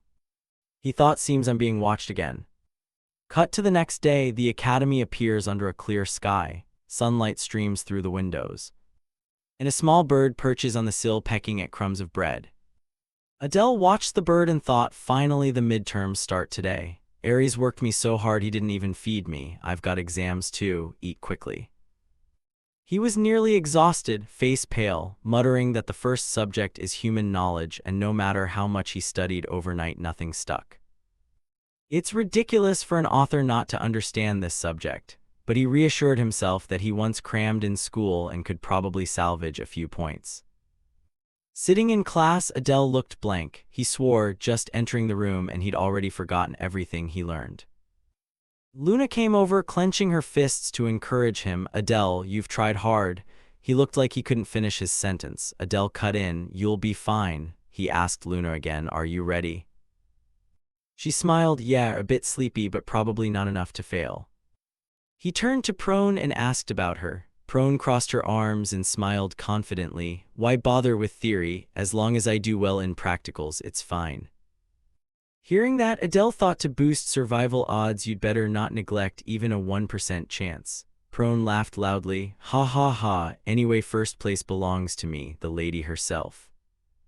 At that moment a teacher entered in a resounding voice. "Everyone sit, put away notes, stow them in your desks. Anyone caught cheating will be expelled from the exam immediately." As the proctor finished, the students bent their heads and began the test. Adele worked and muttered inwardly that perhaps using interest and focus made the crash course study unexpectedly effective, and the test was going smoothly. Then a question struck his eyes and he paused. "What do you think of humanity? This question is not graded." He muttered that it's not multiple choice but an essay and it doesn't even count. Why ask what I think of humans? For Adele, humans destroyed his clan, so the answer would be obvious.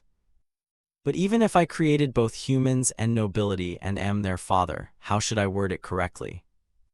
Though uncomfortable, he knew the answer Satan wanted. After much thought, he wrote 2 words on the paper: enemy. 45 minutes passed, the proctor announced, "Time's up, hand in your papers. The second period will be the weapon skills exam." Cut to the training yard. Aries stood with his arms crossed, his face dark and extremely stern. He looked at the students and said in a low voice, "Today you'll fight one-on-one to show your true strength, magic or weapons. Use whatever you have, fight with everything you've got. Do not avoid combat out of fear. I will call names in order. Step forward when called. At Ares' serious tone, Adele marveled at the terrifying killing intent, so they really mean fight with full force. Hearing this, the 8 students below trembled with fear, especially prone. Suddenly, a student was knocked flying backward, rolled several times on the ground, and cried out in pain.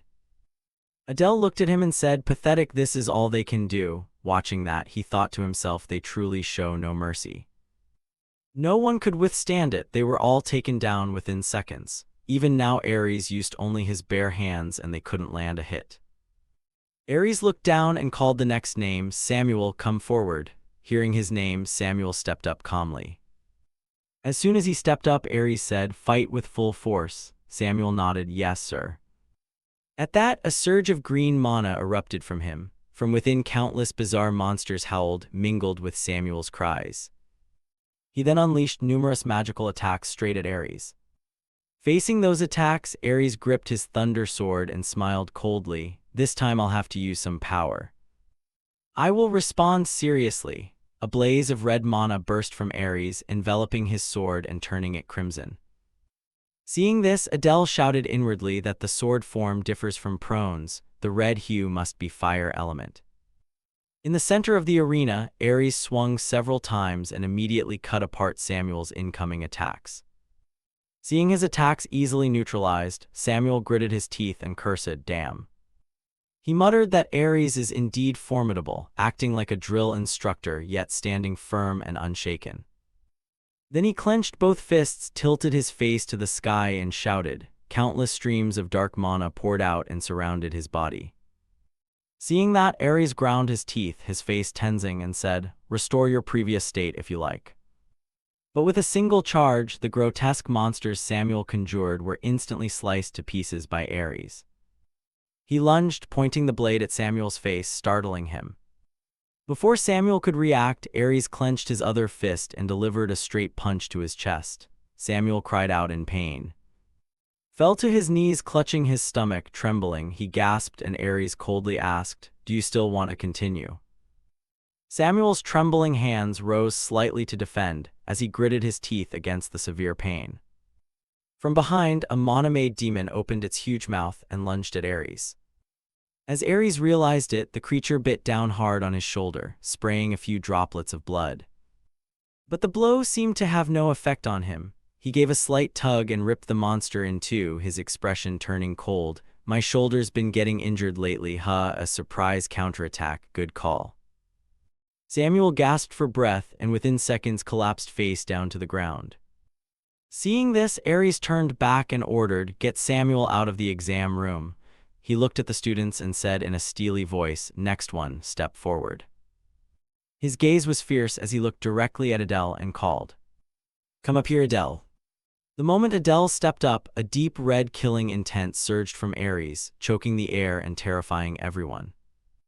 He looked straight at him in a low voice, "Begin." Looking at him, Adele muttered inwardly that the killing intent was terrifying. "Even if he didn't kill me, the teacher intends to take at least an arm or a leg." Ares raised his sword forward and declared in a clear tone, "Give it your all." Adele immediately replied, "Please wait a moment." Ares's expression hardened and he asked suspiciously, "What else do you need to prepare?" Adele smiled confidently, "I have one request to see." Ares frowned, daring to make such a request to an exam proctor. "What do you want me to show you?" Adele made his proposal with determination. "I want to see you cloak the blade with sword chi." From the start, Ares explained coldly that sword chi isn't something you can imitate by sight, you must truly comprehend it. Adele raised his hand and asserted, "If you show me once, I think I can sense it." At this arrogant remark, Ares tightened his grip on the sword with both hands, his voice deepening. "You've got a big gall, fine, I'll show you once. Watch closely." As soon as he finished, a large amount of mana surged from the sword and converged on the blade, making it glow a brilliant red. Adele watched and thought that in an instant the red mana compressed and shrouded the blade, truly astonishing. Seeing Adele ponder, Ares asked, "Do you think you can do it?" Adele clenched his fist, eyes determined. "Thank you for showing me, teacher." He smiled confidently, thinking this isn't something learned by thought alone. At that moment, a large wave of purple mana poured from Adele's body and converged into the blade in his hand. Seeing this, Ares's face darkened slightly. He ground his teeth and said coldly, "I admit you have talent. But that sword chi only lasts 5 seconds before dissipating." Adele flinched slightly and thought, "It's still a bit beyond me, only 5 seconds, but it's worth trying." Immediately he wrapped sword chi around his blade again, looked at Ares, smiled, and said, "Let's begin." At his determined gaze, Ares replied cheerfully, "All right, come here." Below the arena, Luna was treating Samuel's wounds. He looked up at Adele on the floor and thought, if he moves like that. Cut back to the arena. Clashes of sword chi shook the space violently, energy spraying everywhere and creating a chaotic scene. Adele retreated, took a stance, then charged straight at Ares, attacking relentlessly. Suddenly, a confident smile spread across his face. He thrust a straight sword at Ares. But the teacher easily raised his sword to parry. The two blades collided, sending sparks flying. Ares smiled, "You cloak your blade with sword chi when you swing. It's like watching a performance." Adele smiled faintly, "Thanks for the compliment." But then Ares swung hard, knocking Adele back a few steps. While he was still suspended in the air, Adele immediately used his position swap skill. This time his target was Ares's sword.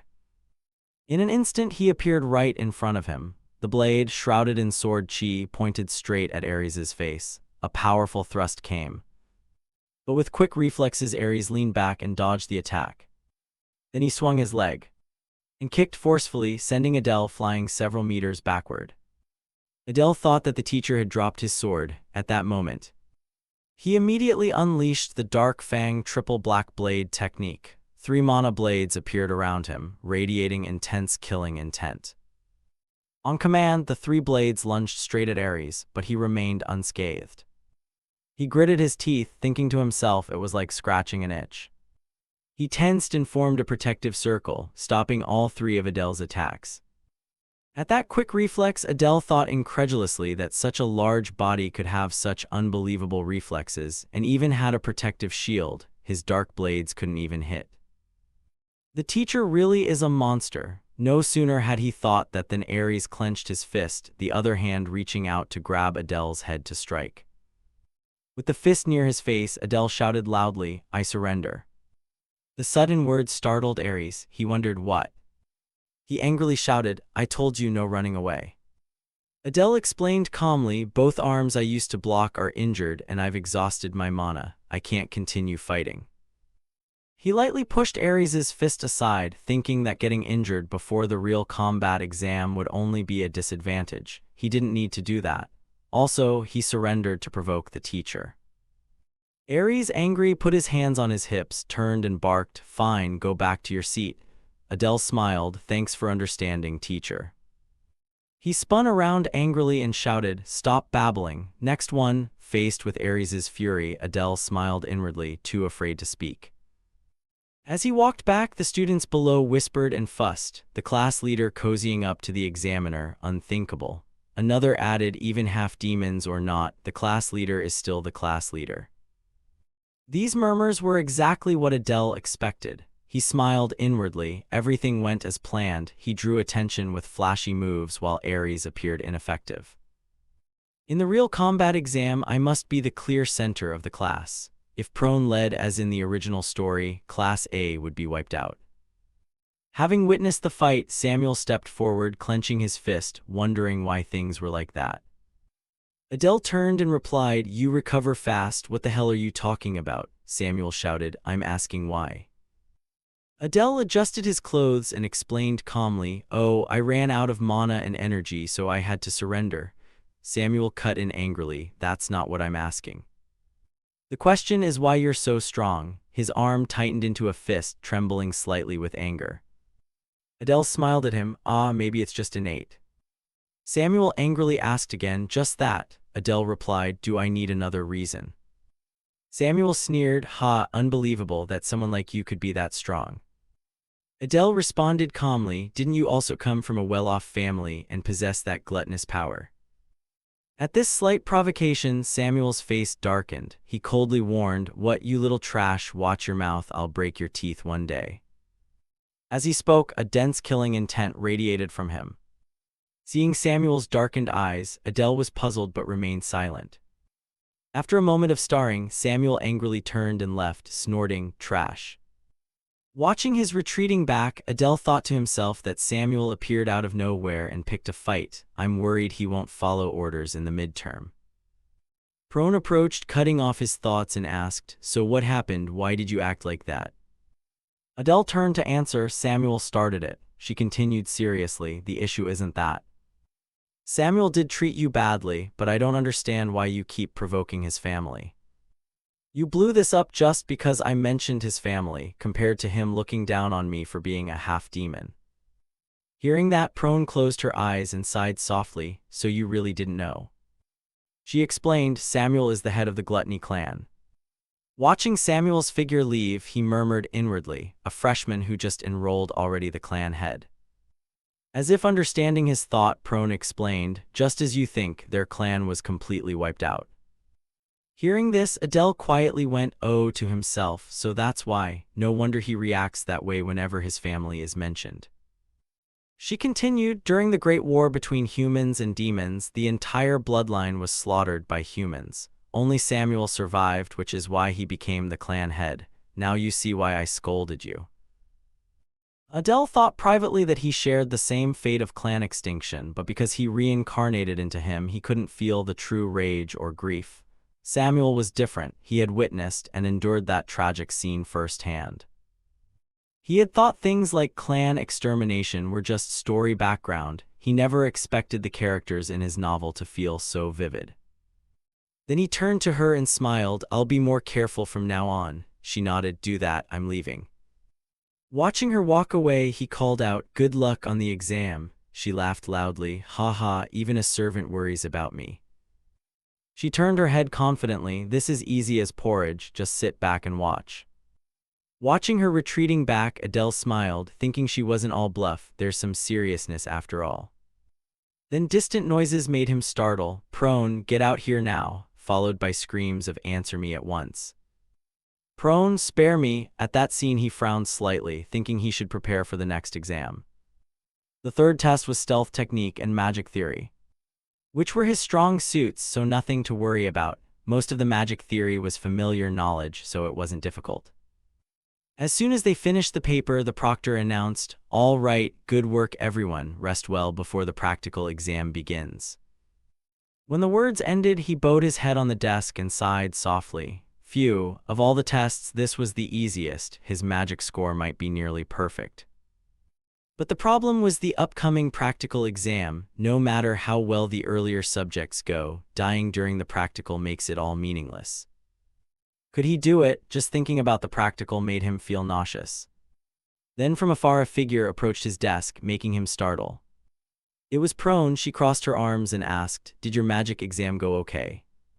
He replied, "It was okay. How about you?" She laughed and replied, "Haha, try and guess." Seeing her confident attitude, he thought, she's flashy. Magic seems to be her specialty, so she did well. If I don't humor her a bit, she'll pester me all day. He said, "You probably got a perfect score," then added, "You totally face-planted in the weapons proficiency test, yet you still like to show off for some reason." At those words, her expression suddenly changed. Her face went rigid. She stepped forward, grabbed his collar, and yelled, "What did you say, you bastard?" Seeing her anger, he immediately explained, Hey, I just misspoke. I was just worried about the practical, so I spoke carelessly." She delivered a little demonic punch to his face and shouted, "Go die." Then from outside, an orange-haired young man entered and said, "Hello, Class A." Recognizing him as somewhat familiar, he thought to himself, Bolton, is it? As predicted, Bolton came up to him and asked, "Oh, you doing well?" He replied enthusiastically, "Long time no see, Bolton." He thought to himself, why did this guy suddenly show up here? At his polite manner, Bolton smiled bashfully and said, "Haha, you remember me, I'm touched." But his expression suddenly shifted. His eyes filled with killing intent as he said coldly, "You seem to have grown a lot stronger." Faced with that threatening remark, Adele refused to back down. Purple mana flowed around him as he smiled and replied, "Thanks for the compliment." Sensing Adele's firmness, Bolton sighed softly and said, "Actually, I wanted to spar once, but I have other business today." The comment made him flinch slightly. Prone then turned to Bolton and asked, "You're a descendant of envy, right? I remember you from the entrance exam, haven't seen you since then." Looking at her, Bolton replied, "You're Prone, right?" Hearing that, she smiled with pleasure and said, "Right." He pointed toward the door and said, "I have business, will you come with me?" She snapped angrily, "How dare you order this young lady around?" He answered, "Ha ha, this is a meeting of the class leaders. The headmaster will attend, so you must be present." At that, Adele thought, "A meeting?" Prone interrupted, "But I'm not the class leader." Bolton asked in surprise, You're not the class leader?" She smiled, "Well, while the class leader is technically my subordinate. This guy is the actual class leader." Saying that, she glanced at Adele, who was still sitting there. The remark made Bolton blink in surprise. He glanced toward him and asked, "What?" Then his attitude flipped 180 degrees. Excited, he said, "You're the class leader. I want to fight you right now. Are you free?" Adele thought to himself that the guy was truly crazy. Adele replied, "I have to attend the class leaders' meeting. Let's do it later. Please lead the way." Bolton, slightly annoyed by the blunt refusal, turned and said, "Fine, then let's go. And Prone, you should come too." She curled a lip and said, "I'm the master of the class leader. Of course I'll follow him." Bolton went ahead, laughing at their banter. "Ha ha, you two have fun. Okay then, let's go." Prone beamed, excited as if in high spirits, and quickly said, "Follow me and you stay behind." Adele frowned and muttered inwardly, "Oh my God, what's happening?" Cut to the corridor. Adele stepped forward and asked, "By the way, why convene a class leaders meeting?" Bolton replied as he walked, To divide zones for the midterm exam. This time it's an invasion of the human realm, you know that, right?" He answered from behind, "I see, so the meeting is to determine which areas each class will attack." Hearing this, Bolton turned and praised, "Sharp thinking, no wonder you were chosen as class leader. Even a half-demon class leader is better than some big-headed types like certain others." With that, he pushed the door open and the three entered the room. At that time, Renee, Diana, and the other class leaders were present. Seeing him arrive, Renee wondered inwardly, "Oh, why is he here?" Also present were Gu War, the class leader of Class D, and Aaron, the class leader of Class B. Bolton is the class leader of Class E. He looked at the person sitting at the front and said, "Is everyone here, headmaster?" Seeing the three enter, the headmaster said, "Come in quickly, class leader of Class A, Adele." The words made Renee start slightly, surprised to learn that Adele was the class leader. Aaron put on a look of displeasure and asked, "What, that guy is the class leader?" Gu War beside him snorted coldly and said nothing. He stepped in, smiling brightly, "Yes, thank you for calling me." Diana was equally surprised and taunted Renee, "Since when is your bodyguard so fierce?" Her words made Renee blush and remain silent. Seeing that, Adele thought to himself that he had never told Renee he was the class leader. This will be hard to explain later. With everyone present, the headmaster said, "If we're all here, let's begin. Please take your seats." But Gu War stepped forward, looked at Adele and sneered, "How ridiculous, a half-demon as class leader." Then he glanced at Prone behind him and continued, "And that idiot at the back, once notorious for the 7 great sins, has been kicked out of the class leader's seat. Sitting here studying with these scum, even Cerberus passing by would laugh, wouldn't it?" Aaron kept his head down on the desk and added, "Ho ha, not wrong." At those words, Prone trembled with anger but held her tongue. Adele remained calm, though thoughts raced through his mind. What is this atmosphere? This isn't a meeting, it's a trap. Gu War raised his head and threatened, "You'd better get out of my sight, you damned mongrel." Faced with the threat, Adele did not flinch. His eyes narrowed, a heavy glint of killing intent showing as he snorted inwardly, HMPH, surrounded by enemies on all sides, huh? At this moment, Adele was being overwhelmed by Gu War's massive build. He thought inwardly that he had just followed Bolton to the meeting room, and yet this happened. Even the headmaster tacitly allowed this situation to occur. Were they deliberately setting this up to test whether he was worthy? If so, he had to show some strength. Seeing Adele stand silently, Gu War snapped in anger, "Are your ears deaf? He stepped forward, grabbed Adele's head and said, "Talking won't do any good." But Adele immediately brushed his hand away, wrapped his own hand tight around the hilt and tightened his grip on the blade. And in an instant drove it straight for Gu War's throat with incredible speed. As the blade neared, Gu War instantly activated physical augmentation and deflected the strike. At that moment, countless blades formed in midair from dark magic, poised to plunge downward. Seeing this, Gu War erupted with rage, veins bulging on his face. He shouted, "You damned half-demon." He then unleashed a flurry of punches to stop the incoming dark blades. As soon as he finished defending, Adele gave him no chance and charged in close.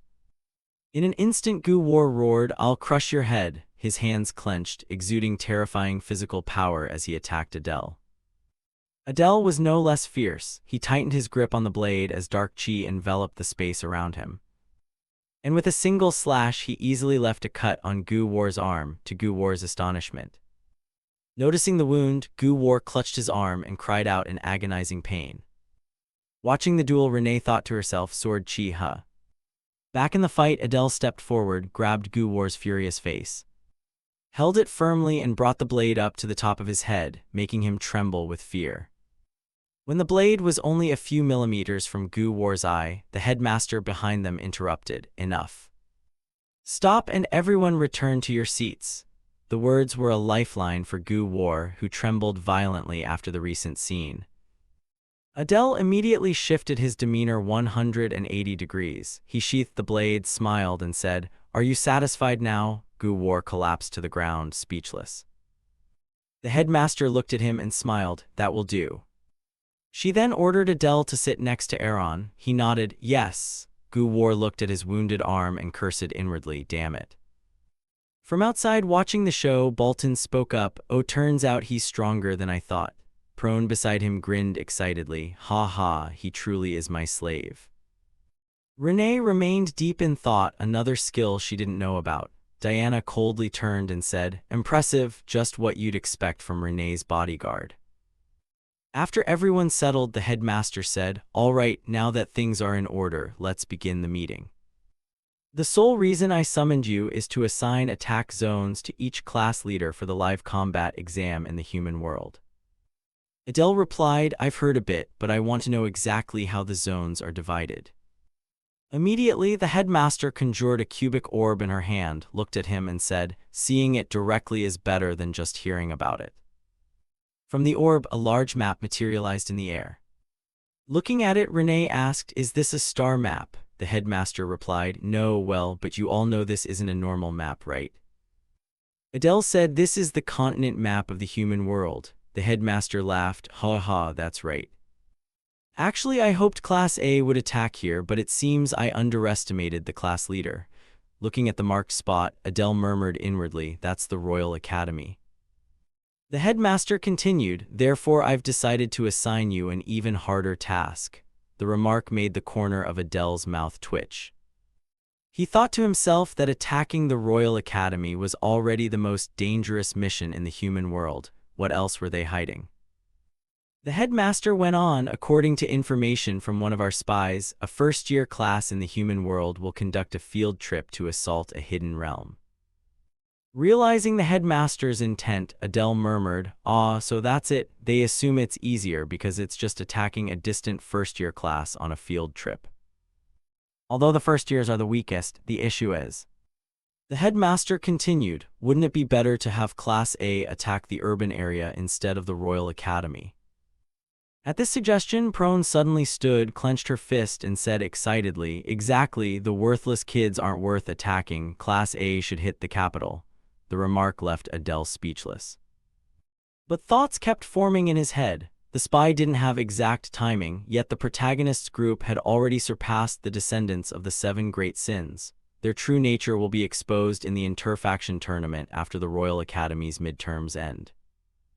And in the class we're to attack, there's a member of the protagonist's group. His hands clenched. If a fight breaks out, aside from Bolton's and Diana's classes, all the others will be wiped out.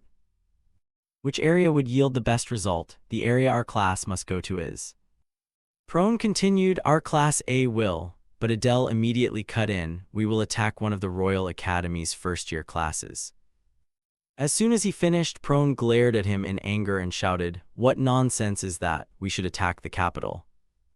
In response, Gu War sneered coldly, "Truly a bunch of weak half-demons, so cowardly they'd rather retreat than face a few people." At the taunt, Adele turned, his gaze growing cold, and replied, "I should have gouged out one of your eyes earlier, then you wouldn't dare look at me now, would you?" Enraged by the threat, Gu War sprang to his feet and shouted, "Bastard!" Seeing chaos erupt, the headmaster called for a halt. Then she looked at Adele and asked, "Why did you choose such an easy area? I thought you'd say you wanted to attack the capital." He was still lost in thought. They might not know, but that was the class of one member of the protagonist's group, and they were the most dangerous opponents. Even so, I must accept the risk and go there because there's a spirit medicine. Usually one of the protagonist's companions would drink it, but I must seize it at any cost. Just after thinking that, he spoke up, "Because of my special ability." The words caused the headmaster to flinch. "A special ability?" He nodded and replied, "Yes. First, I'm exceptionally skilled at assassination, but there's no reason to cause a disturbance in a crowded city. In the capital, most areas are densely populated, so taking dozens of people to carry out assassinations would obviously be very dangerous. Of course, eliminating all witnesses would also solve that problem." At this bold thought, the headmaster smiled and said, "I see more than I expected. You understand both the human world's terrain and your own strength. In that case, there's no reason to stop you. Class A will be assigned to attack the Royal Academy's first-year class." Hearing this, Adele said, "Thank you, headmaster." He immediately stood and said, "Then I'll go inform my classmates." He thought to himself that he should leave before the headmaster changed her mind. He then turned to Prone and said, "Let's go." She was extremely surprised by the decision, but startled answered, "Oh yes." After the two left, the room suddenly fell into an unusual silence. Asen crossed his arms and mocked, "Impressive, he's the Bears family's guard, right? Didn't expect you'd pick someone like that." The comment directed at Renee made her blush and stay silent. She remained deep in thought. What Adele used earlier was definitely sword chi, but he hadn't shown sword chi until recently. How did he do it? Her eyes sank, growing heavy. Adele has always been good at hiding things. What is it exactly? Why this stabbing sensation in my chest? Bolton leaned back in his chair and sighed softly. In combat, he was only a bit strong, yet he's matured so quickly now. This only makes me want to fight him more, ha ha. The headmaster moved toward the window. Her gaze distant as she thought, "Now I understand why Instructor Ares warned us to be careful with Adele. He defeated one of the descendants of the 7 great sins just to prove his strength. He could have chosen a harder zone, yet he acted extremely cautiously. His judgment and strength are both superior, truly a seed far too valuable to waste." Because of Ares' warning, if properly guided, he could become a true hunting dog like those of House Arson. But if he can't be tamed, the only remaining choice is the same as with the 6 human houses. Walking down the corridor, Adele murmured to himself that the real-life combat exam starts tomorrow. I must prepare thoroughly. Cut to the next day in a great hall. Adele and the other students donned their combat attire and stepped inside. 2 guys behind asked, "Are we going to kill the human hero?" One replied, "My clan is their target, should be exciting." Another beside them clenched his fist and raised it determinedly. "Let's show those lowly people the power of Class A." Looking at everyone's confidence, Adele thought that they'd sent false information claiming they'd attack the third-year dorms, so the Empire Academy's instructors would swarm the dorm area. Only one instructor would accompany the first-year class outside. If his prediction is correct, that instructor is a 5th circle mage. My objective is to hunt and kill that man. Facing the protagonist's teammates is already difficult, so we must deal with that instructor first, then seize the spirit medicine from the secret base. As soon as everyone had gathered, Ares looked down and said, "The headmaster will speak now. Silence, please." The headmaster slowly stepped forward from behind, looked down, and spoke clearly. "Students, the war now officially begins. You will face the ordinary people who killed your parents. Your brothers and friends whose lives were in Satan. No one escapes that pain. You all must have witnessed those precious bonds being shattered, and seen yourselves only able to hold your family's corpses and wail. Those cowardly, despicable humans even desecrated our bodies. But now it's our turn to hunt humans. At the headmaster's rousing proclamation, the students below shouted in unison to raise morale. Looking at the scene, Adele thought to himself that it resembled a frenzy. The headmaster's speech had driven morale to its peak. As soon as she finished speaking, she raised her hand to bless all the students below. Seeing this, Adele thought that being able to bless so many at once made the headmaster a monster, terrifying to face. She then turned to the instructors and said, "Instructors, lead your students." Idea beside her added, "We will board the ship. Please move in an orderly fashion." The ship immediately set off. By now all of Class A's students were aboard. A speaker on the ship announced, "This is the vessel to the Otherworld station. Passengers, please prepare for imminent impact." Idea boarded cheerfully and said, "We'll arrive in an hour. Please relax and rest while we travel." Everyone began to unwind, but Adele's gaze grew tenser than ever. He thought that teleporting so many students to the Otherworld station would cost hundreds of saintstones. But later in the story, more and more gateways appeared connecting to the human world, and eventually the two worlds merged into one. Seeing him brooding, Luna leaned down and offered a piece of jerky. Adele wants some. "It's venison jerky, delicious." He took the piece and said, "Thanks, I'll eat it." Watching him devour it, she asked, "Is it good?" He nodded, "Yeah, it's great." Then he murmured, "Time to check the current status." A system panel appeared before him: race, half-breed, alignment, neutral, talent, swap position. Traits: interesting, focus, killer instinct, darkness, mana control, haughty eyes, will, mana 1381. Looking at his mana, he muttered that his magic was still too weak. Despite training before sleep every night, this was all he had achieved. He must obtain that spirit medicine. Maybe his will would grow stronger. Seeing him still brooding, Luna asked, "What are you thinking about so intently?" Suddenly, a stream of energy surrounded her body and she flinched, shouting, "What is this?" My body suddenly, at that moment not only she but also Adele was enveloped by the same energy. He looked and muttered that he could only lift Luna a few centimeters, but that was enough for use in combat. It's an experiment above all, never slack off and must keep evolving. Because later it will be regarded as a transcendent ability, like its own domain, since it allows control over gravity. Alright, the check is fine, but he remained worried. About the continent's knights, there's a chance they'll encounter the one who once tried to kill him. In the plot, Leon reported to his superiors that he fell into a ravine and died, but he didn't fall. He went to the demon world. Learned of the Arson family's betrayal, so they can only assume he died there. Of course, Headmaster Lucian would also conclude the same through the spy network. But caution is never too much. It's best to find a mask to cover your face. Suddenly the carriage trembled violently, startling the other students. A speaker announced, "We're almost there." After just a few minutes, the train came to an official stop. As soon as everyone stepped out, their eyes were met with a massive block of mana stone. Adele stepped closer and murmured, "It's all mana stone. Selling just one piece would buy you a year's worth of gold." What a waste to spend so much on a single-use teleport gate. If we waited a bit longer, the price would be much lower. Seeing everyone gathered, Idea stepped forward and said, "All right, I assume you all know where we are." She then approached, placed her hand on a nearby crate, and continued, "Before departure, each of you should take an item." Someone stepped forward and handed him a mask. He looked at it and muttered, "A mask, huh, perfect timing. I was just wondering where to find one."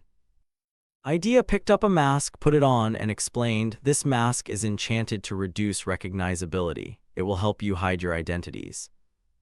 Those wearing masks can still recognize each other, so don't worry too much." She then looked at him and said, "Class leader, try it on." He nodded yes. Then she turned to everyone and said, "Everyone try one on too." With that, he and the other students immediately put the masks on. The moment he wore it, his vision improved noticeably and he murmured, "The view is even better than usual. I like this already." Idea approached and asked, "How is it? Can you see better?" He replied, "Yes, more effective than I expected." Then she produced a few bar-shaped items and said, "Ha ha, and take these as well." He looked at the wood-like bars and asked, "What are these?" She answered, "They're emergency rations. Eat one per day and you won't need meals. But don't eat too many in the field. They taste like dirt mixed with insect innards." That remark made Adele flinch. She stepped closer and added, "Anyway, 1 bar a day is enough, understood?" He nodded, "Yes," but inwardly cursed, "Ha ha, it really tastes awful." After finishing the instructions, Idea continued, "Now before you step through the gate, I'll explain the exam procedures. First, instructors will not accompany you in this test." Upon hearing this, the students below began to murmur, "Won't accompany us? That's impossible. Who will lead us then?" She immediately reassured them, "After all, this exam is solely for the students, so we've assigned targets appropriate to your levels. If instructors joined, it wouldn't be a test. And besides, instructors must prepare to reopen the gate to bring you back." She continued, "Therefore, from this moment, all instructor authority is transferred to the class leader. All students must follow the class leader's orders first." Then she stepped forward and pinned a flower to his chest, explaining, "This is the Enzur flower, Satan's emblem, symbolizing the team's leader. And take this map as well. I heard from the headmaster that you know how to read maps." She then turned and walked away, hoping it would help you. He nodded and said, "Thank you." As soon as everything was finished, she said, "Now open the gate. Good luck, everyone." No sooner had she spoken than the pillar studded with magic stones emitted a massive surge of energy. From behind, spatial gates began to appear one by one. Looking ahead with his mask on, Adele murmured inwardly, "Everything is ready." For them this is an unfamiliar world, but for me it is hell. I will survive and return at all costs. Immediately afterward, the whole class stepped through the gate. As they entered, the other students seemed unable to bear the atmosphere and pinched their noses. Seeing this, Adele thought to himself that because this is an alternate dimensional space, their bodies can't adapt. Even I can't tolerate it long. Suddenly he saw a light ahead and guessed inwardly that it might be the exit. Luckily, it seems we only need to go a little further. Then he urged the class, "Everyone, we're almost out. You can see the end of the path, hurry up." Suddenly the gate behind them began to close gradually. Adele saw this and shouted, "The gate is starting to close, run faster." Seeing that, the group all rushed forward at top speed. In the end, only Adele and Luna remained behind. He grabbed her hand and hurled her toward the open gates. Fortunately, she made it through the gate in time. Finally, Adele launched himself and jumped out before the gate closed. When they emerged, before them was the clear, blue scene of the human world. In front of them stood the Sky Isle Imperial Academy. The whole class was quite surprised by this. Adele couldn't hide his astonishment and thought that the Imperial Academy in person was far more magnificent, truly the pinnacle of human magic and technology. The other students exclaimed, "What is that? That island is a school. How can an island float in the sky? Compared to it, Satan is just a sandcastle." Prone stammered, "What on earth is that?" Adele didn't hesitate to explain to them, "As you can see, that's the academy. Unlike Satan, this school is for humans." Prone replied that even seeing it with her own eyes, she couldn't believe it. Luna beside her asked nervously, "Do we need to go inside?" Adele smiled and answered, "No, and we can't. It's protected by such a powerful barrier that even the Dragon Clan can't break it." Prone, shocked, shouted that even the Dragon Clan can't destroy it. Adele smiled, stroked his chin, and thought he could use his swap skill to enter alone, but the protagonist group would immediately punish him. Snapping out of his thoughts, he clapped once and commanded, "All right, everyone gather up." He picked up the map and described the plan. According to the map, if we go around the far side of the academy, the target location will appear. We must move now, let's go. Cut to a forest. Everyone was marching through it. Suddenly, Adele realized something and thought to himself that in this forest he'd felt someone's eyes watching them all along. Was it an enemy? Behind him, Samuel glared at him, seething with anger. Realizing that, he turned and scolded inwardly that that guy would behave like this in such a situation. This is a life-or-death situation, yet he only makes me more annoyed. But in the plan I set, Samuel's role is extremely important. I have to admit his magical talent. I'll let it slide this time. Then Adele reached out towards Samuel. Seeing that Samuel shouted, "What are you trying to do?" Adele quickly replied, "Exactly what you see."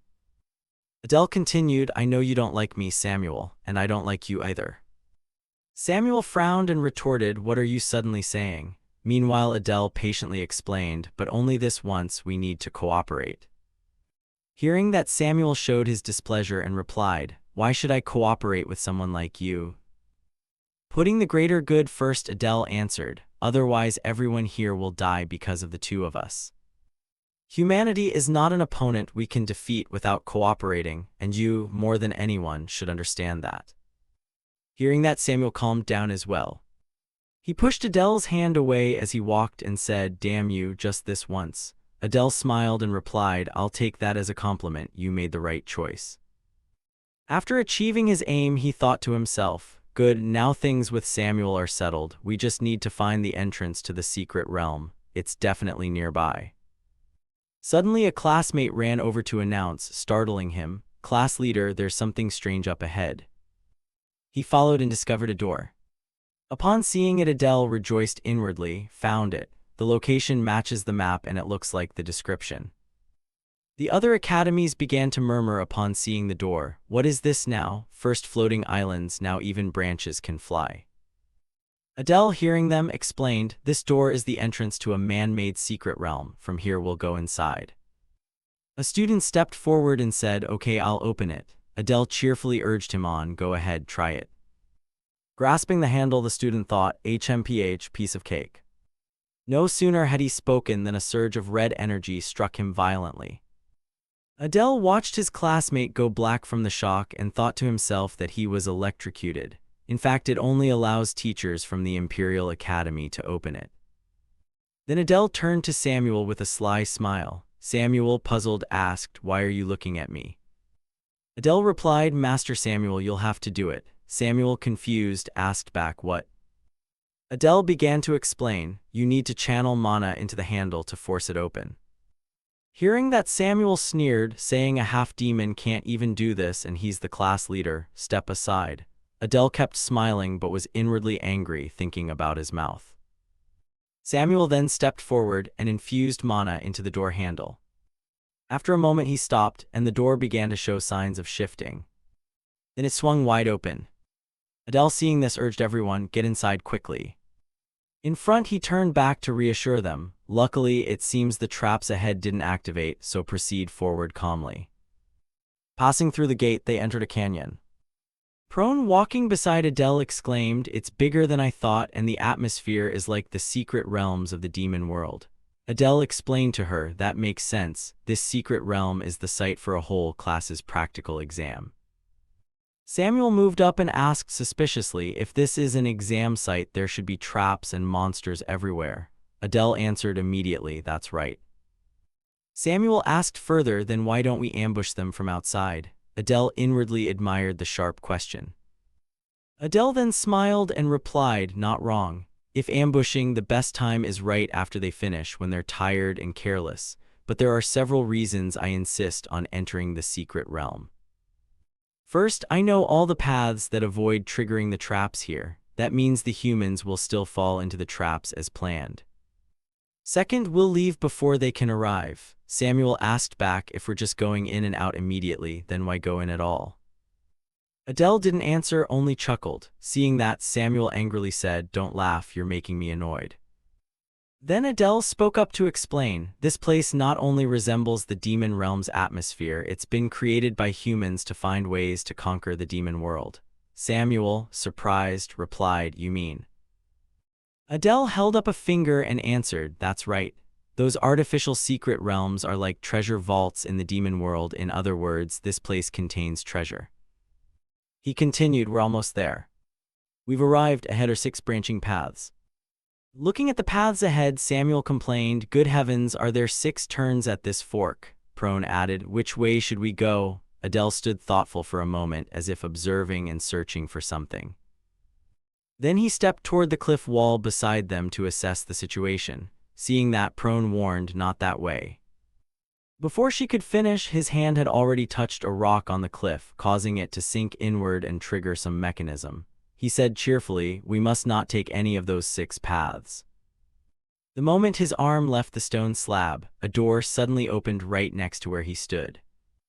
He continued, "If we go this way, we'll arrive where we need to be immediately. Everyone follow me."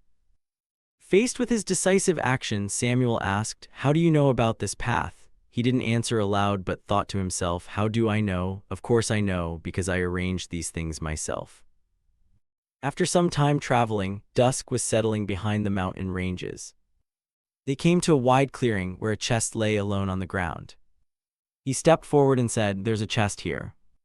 Prone asked, "What's inside?" He replied, "This is my first time here, so I don't really know." Hearing that, Prone nodded. "So you didn't set it up?" Then he suggested, "Then open it." As soon as he said that, he opened the chest and found only a water flask and a bag of sand inside. Looking at the 2 seemingly useless items in his hands, Samuel said, "What good are these?" He explained, "The sandbag seems useless, but the water flask looks extremely useful." He slowly unscrewed the flask's cap and began pouring all the water out. Seeing a large amount of water flowing out continuously, Prone exclaimed in amazement, "Oh my, all this water is coming from that small flask." He nodded and explained, "This flask can hold enough water for dozens of people, so we won't need to risk searching for water anymore." At this interesting discovery, Samuel nearby reproached, "How shameful, hiding a simple water flask in such a secret place." He thought to himself that strangers were the ones who would arrive carrying tools to kill people. After the thought, he put the 2 items away and told everyone, "I've taken everything, let's go. A battle is about to take place here, so search the surroundings carefully." After moving for a while, they emerged from the cave. The group found themselves in a vast forest. Adele spoke. "Now I will assign tasks to you." He looked at Samuel and said, "You will take on reconnaissance." Samuel asked, "Why do I have to do that?" He smiled and replied, "You're the most suited for this mission." Samuel argued, "Shouldn't you do it as the class leader?" He shrugged and said, "No, the only one who can carry out this task is you. I'm confident you're the best at stealth techniques and magical energy, so I'm entrusting this to you."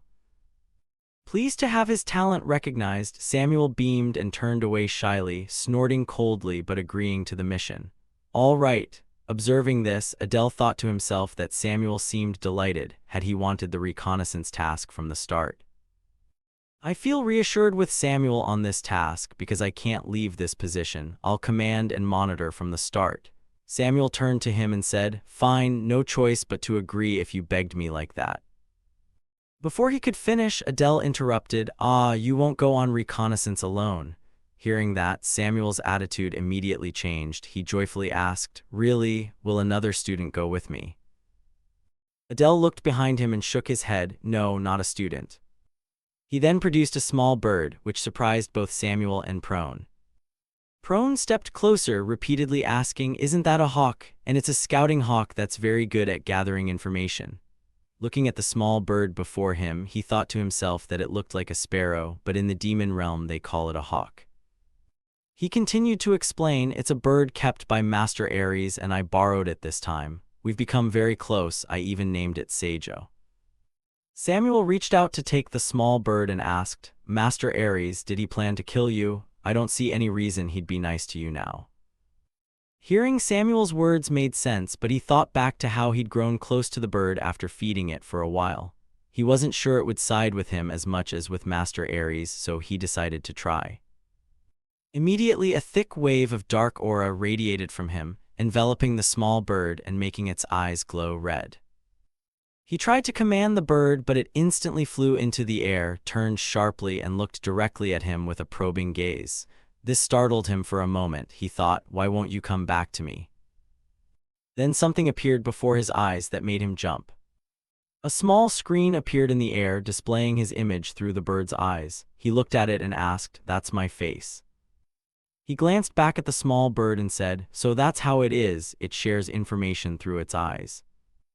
After gaining a loyal subordinate, he ordered, "Now you must accompany this person for a while." Upon receiving the command, the small bird immediately chirped a few times as if it understood its master's meaning. Then it flew and perched on Samuel's head, much to his astonishment. This startled Samuel. He swatted at it several times and angrily shouted, "Get down, don't sit on my head from now on, you lowly creature." It seemed to understand him and immediately flew away.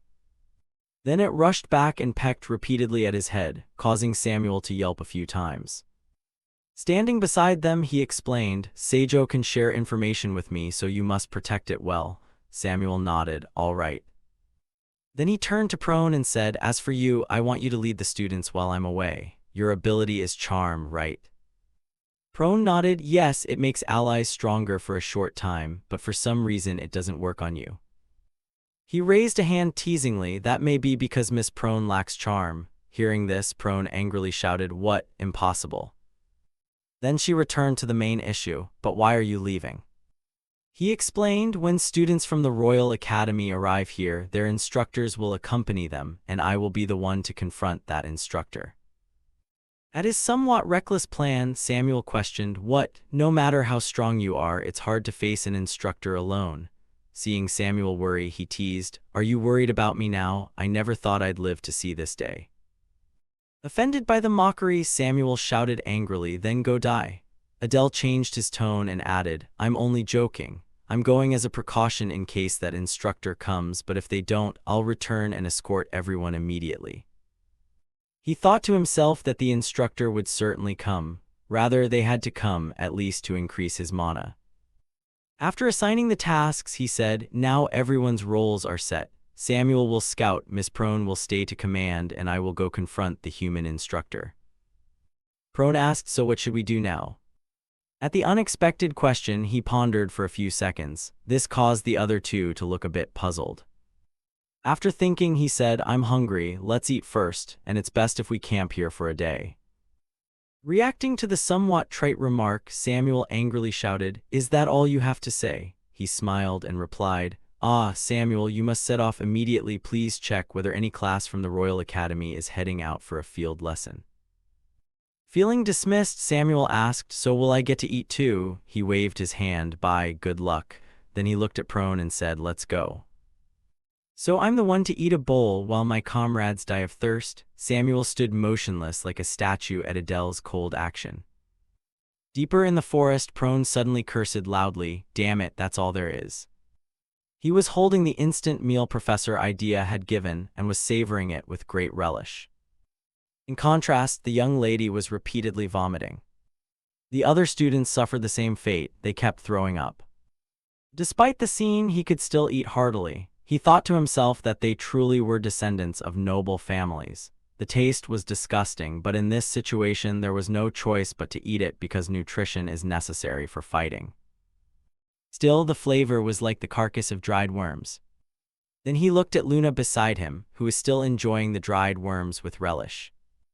Catching Adele staring at her, she turned and asked, "Why are you staring at me?" He gave a wry smile and replied, "Nothing." She offered, "Do you want some of the jerky?" Not wanting to relive the dried worm experience, he stood and refused. "No, I can't eat while the other students are suffering. Keep it, we might need it later." At his decisive action, Luna exclaimed, "At times like this, you're kinder than I thought, Adele." He teased, "I've always been kind, haven't I?" "Ha ha, I'm always misunderstood because I look cruel." Anyway, he wondered if Samuel was all right. He looked up at the sky. The view revealed the Royal Academy. Looking at it, he thought to himself, "It seems Seijo is watching the Royal Academy near him, and right now, they're doing very well." Following the direction Samuel pointed, suddenly a large bright spot appeared ahead. He focused on it and asked, "Wait, something's coming." It was a gilded carriage drawn by horses with blazing heads, clearly a vehicle of someone important. He inwardly marveled that carriage can't be real. Adele mused inwardly that the carriage could travel between the Royal Academy and the ground. Such overwhelming authority belonged only in myths. Samuel muttered something, but he couldn't hear clearly and thought, "Can't communicate, this is maddening." Now they could only hope he understands and withdraws. In a few seconds the carriage landed safely. Adele whispered to himself that this was troublesome. They descended faster than he expected. A man stepped down from the carriage, an emblem of a golden eagle displayed on his chest. From his memory, this man was Basaha, and he was the first target Adele was determined to kill. He was a wind magic inspector, a powerful being at the 5 cycles level, but more theoretical like Robolt, not skilled in combat. He could still fight, Adele thought. Then he turned his gaze to those behind him, paying attention especially to a tall youth with a giant hammer on his back. This was the son of Count Leon Tirias. Beside him were 2 very beautiful young women, likely his accessories. He was one of the main cast, a key figure in the main plot. He was even stronger than Basaha. He usually joins the team 30 minutes late because he's busy betting with the female students. We have to take advantage of that. If those 2 combine, Class A won't have anyone left alive. Then the camera turned towards Samuel as he spun and walked away. Adele quietly exhaled inwardly. Samuel has retreated. He turned to everyone and called out, "Everyone move quickly." At his urgent manner, Prone stepped forward and asked, "What's wrong?" He explained, "The target is heading toward us." She startled and replied, "Really? It's finally starting." He nodded, "Yes, quickly erase the traces and check your weapons. I'll stay outside the pocket realm to deal with the human instructor. You all go inside and wait until the human students are exhausted, then attack." Luna stepped forward and asked, "Is that instructor really coming?" He nodded in confirmation. "He's even stronger than Instructor Ares, and I'm not sure I can defeat him." This made Luna behind them worried. Impossible. He remained calm, thinking that if someone stronger than Basaha has come, that's truly frightening. He turned to Prone, "I trust you'll lead the students well." She nodded, "Don't worry." Then from afar came the cry of Seijo, along with Samuel's appearance behind them. He blurted out in a hurry, "The humans are coming." He nodded, "Perfect timing, I just confirmed it through Seijo." He assigned tasks. "Samuel, you go into the pocket realm too and take Seijo with you." Samuel was about to nod in agreement, but then asked, "Are you really going to face the instructor alone?" He nodded in confirmation. "Yes, it's something I must do. There's no time. Open the adjacent gate quickly." Samuel turned his back and left, but didn't forget to warn, "Don't die." He smirked, "I'll try. And be careful of that sun-tanned blonde human." Samuel nodded, "Okay, I'll keep an eye on him." Then he shouted to everyone, "Clear the way, I'm opening the gates." Watching their backs as they left, he thought, "I hope this class can hold out until I deal with Basaha. Though I'm not even sure I can defeat Ba, I should prepare my position just in case." He used a swapping skill to teleport himself onto a high branch, directing his gaze toward the gate below. His face became extremely serious, heightening his alertness. Everything was ready, now they only had to wait for them to arrive. At that moment, Instructor Basaha led the group of students into the forest. Then he immediately stopped and turned to the group, saying, "Stop." He approached the door and reminded them, "Everyone, this is today's practice site." When they appeared, Adele's vigilance rose to its maximum. Back with the students while the instructor was still instructing, Leon Tirias turned and leered at a silver-haired girl, saying, "Hey, Sylvia."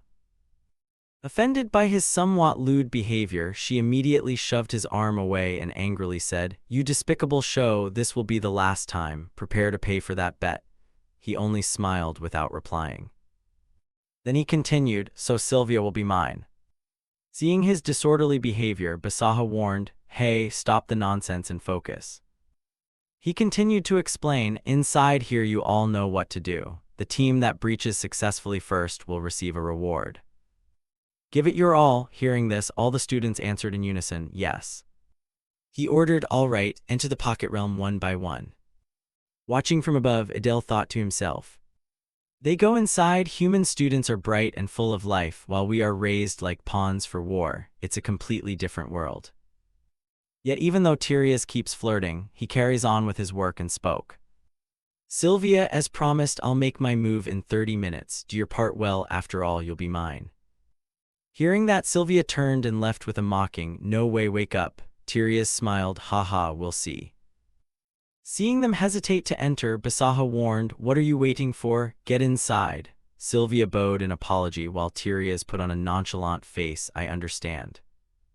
Sitting above observing, he watched as all the students went inside. The door then closed, leaving only Basaha. He looked toward the gate and muttered, "They're all in now."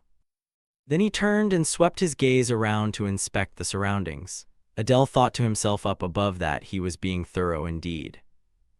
After his visual inspection, Basaha erupted a stream of green mana that spread throughout the area. It created a circular glow. Immediately after, the entire forest was illuminated by that energy.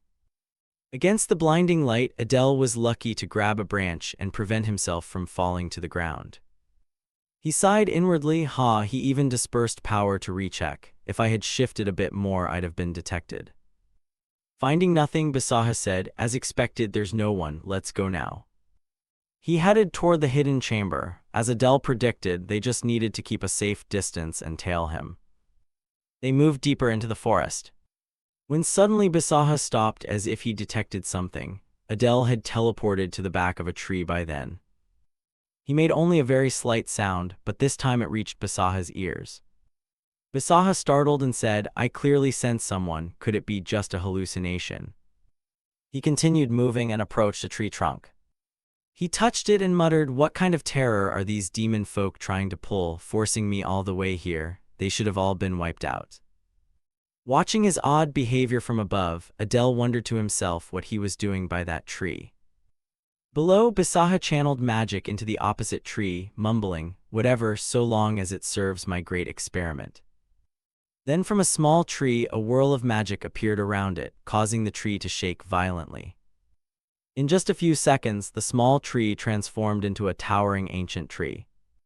This made Adele slightly startled, just as he thought that tree was a defensive mechanism. If you tamper carelessly, it would have been blown apart. Standing before the tree for a while, Basaha said, "There's no sign anyone's been here, so checking it should be fine." But then he suddenly perceived something as his body was enveloped by a surge of mana. When he turned to look back, his protective mana layer was being struck by Adele's thrown dagger. Seeing that, he wondered, "What the hell is that?"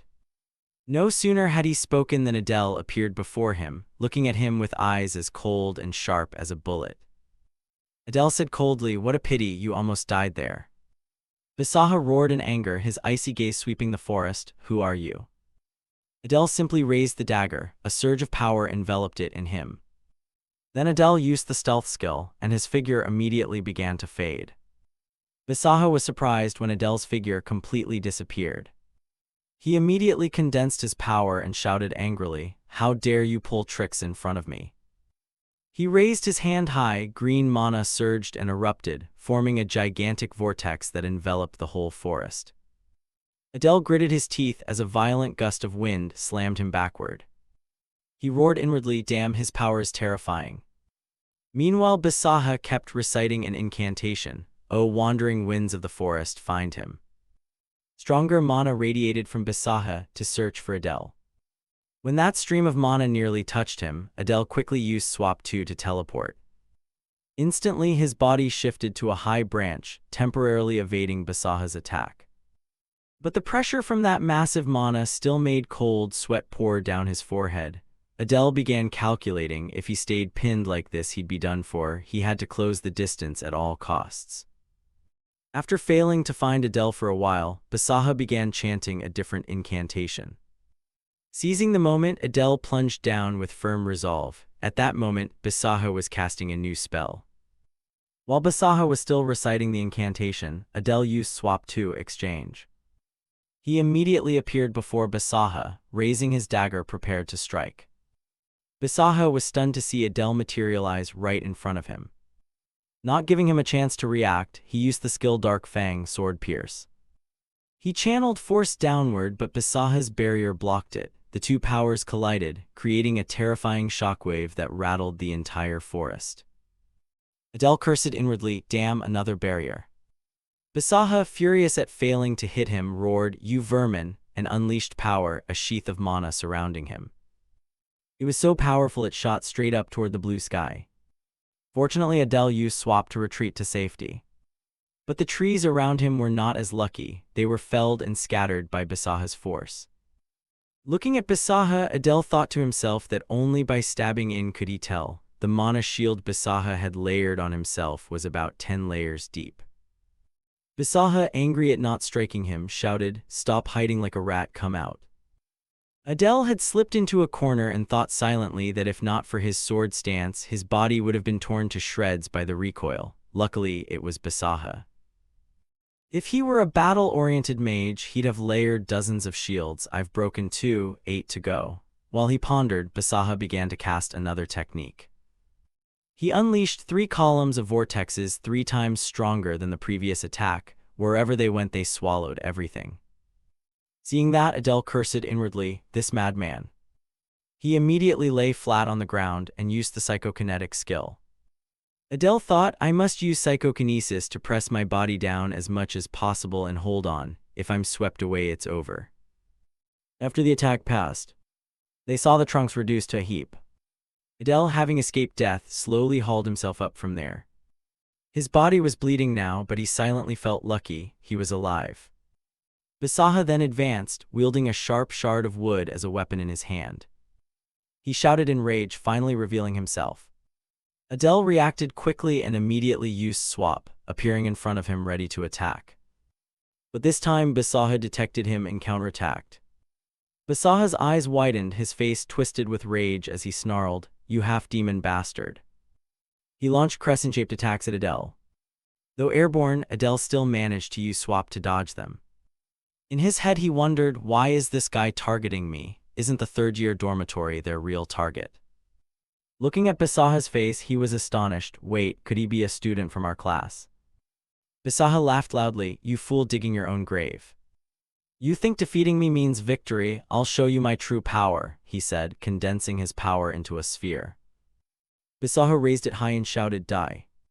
At that moment Adele's twisted visage appeared with a red eye. Basaha still laughed loudly, unaware he had fallen into a trap. The colors around them began to change.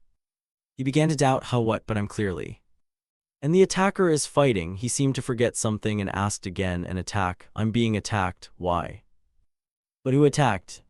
At that moment Adele appeared before him, startling him. Adele then used the Dark Fang skill, Black Blade Dance. Countless daggers materialized from the void, surrounding Basaha. They lunged at Basaha, forcing him to defend with magic. He shouted, "Who are you?" Adele said nothing and silently counted 4, 5, 6. Basaha parried and shouted something, but Adele kept counting 7. Basaha angrily yelled absurdly, and at the same time unleashed an immensely powerful burst of energy. It shot out, leveling trees wherever it went. But in a flash Adele used swap and appeared. He asked in surprise, "Who are you?" Adele replied with 2 words, "Poison Brood." Adele attacked Basaha, thinking it's over now. Basaha. His dagger plunged into Basaha's chest. Dark power from the dagger began to emanate and assault him. Adele, masked with shining eyes, continued to press the attack while Basaha, astonished, thought, defeated by something like a half-demon, impossible. I am a great archmage who will craft masterpieces rivaling the gods, yet the dark power sliced his hand and neared his throat. A second later Adele appeared behind him, and his severed head fell. Basaha's body collapsed accordingly. After finishing Basaha off, Adele let out a long breath. He tiredly sat down and marveled, of all those he'd faced, this one was the strongest. Adele slowly removed his mask to reveal his face. Luckily, after using absolute stealth, he hadn't lost any senses. Losing sight would have been chilling to even imagine.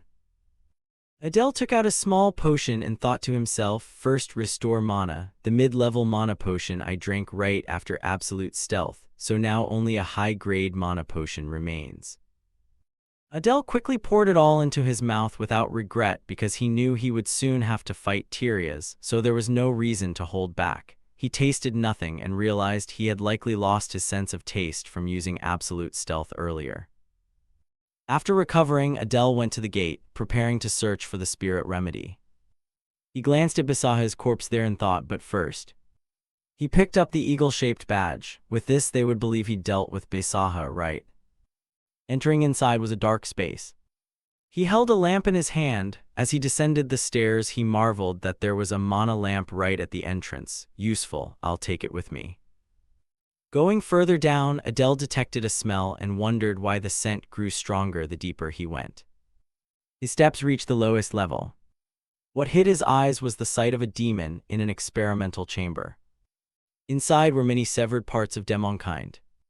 There were also skeletal remains long since dried. Adele approached a table where a disemboweled demon lay and realized this was a biological lab for demon subjects. Looking at the body, he assessed that it was far more horrific than he'd expected. I wrote that demons are absolutely evil, so using them for biological experiments is justified. A skeptical question arose in his mind. Are humans truly righteous and demons purely evil? In my own novel, I'm no longer certain. Humans also have reasons for conducting experiments. Looking at the test tube before him, Adele recognized what Basaha had tried to create. A homunculus formed by crushing countless demons. Inside the tube was something purple. Seeing the thing floating there, Adele judged that a homunculus would help its owner avoid the impending death, which is why Basaha tried so hard to make one. Ultimately, the research failed. Adele immediately thought of Robolt. Though incomplete, Robolt would like this, on the condition of asking for some mid-grade mana potions in return. The bag he carried began to move inside, shaking as if something wanted to jump out. It turned out to be the solitary serpent. It leaped out with bright eyes fixed on the homunculus. Before Adele could react, the serpent smashed the test tube and lunged at the homunculus.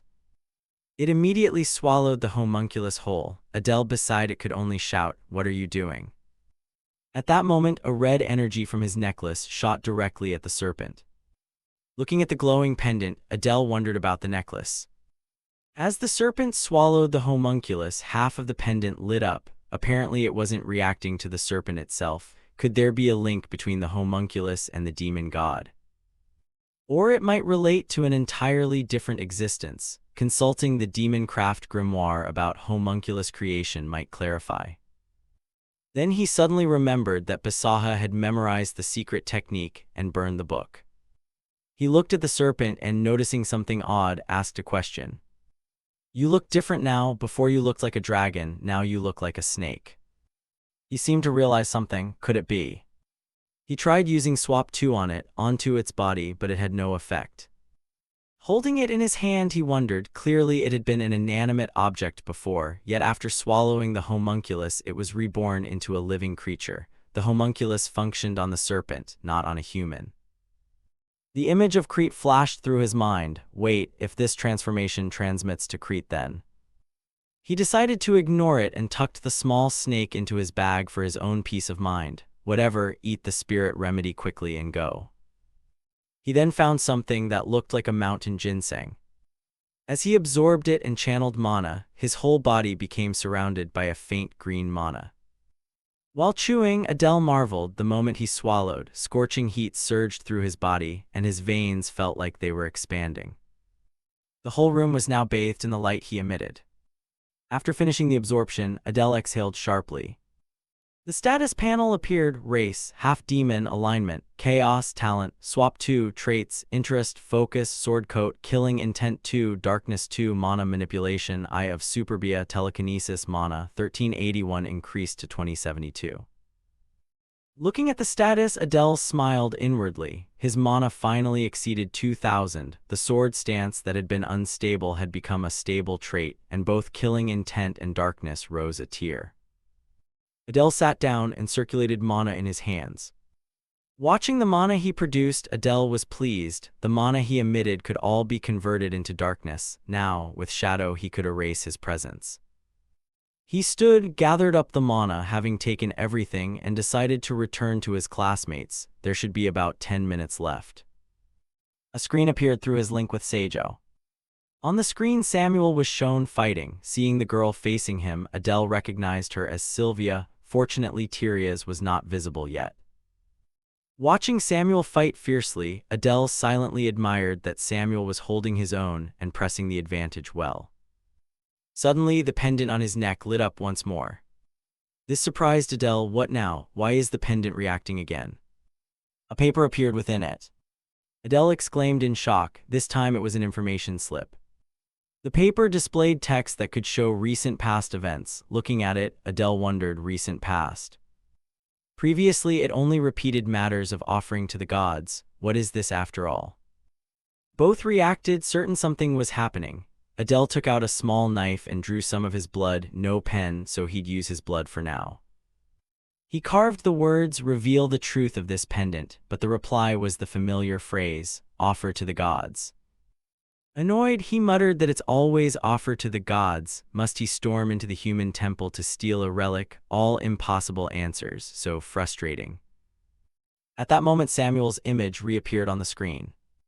Seeing that, Adele thought, it's connected again. Adele faced Samuel through the screen. Suddenly, the necklace emitted a violent surge of energy. A voice appeared in his head, telling him to use the pendant. He thought the pendant was activating. A wave of dark energy now surrounded his body. Pitch darkness enveloped the space, a faint sound tore the silence. Adele groaned, clutching his head.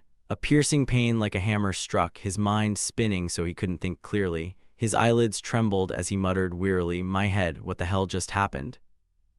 A weak light gradually shone in and Adele forced his eyes open. A hazy view outside the window appeared, blazing red fires everywhere, cries echoing.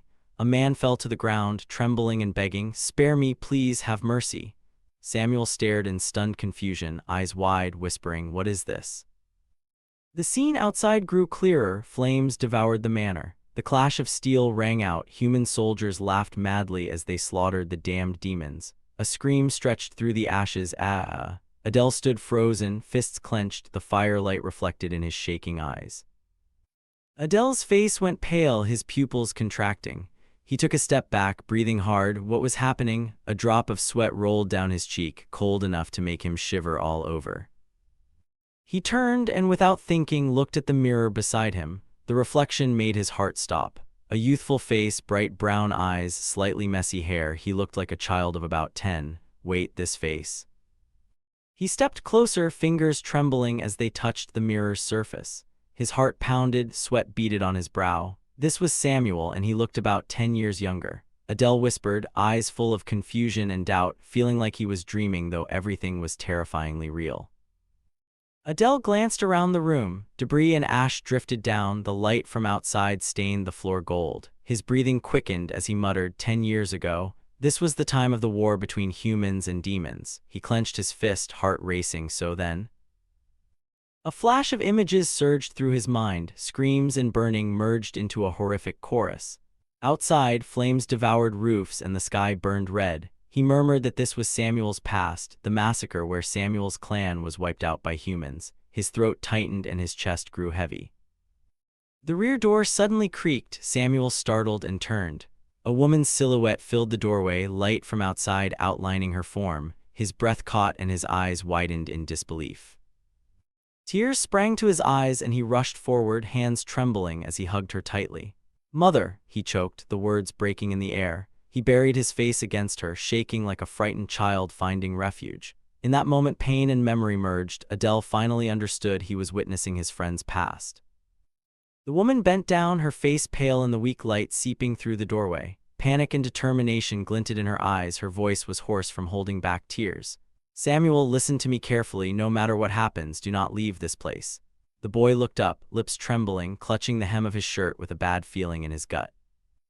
Her hand, gentle but hurried, rested on his cheek, trembling as if afraid time would slip away. "Don't look, don't listen, just stay here. Just 5 minutes, my child, just 5 minutes, do you understand?" Her voice broke amid the wails outside. He nodded, eyes brimming.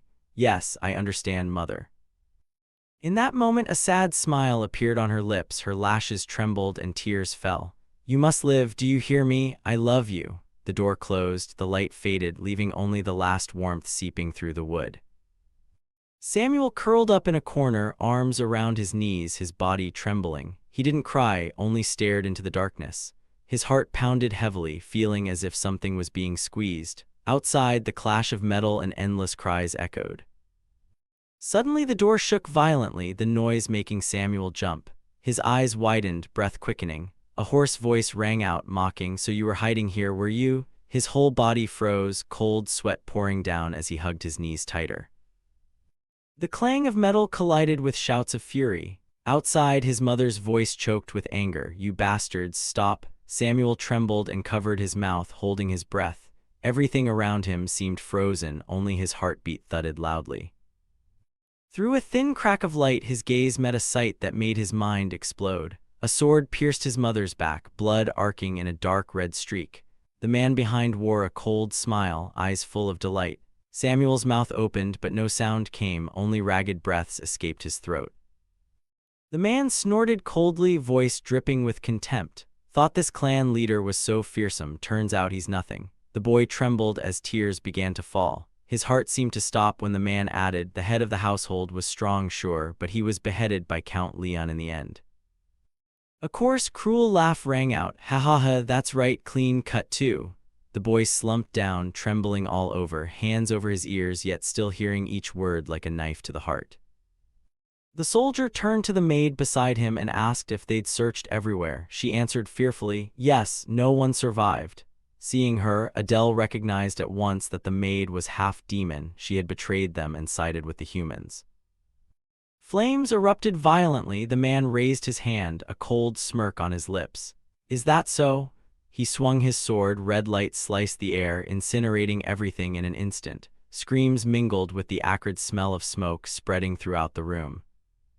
He bent down, eyes alight with pleasure. We said we'd spare her, not that we'd let her live. He laughed, his tone casual as if telling a trivial story. Don't take it personally. The maid's head fell, tears still streaking down. Another soldier's voice called out, it's all done, my lord. He snorted and nodded, good, withdraw.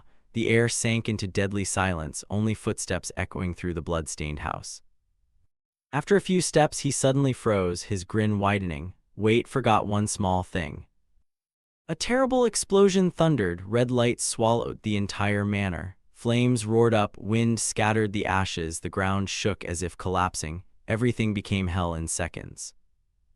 Amid falling rubble, Samuel sprang up, dust covering his face. He screamed silently, his breath choked among the ruins. The scene was desolate, only a blackened heap of wreckage remained. The sky was bruised purple, smoke still billowing, staining the heavens blood red. No sound remained except the crackle of dying flames. A small hand reached out from the rubble, Samuel's, trembling as it clawed at the ground. Nails broken, blood spilling, yet he forced himself out of the dust. It hurts." His voice was hoarse and weak. "Lucky, still able to move. How long has it been?" His body was bruised, each breath like ripping lungs, but he dragged himself toward the light. Before him lay his mother's body, cold long ago. He wailed, voice trembling and choked, "Mother, mother." His whole body shook as cracked hands reached for the cold corpse. Tears flowed, falling onto the blood-red ground. Lines of blue-black energy began to spill around his body, swirling violently as if driven by instinct. What is he trying to do? Adele's thoughts trembled in horror. Don't tell me. The blue light swallowed the small figure. He bent over, eyes hollow. To survive, is Samuel going to eat his own mother? The air shattered, hunger and despair crushed reason. "Stop!" Adele screamed in vain. "I said stop!" But Samuel had lost his mind completely. He lifted his head, eyes blazing red, howling in agony. The demonic energy erupted, coiling as if to devour the soul. A flash of light flared and everything vanished. Adele came to, gasping, cold sweat running down his brow. Ugh! He shot upright, retching, breath rapid. The room was silent except for heavy breathing. He brought a hand to his mouth, a wave of revulsion rising. "Cough, cough." His voice was hoarse. "So that's it. This is why Samuel hates me so much." He looked down, eyes laden with weight. A half-demon maid betrayed her master and the humans who drove that child to the brink. The image of the small, starving Samuel kneeling over his mother's body haunted him. Who are the real villains and who holds the true justice? Light reflected off the blood-red pendant. He lightly touched it, his gaze growing heavy. His voice whispered, "Did it want to show me this? The lines between good and evil I once defined may not be the truth." Adele took a deep breath and gently stowed the red pendant on his neck. He tried to steady himself after what had happened. He told himself to calm down first. Now I must focus on pushing back Leon Tyria's. He put his mask back on, knowing secrets or weaknesses from an opponent's past would be useful, only that much though. Adele used his skill to fly off quickly. Now, his primary objective had to be the top priority. He watched everyone's battle through Seijo, thinking inwardly that the pendant had delayed him too long. Tyrius might already have arrived. The feed still showed the intense battle between Samuel and Sylvia. Adele wondered, was he still fighting Sylvia? He sped off at full force, but he realized something. In that past it had clearly been days, yet in reality only minutes had passed. What a relief. Suddenly the screen went dark, making him freeze for a beat. Lost connection, the shockwave was too violent, destabilizing the demonic energy. A red flash lit his eyes. Hurry, Tyrius was about to confront the kids. On this side, the clang of swords colliding still rang nonstop. The battle between humans and demons raged on, neither side giving ground. Samuel let out a roar, and a source of mana like shark surged from him. They lunged with their razor teeth to attack the human side. Suddenly a shout rang out, "You filthy vermin," making Samuel instinctively turn to look at him. Before he could do anything, Prone sent a sword through him into dust. She shouted to everyone, and they formed a defensive circle around Samuel. The group quickly assembled into a defensive formation, Samuel in the center with his churning blue energy. Not holding back, he praised Prone. "Well done." She puffed up arrogantly and replied, "HMPH, of course, use your powerful magic now." Hearing that, Samuel began to gather a massive mana sphere in the air and shouted, "I'll blow you away."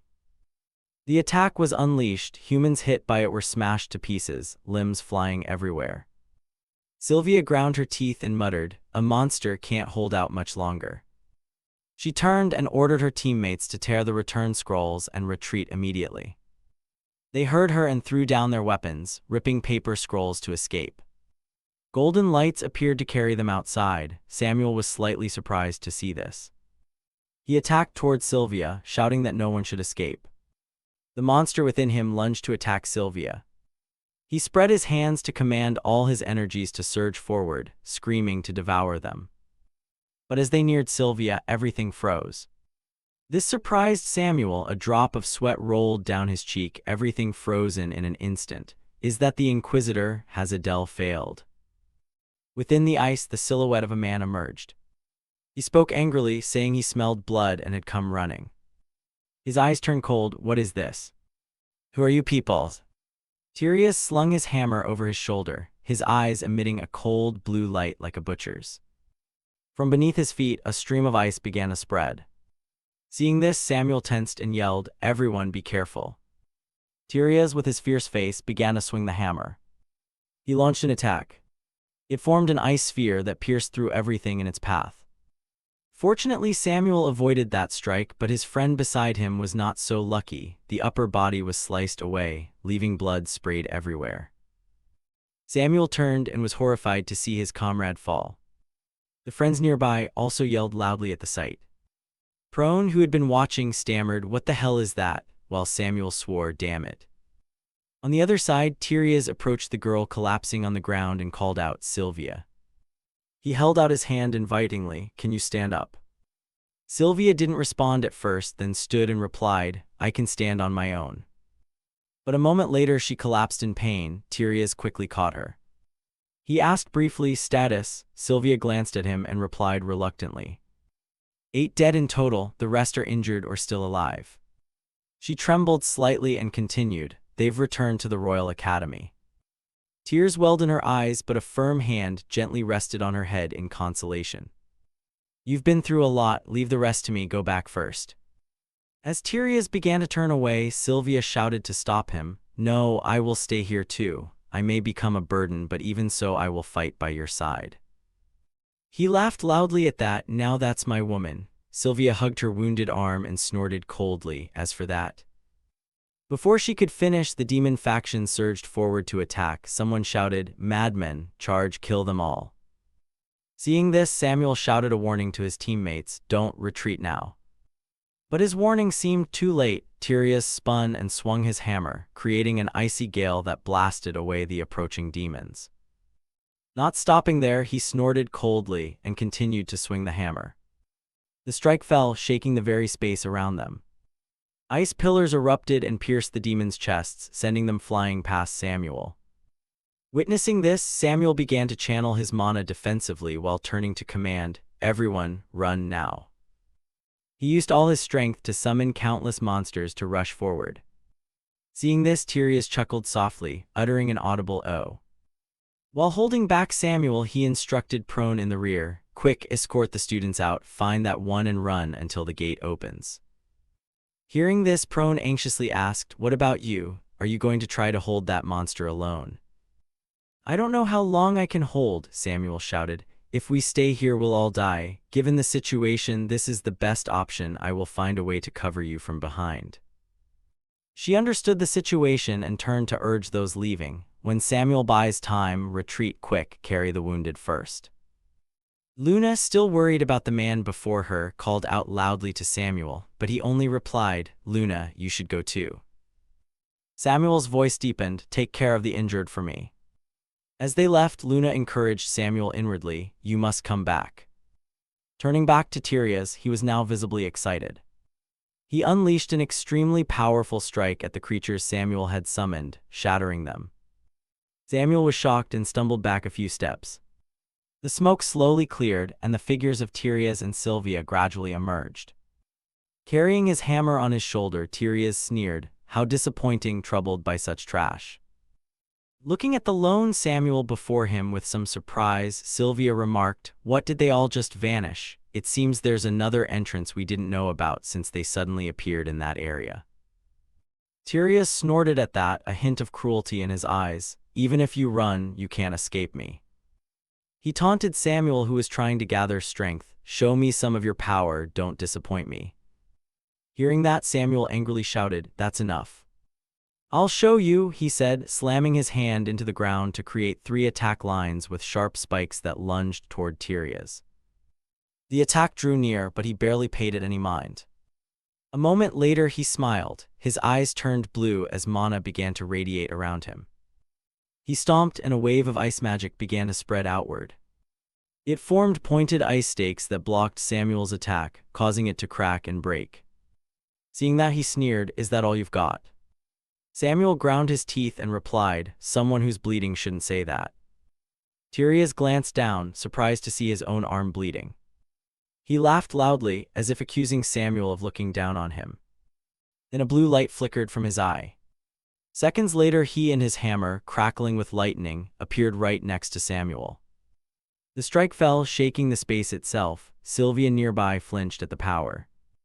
When the dust cleared, only Samuel was slumped there. He forced himself up, spitting a mouthful of blood, silently thinking, "Thanks to my greedy power, I'm still alive." Planting the hammer into the ground, Tyrius said, You didn't take the full hit, stop whining." Samuel's whole body ached. He assessed himself, "Have all my ribs broken? It's hard to breathe." He struggled to stand, thinking, "But I won't let anyone die in front of me," he shouted, "Don't come any closer."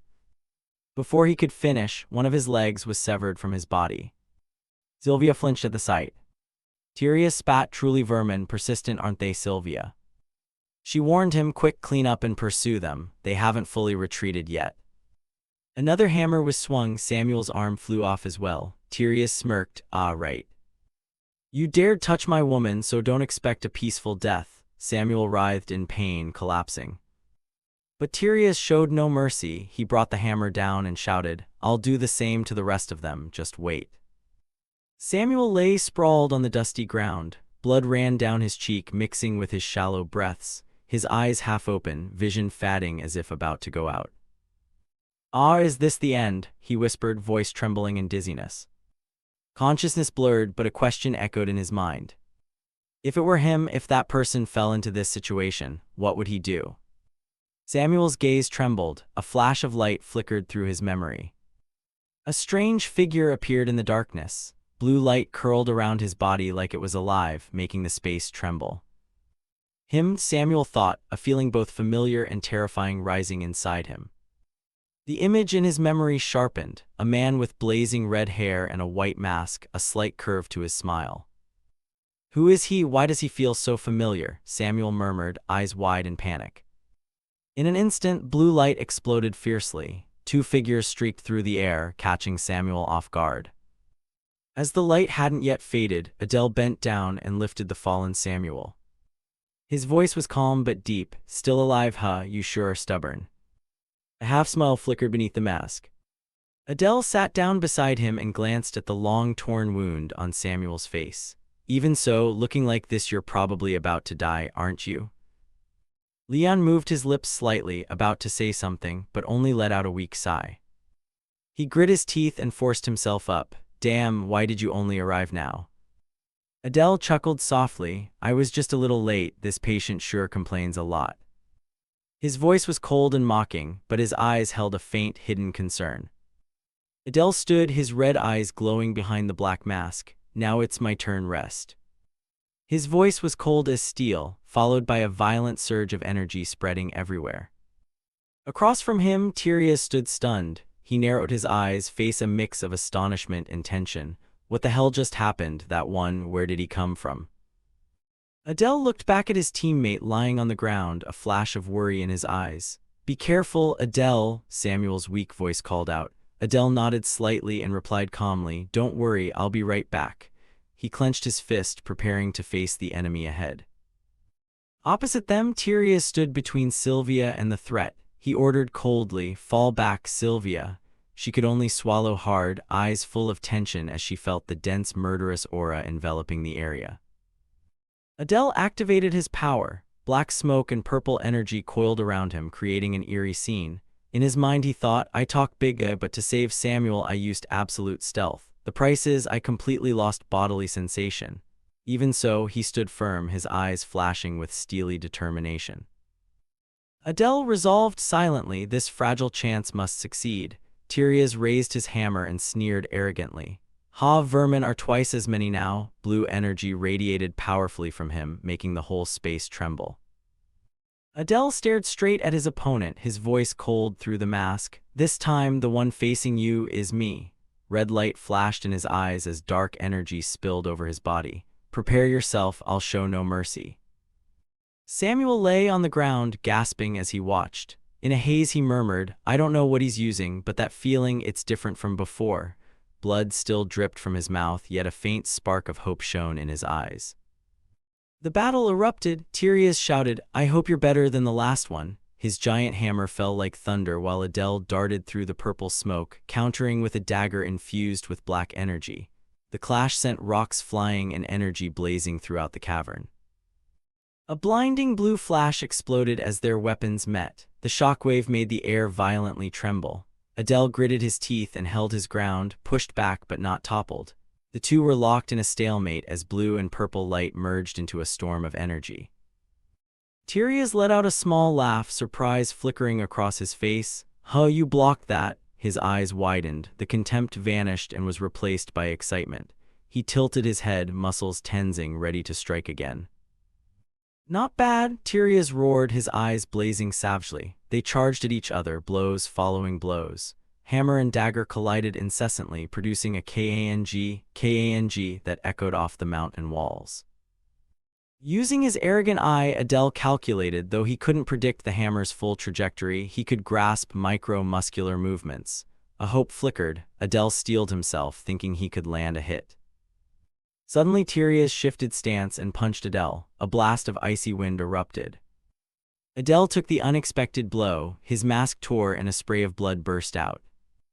Looking down, Adele saw his own hand spurting blood as well. Across from him, Tyrias taunted, What, you're frozen?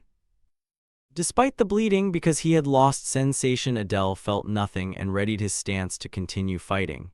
He thought to himself that a shredded hand that doesn't hurt, on the contrary, that's better.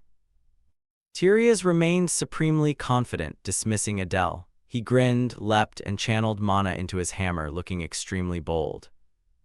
Not letting him savor it, Adele quickly used his signature Swap 2 ability, suddenly appearing in front of Tyrias and catching him off guard. In an instant, Adele's dagger, saturated with dark mana, plunged into Tyrias's hand, making him grit his teeth in pain as veins bulged on his face. Landing that strike, Adele felt a silent joy. It hit the black blade. Suddenly, Tyrias's hammer swung back and struck Adele, catching him off guard. Thanks to that, Adele's dagger was pulled free from Tyrias's hand. Adele cursed under his breath, damn, almost forgot. Looking at the hammer hovering beside Tyrias, he continued, The hammer is a unique item, a hacked artifact with ice properties. It returns to its owner even from afar. Adele calmly steadied himself and calculated. If so, I can't swap his weapon. Tyrius was truly angry now. He swung the hammer to gather mana, and a frigid energy spread everywhere. Tyrius swung the hammer back with both hands and leaped toward Adele to attack, shouting, "You disgusting vermin." He gritted his teeth, eyes flashing as he screamed, "How dare you startle me!" A storm-like blow slammed down, forcing Adele to hunch and brace himself. Two sources of energy reverberated, shaking the whole space. But the disadvantage remained with Adele. His arm was crushed, blood spraying everywhere. Even so, he felt no pain. Truly stubborn, he only muttered, "Damn," looking at his right hand. If that's the case, then. A volley of knives appeared from the void. He had activated his skill, Dark Fang, the Black Blade Dance. Tyrius wasn't all show. He sneered disdainfully, "A petty trick." Then he swung the hammer, sending out a whirlwind that blew away all the dagger images Adele had launched toward him. Not stopping there, Adele deployed the skill once more. Tyrius roared, "You leech," then unleashed a lightning ice strike straight at Adele. Taking the hit, Adele rolled several times before coming to a stop. Tyrius showed no mercy. His thunder-electric power enveloped his body as he growled, "Now it's over, you vermin." Lying on the ground, unable to move, Adele thought to himself that perhaps his bones were completely shattered and he couldn't move. He screamed at himself to stand. "Get up, I said get up," but life wasn't so simple. The ice Tyrius created was steadily approaching him. Like an executioner demanding a life, he raised the hammer without mercy and shouted, "I'll crush your skull." Adele could only lie there and take it. He cursed quietly in his heart, "Damn it, am I going to die here?" Suddenly a flash of light blinked. Adele now appeared in a different place. He was a bit surprised by this unfamiliar space. He sat up dazed and asked, "Where is this heaven?" Beside him stood a mirror. Seeing his face in the mirror, Adele couldn't help but be skeptical. Where did the mask go? Wait, more importantly, his wounds had completely healed. Unexpectedly, the reflection in the mirror spoke, "Creator, are you well lately? This is the second time we've met directly." Witnessing the scene made Adele startle and step back. He asked Adele, the other replied, "Sorry for startling you." The image in the mirror solemnly answered that the situation seemed urgent, "So I brought you into this space." Adele outside the mirror said angrily, "I'm not pleased. Surely you've seen my pitiful state." The figure laughed and replied, "I understand the Creator's heart." Only then did Adele calm down and speak, "All right, since we're meeting directly, I'll ask 3 things. The other didn't hesitate and replied, "Please ask." Adele began with his first question. "First, where is this?" The one opposite replied, "HMPH, this I can answer without payment." Hearing that, Adele snapped, "What, I'm dying and you still demand payment, you bastard." The other replied, "Calm down, there is information I can give and information I cannot. I also pay a price each time I provide answers." The voice continued, "The answer is, this is a space formed from chaos where anything can exist and also not exist." Adele thought inwardly that it was more cloud speak and posed his second question, "Then what is chaos?" The one in the mirror replied cheerfully, I know what that power is, but the Creator must comprehend it themselves. If you pay the price, you might." Adele asked suspiciously, "What price?" The man in the mirror answered, "At minimum, bring all the holy relics of the human and demon realms here, and I will explain." Adele scratched his head and asked, "So you don't want to answer?" The other joked, "Ah, if that's how you understand it, then what a pity." Adele then asked his final question, "So am I still alive?" Suddenly an image of Tyrius's hammer about to crush his head appeared. The mirror figure said, "You are still alive. If you do nothing, you'll die immediately."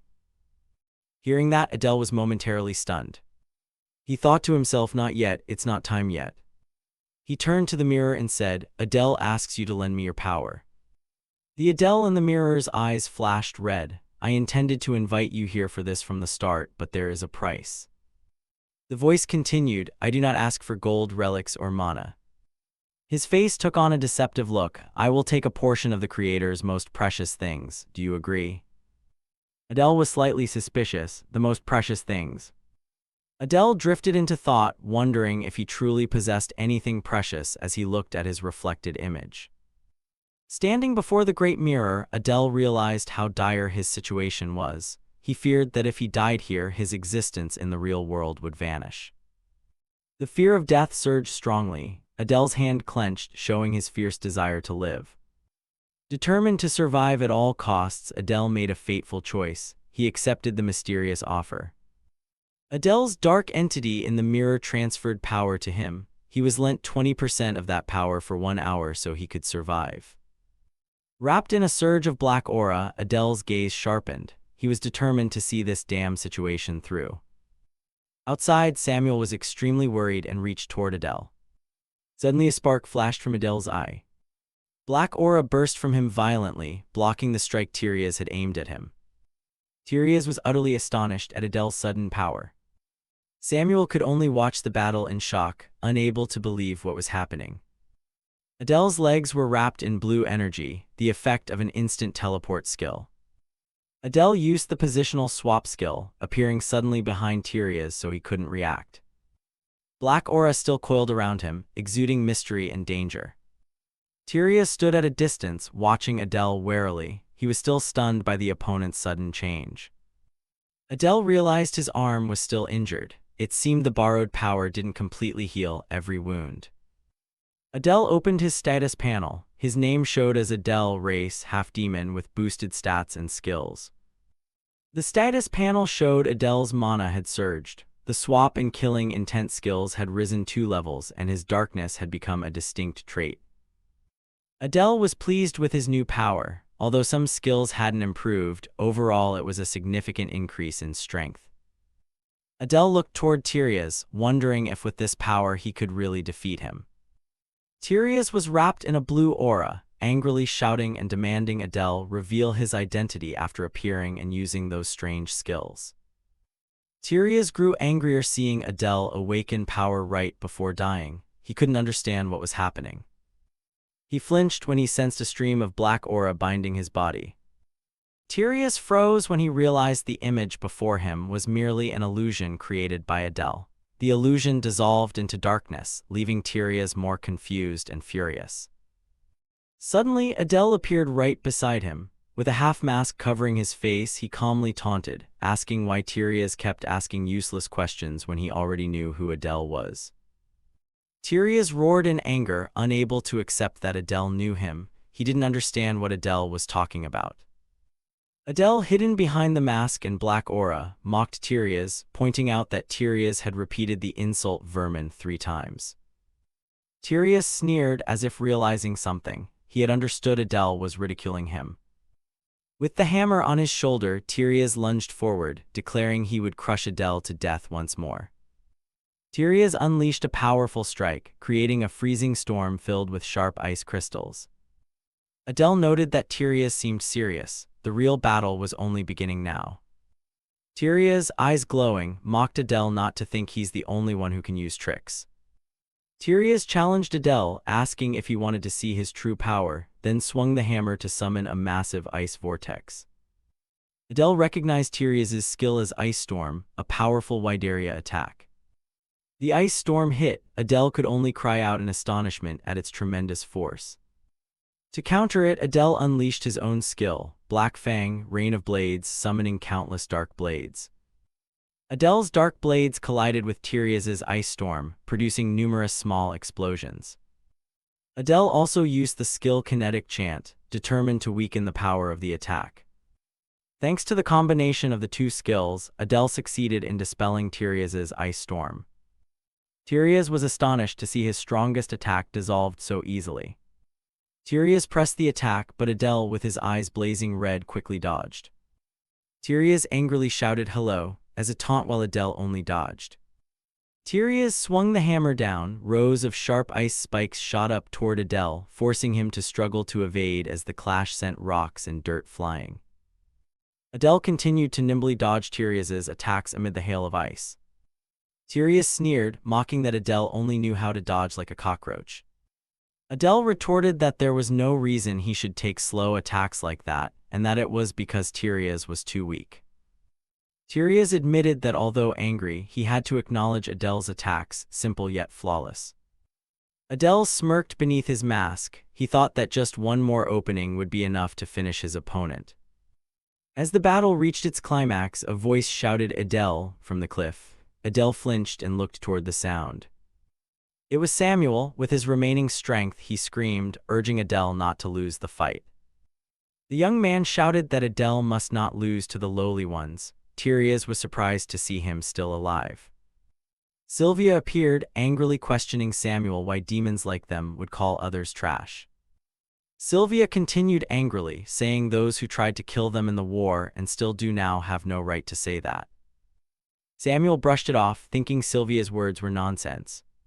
Samuel spoke up, exposing that humans were the ones who started the war and massacred demons.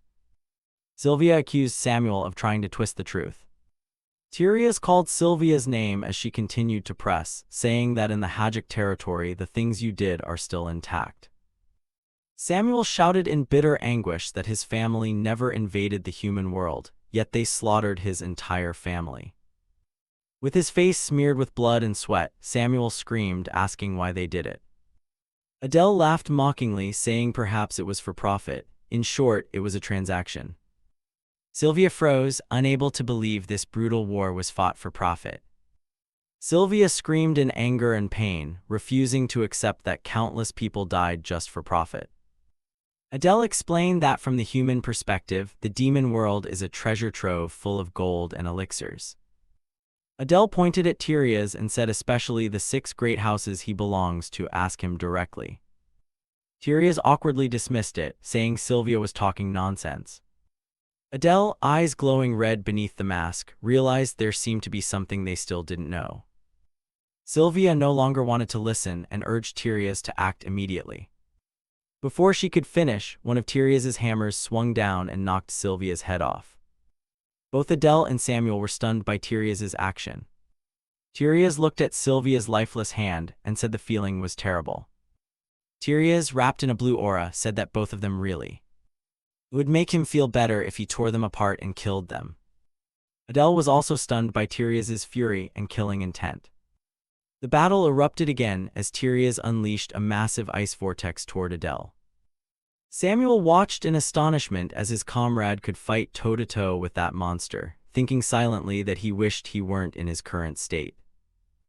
Meanwhile, Adele, facing the enemy head-on, provoked him, taunting that the other had killed his loved one with his own hands and was now taking it out on him.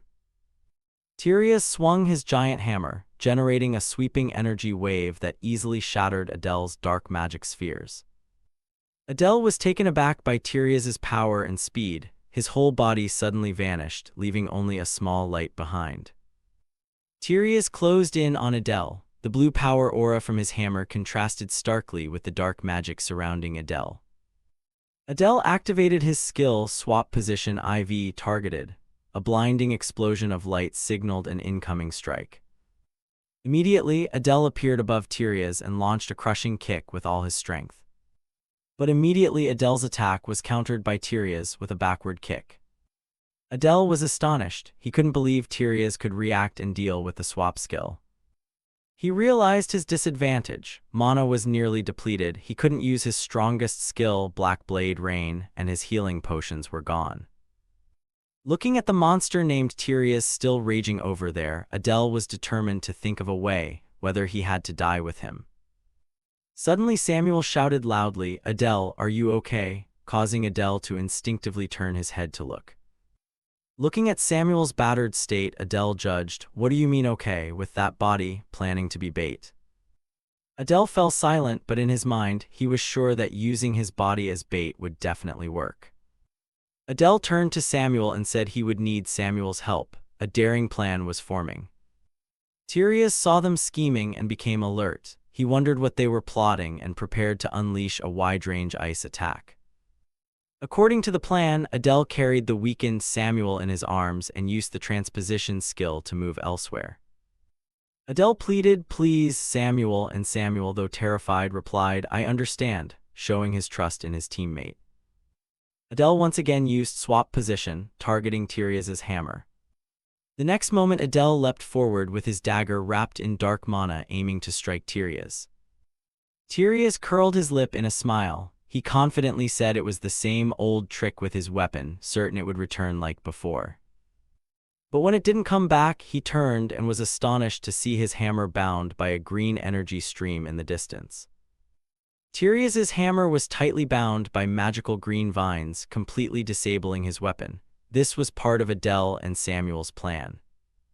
And the one casting that spell was none other than Samuel. He was exerting his last strength to hold the enemy's weapon in place while shouting to Adele that time was running out, creating an opening for the decisive strike. Seizing the moment Tyrion was unarmed, Adele rushed in and delivered a vicious blow straight to the opponent's chest, declaring, "That's enough." Tyrion roared in fury, but it was too late to dodge. There was also movement inside the pouch Adele wore. Suddenly, the venomous mantis jumped out of the bag and attacked Tyrion, surprising him with its appearance. The greedy mantis bit down hard on Tyrion's arm, injecting poison into his body. This made Tyrion cry out in pain, his scream echoing throughout the cavern. Seeing the snake's performance, Adele couldn't help but praise it. "Well done, venomous mantis, truly a deadly serpent." At that moment, Samuel's magic weakened, Tyrion's hammer was freed and flew back. Samuel called out to Adele in panic. The hammer flew straight toward Tyrion and struck Adele once. Affected by that counterattack, Adele was knocked back, staggering on the rocky ground. Adele blamed himself for letting his guard down after landing just one blow. Tyrion's shadow, hammer in hand, loomed as he advanced. Adele could only look on in horror as the enemy approached. Tyrion wasn't much better, he staggered forward panting. Adele could hardly believe Tyrion could endure the previous strike. Tyrion trembled as he advanced, growling through clenched teeth, "I will kill." But suddenly Tyrion collapsed. From below, Adele called up, asking what it felt like to taste a bug. Tyrion gritted his teeth and endured, sweat pouring down. The poison was ravaging his body, weakening him rapidly. Samuel, who had witnessed everything, stood stunned in amazement. Adele smiled enigmatically and said his farewell, "I hope we meet again." Tyrion, clutching a magical item, likely a teleportation scroll, gritted his teeth and replied, "Yeah, I hope so too." Immediately after, Tyrion's body glowed and vanished. He had successfully escaped the battle. With the enemy gone, Adele could no longer hold on. He exhaled in relief and collapsed to the ground. Samuel hurried to Adele's side, anxiously asking whether the fight was truly over. Adele confirmed that it was over. Samuel sighed in relief, thinking he had narrowly escaped death. After a moment, Adele turned to ask Samuel why, in such a dire state, he hadn't fled but stayed to fight alone. Samuel, his body battered and bruised, simply replied that he stayed to protect his comrade. The act revealed another side of him, a care Adele had not expected. Adele asked in surprise, "Even the half-demons?" Samuel wearily admitted that although he hadn't liked them before, he now saw them as classmates and friends. This confession made Adele view Samuel differently. Samuel looked at Adele and said he was the same, looked down on by others yet still returning to save people. Adele replied vaguely, "Who knows?" Samuel acknowledged that Adele was unpredictable. Adele smiled beneath his shattered mask, smugly claiming that was his charm. Hearing that, Samuel snapped, "You madman." Adele didn't answer, only chuckled, and amid the rubble they shared a brief moment of understanding. But then Adele's smile faded. He realized a harsh truth. Even though they'd defeated the monster, in their current state it was unlikely either of them would escape death. Samuel agreed, hoping they had escaped safely. Adele believed they should have. Suddenly, the venomous mantis reappeared. Adele recognized it, fed it his mana, and didn't forget to thank it. Without it, they couldn't have won. After that moment, Adele could no longer hold on. He felt exhausted and wondered if this was the end for him. Abruptly, footsteps echoed and startled Adele. He hadn't expected anyone to arrive so quickly and feared the enemy had returned. But it was their teammates, led by Prone and Luna. They had come back looking for Samuel and Adele. Samuel angrily called them idiots for returning to danger. Meanwhile, the others rushed over anxiously to check on the two. Luna immediately used healing magic, a green light enveloping Adele. She told him not to say anything. Luna, desperate and teary-eyed, said Adele couldn't die if he died. Adele thanked Luna but told her to stop. He said his wound had been contained and urged her to go heal Samuel. At that moment, Samuel spoke coldly, "No need." A terrifying dark green energy erupted from his body. A shadowy entity in the shape of coiling snakes wrapped around Samuel, horrifying everyone present. Prone and the others were terrified. She shouted, asking what Samuel was doing. Was he trying to kill himself? Within the dark energy, Samuel denied it. He looked at Adele and revealed his true purpose. "Adele, lend me your body for a moment." Adele's lying on the ground could only blurt out in confusion, What are you talking about?" Samuel gave Adele no chance to react. He unilaterally declared, "Then I'll take that as permission." The dark entity immediately lunged at Adele. It rushed forward with sharp teeth and greedily bit Adele's arm. Gradually, it coiled around Adele's arm, making him shiver. Prone, bewildered, shouted, "What is that?" while Luna fearfully covered her face.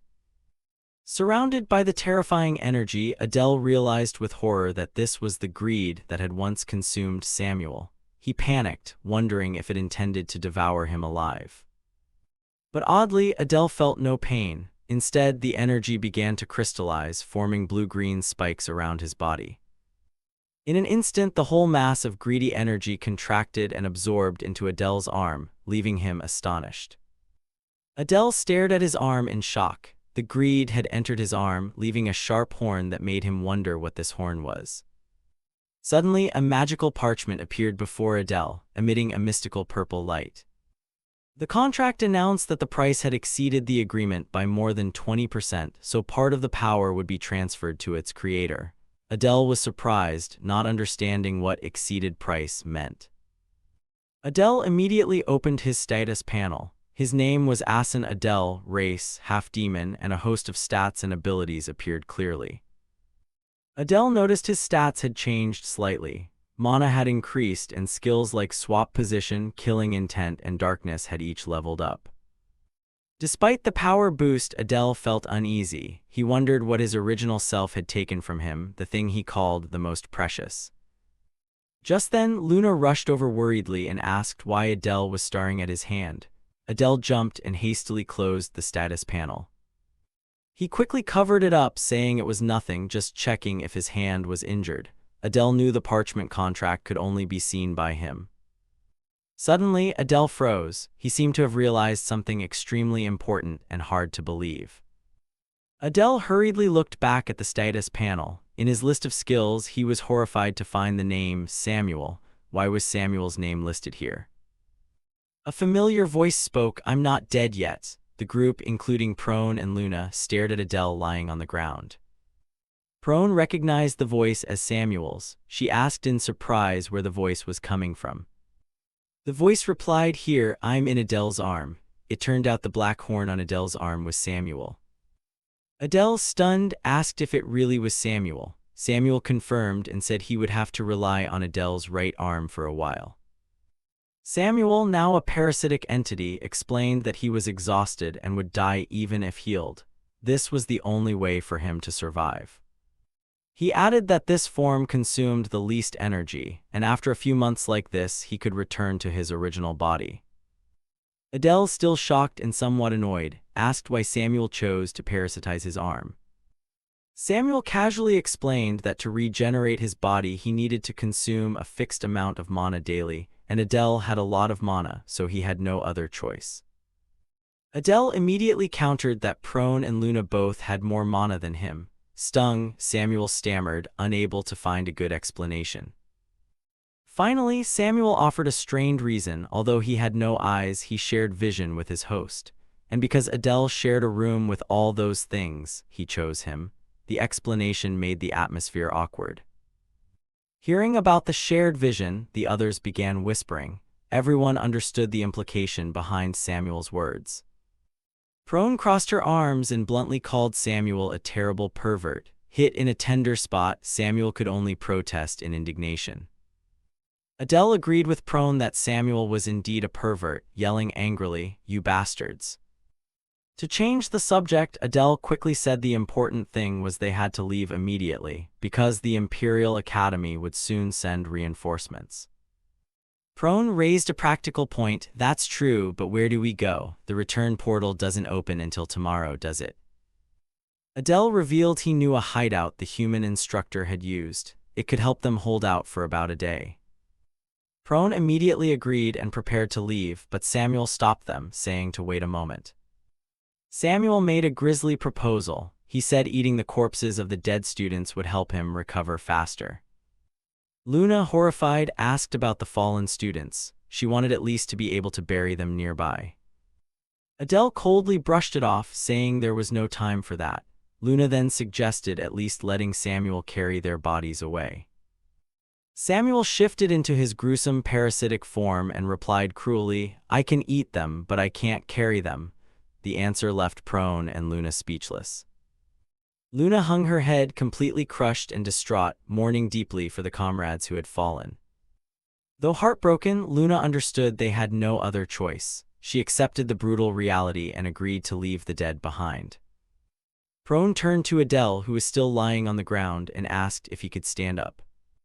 At that moment, Ryuk, another teammate, offered to support Adele because he was the least injured. Prone was surprised but agreed that it would help. Ryuk helped Adele up and awkwardly admitted that he was the one who had behaved inappropriately toward Adele and Luna before. Adele thanked him and said Ryuk must have suffered a lot in the mess hall then. Ryuk hurriedly denied it and said he was the one who should thank Adele and Luna. Ryuk confessed he had judged them superficially, and now he realized they could also be victims. Adele was glad Ryuk had come to that understanding. Seeing Ryuk's change, Adele didn't expect him to be so willing to help. At that moment, Samuel seemed to sense something. Suddenly, a beep sounded, and a familiar bird darted toward Adele. Adele was delighted to recognize it as Seijo, his spirit beast. He breathed a sigh of relief seeing it safe. Adele smiled and praised Seijo for hiding so well. Samuel, seeing it, couldn't help but exclaim in surprise, "Good hiding." After Ryuk steadied Adele and everyone had gathered, Adele told Prone they could depart. Prone nodded in agreement. Once agreed, the group hurriedly left the devastated battlefield, rushing to the hideout before the academy's reinforcements arrived. Meanwhile, in a completely different location, the scene shifted to the Imperial Academy, a magnificent castle floating among the clouds. Inside the Academy's main hall, footsteps echoed, announcing the arrival of an important figure. A woman with purple hair strode forward. She wondered what on earth had happened to make Tyria's return in such a pitiful state. It was Madeline, an instructor at the academy. With a stern expression, she ordered the gathered students to clear the way. Madeline approached Tyria's, who was gravely wounded, and questioned him about what had happened. Tyria's, face twisted with pain and rage, reported that during the raid they had been attacked by demons. Many students, including Sylvia, had been killed. Worse, Tyria said instructor Bisaha also appeared to have been killed. The news stunned Madeline. The surrounding students panicked as well, unable to believe that a powerful instructor like Bisaha could be slain. Madeline raised her hand, ordered silence, and quickly worked to stabilize the situation. She surmised the demons must have sent an assassin with skills on par with a full instructor, but Tyria coughed and denied that. Tyria said only 2 of them had skills at instructor level. One was very strong but still weaker than him. Tyria oddly asserted that there was no need for other instructors to intervene. Summoning his teammates would be sufficient. Suddenly, a surge of dark energy erupted from Tyria's body, flinging away a student who was trying to heal him. Healing magic seemed useless against the dark energy. Tyria screamed for help in despair. The terrifying dark energy began to corrode Tyria's arm, grotesquely deforming it. Tyria howled in excruciating pain as the dark energy engulfed his body, as if tearing him apart. His arm was consumed by the dark energy and completely severed from Tyria's body. Everyone, including Madeline, was horrified to witness Tyria's being tormented by the curse. Despite the pain, Tyria's gritted his teeth and endured, his eyes flashing a hateful blue light. He cursed the damned worm that had caused this. In a rage, Tyria slammed his fist into the floor, creating an ice explosion, vowing to personally kill the one who harmed him. Despite his condition, Tyrius pleaded with Madeline, "Instructor, one arm is enough, send me out."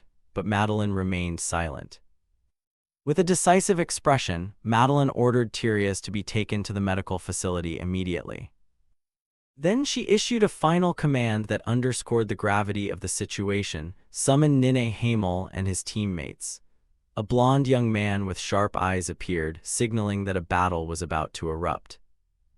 Cut to the Magic Academy, where an emergency meeting was about to take place. Madeline sat waiting as a group of elite students entered.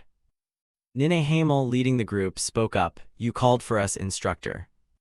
The female instructor, Madeline, confirmed, "You have arrived," the teammates Tyrius mentioned. This was the student council, composed of the Academy's most outstanding talents, the ones who would lead the Empire in the future. And their leader was Nini Hamel, son of the Holy Sword Cell and the future head of the Nini family. A female council member named Sisla asked, "Aren't the instructors busy? What brought them here?" She quickly realized the situation seemed serious and told her teammates to try to gather more information.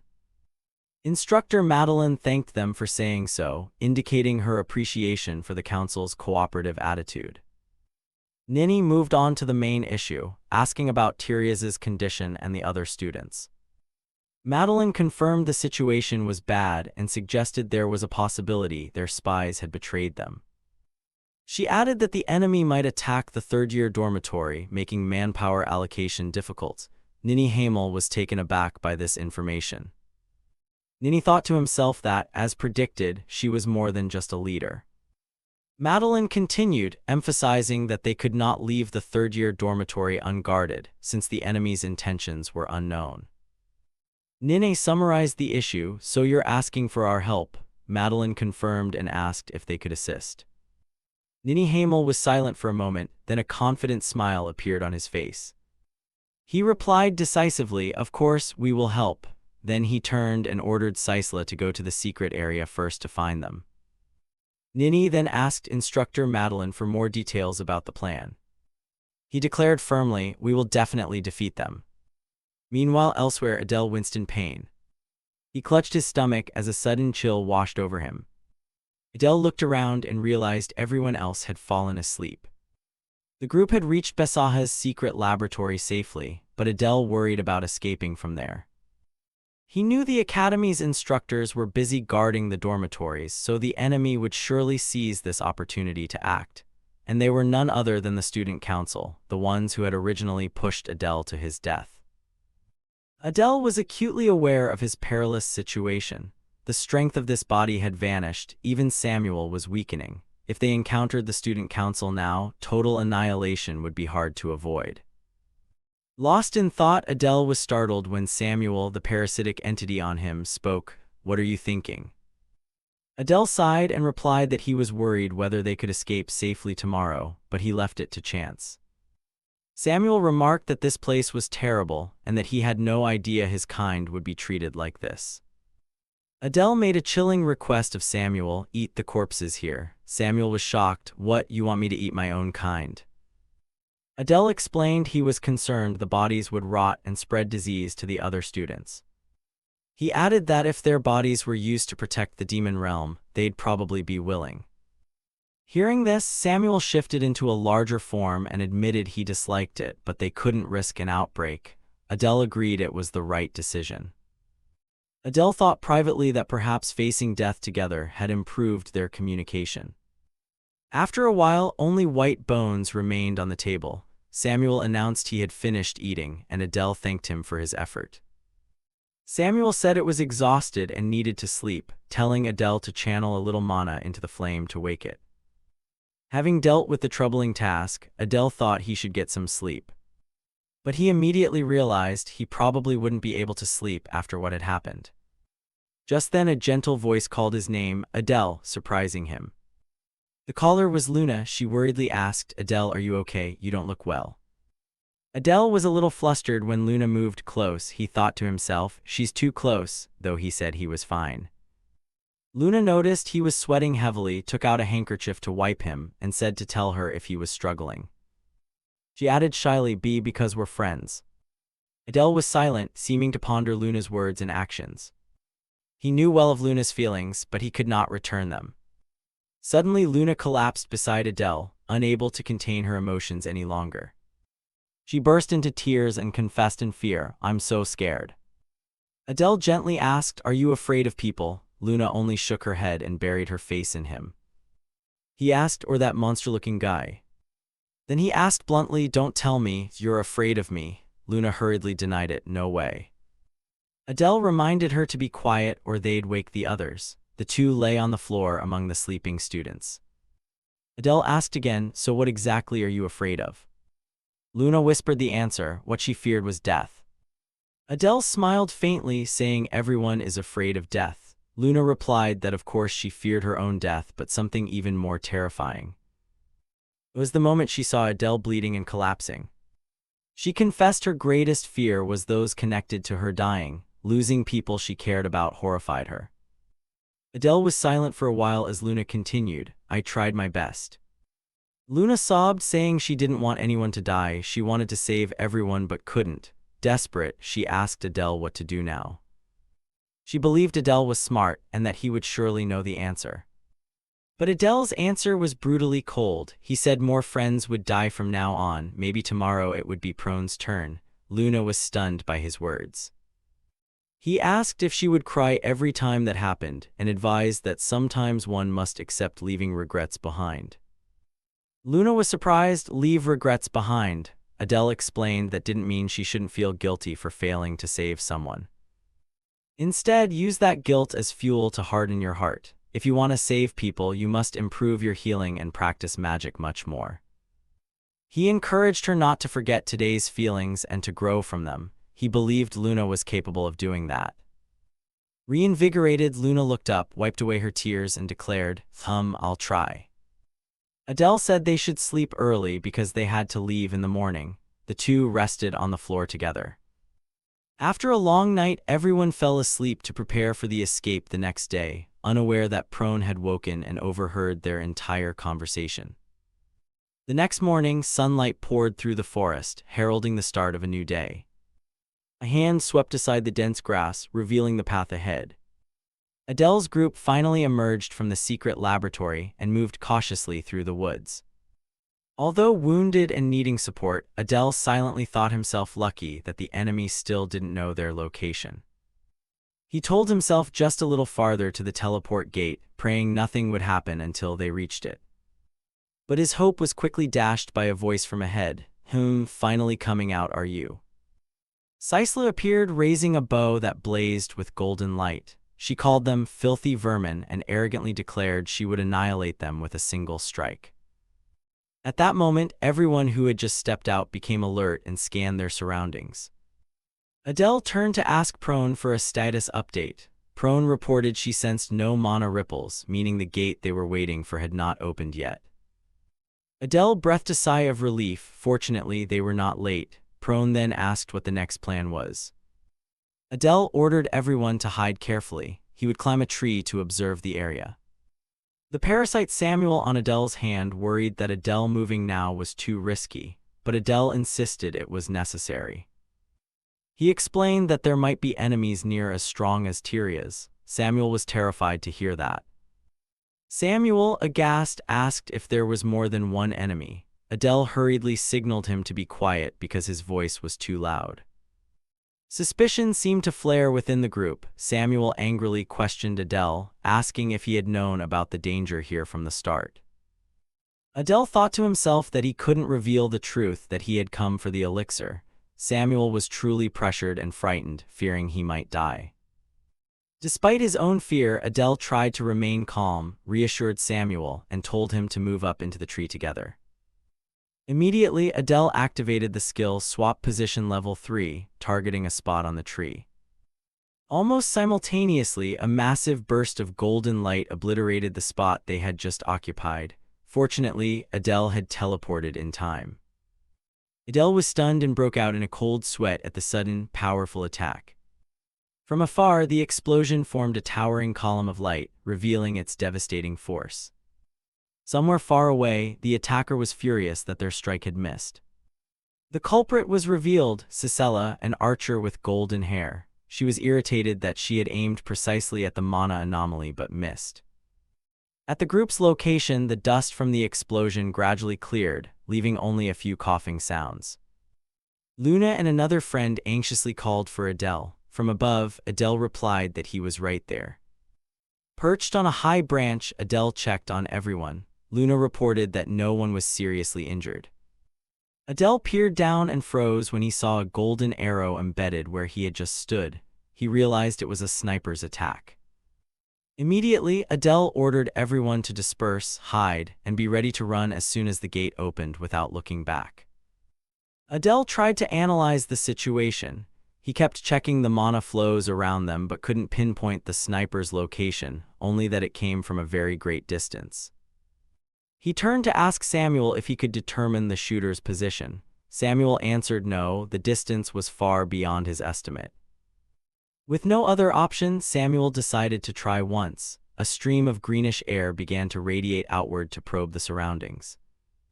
While it searched, Adele prayed silently that the enemy wasn't those people. He knew that if they encountered them here, everyone would die.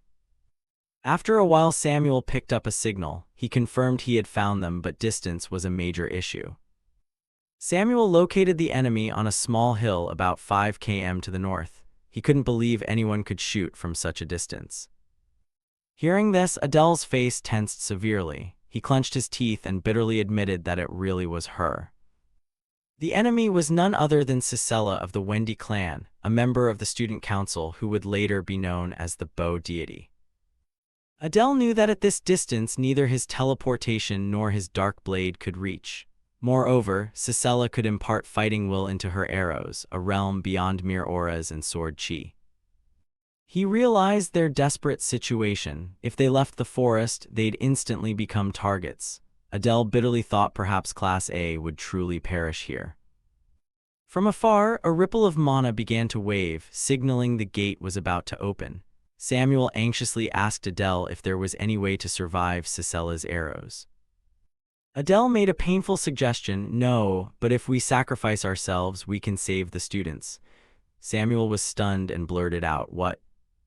After a moment, Samuel seemed to accept it. He sighed and asked Adele what he needed to do. Suddenly, Adele broke into a sly smile as a wave of violet dark energy enveloped him. I'm kidding, he said, surprising Samuel. Adele activated a new skill, the Eye of Superbia. His eyes flashed with powerful purple light, ignoring the student council or any fighting will. Blood began to flow from the corners of his eyes, but Adele only smiled resolutely and declared, I will save everyone. Adele knew forcing himself to use this eye could make him lose his sight, but he'd rather that than die. Samuel panicked, seeing blood streaming from his eyes. With the newly activated eye, Adele's vision stretched all the way to Sisela. He directly taunted, show yourself, Sisela. Samuel was utterly astonished. Under the power of the Superbia eye, everything around seemed to slow, even the falling leaves. Adele's sight locked onto Sisela, who stood on a distant rocky outcrop. Sisela drew her bow. A flaming arrow filled with mana was ready to be fired. Without hesitation, Sisela loosed the arrow with terrifying force toward Adele's group. Adele realized in horror that Sisela had infused the arrow with earth-attributed mana and fighting will. She intended to level the area. Adele knew he had to act as bait for that arrow. He gathered his strength. A blue aura wrapped his body. Sisela curled her lips in a confident smile. She was certain she wouldn't miss this time. The destructive arrow surged forth at terrifying speed, leaving a blazing trail across the sky. At that moment, a purple spatial whirl suddenly appeared, signaling that the gate they had been waiting for had opened. Prone shouted, urging everyone, the gate's open, everyone run. While everyone evacuated, Adele, eyes bloodied, ordered Samuel, Samuel, we must stop that arrow, use a mana storm. Samuel immediately responded, a green energy surge coiling up from his arm. A massive emerald green mana vortex, the mana storm, was formed, rising into a solid defensive wall. Yet Adele declared something insane, now we have to go into that storm, Samuel shouted in astonishment. Without hesitation, Adele plunged straight into the heart of the mana storm. "You're crazy," Samuel cried in despair. Inside the storm, Adele activated another skill, darkness, as a wave of black chi wrapped around his arm. The dark energy fused with the mana storm, turning it pitch black. Adele said confidently, "It's working." Samuel could hardly believe his eyes. The storm had completely turned black. This combination of powers was beyond his expectations. At that moment, Cicella's destructive arrow hurtled in, striking the black storm with tremendous force. Adele screamed in pain as he strained to withstand the arrow's tremendous power. "It's coming," he shouted. The blazing golden arrow kept battering, trying to pierce Adele's defenses. Samuel also cried out under the immense pressure. The force of the attack was unbelievable. By the gate, Luna and Prone looked back in horror. Luna yelled for Adele and Samuel while Prone urged everyone to hurry and leave. Cicella's arrow began to penetrate the storm. Cracks appeared on the black shield. Adele gritted his teeth, telling himself to hold on a little longer as the arrow neared breaking his defense. In that split second, Adele unleashed his final trump card, Teleport Object. He poured all his strength and hope into the move. As Cicella's arrow collided with the mana storm, it suddenly began to tremble violently. Incredible as it seemed, the teleportation shifted the trajectory and completely diverted Cicella's destructive arrow. Cicella froze. She couldn't believe what she had just witnessed. Her strongest attack had been nullified. After successfully diverting the arrow, Adele rushed toward the gate to escape. Prone and Luna shouted, urging Adele to hurry because the gate was beginning to close. Cicella seethed with rage. She ground her teeth and cursed, "Filthy vermin." In her fury, Cicella launched one final attack, faster and deadlier, screaming, "Die." The attack flew straight at the running Adele. Seeing this, Adele could only curse once, "Damn it." Adele was sprinting forward. From ahead, Luna and Prone frantically screamed Adele and Samuel's names in desperation. Adele shouted that he knew, as Samuel warned that an arrow was coming from behind. Immediately, Adele used the skill Swap Position Level 3. He targeted the gate area where a worried teammate with similar hair stood. A horrific explosion of blazing golden light occurred, tearing apart a section of the forest. It seemed the skill's use caused severe damage. Adele screamed in pain as blood began to flow from both his eyes. Adele lost consciousness and fell freely from the sky. His team members watched their captain's misfortune in horror, shouting his name amid the chaos. Despite his severe injuries, Adele forced himself to speak. "I'm fine. Is everyone through?" Luna, standing nearby and worried, replied, Everyone's in." Hearing that answer made Adele exhale in relief, but he quickly regained his composure. Adele then announced that the gate was about to close and the dimensional space would begin to collapse, urging everyone to hurry to the entrance. Prone understood the situation upon hearing this. Immediately after, Prone urged everyone that the space would collapse soon and to hurry to the exit. Meanwhile, Luna supported Adele. Adele silently thanked Luna for her help. The scene shifted to another space with a clear blue sky. The team had successfully escaped that dangerous dimension. Idea was waiting. She smiled and said the team had arrived a bit late. Idea praised Class A for doing very well. All the members breathed a sigh of relief, their faces showing fatigue after the life-or-death battle. Adele and Luna looked at each other and smiled with relief. Adele, his face still stained with blood, happily said they had survived and returned. After that, the team returned to the academy. Adele, as captain of Class A, entered the main hall and reported their return. Standing before the instructors, Adele reported the team's losses. Of the 21 members, 4 could not return. Instructor Idea fell silent upon hearing the report. Adele added with regret that they could not bring back the bodies of the fallen students. Adele clenched his fists, his eyes flashing with hatred and determination. He said he would remember the names of the comrades who had fallen. Idea placed a hand on Adele's shoulder, assuring him that she and the other instructors would not forget the students who had died. Adele silently agreed. Then Idea took the Enzur flower from Adele's coat and said she needed it to evaluate this mission. From afar, 2 other students began to sneer. They said Class A was pathetic and that a class led by a half-demon suffering such losses was to be expected. Hearing those words, Adele's face darkened with anger. He contemptuously thought that if it were those two's class, they probably would have been wiped out completely. At that moment, two beautiful girls appeared. Renee called Adele's name while Diana bluntly asked, "Bodyguard, you're not dead." Adele turned, smiled at Renee, and confirmed that his lady was fine. Renee, however, looked at Adele with worry, asking if he was seriously injured. Adele tried to appear fine, saying his injuries were not life-threatening. But Renee wouldn't let it go. She insisted he looked badly hurt and demanded he be taken to the infirmary. A moment later, Renee's gaze fell on Luna behind Adele. Seeing Renee looking at her, Luna timidly offered a greeting. Renee gave no reply. Instead, she exuded a dark, murderous aura, her eyes glowing as she glared at Luna, causing the girl to scream in fear. Terrified, Luna hurriedly hid behind Adele and stammered, asking why Renee was so frightening. Renee growled, asserting her claim, "Adele is mine, stay away." Luna was left stunned by the sudden declaration. Luna, confused, gripped Adele's coat tightly, not understanding why she was being treated that way.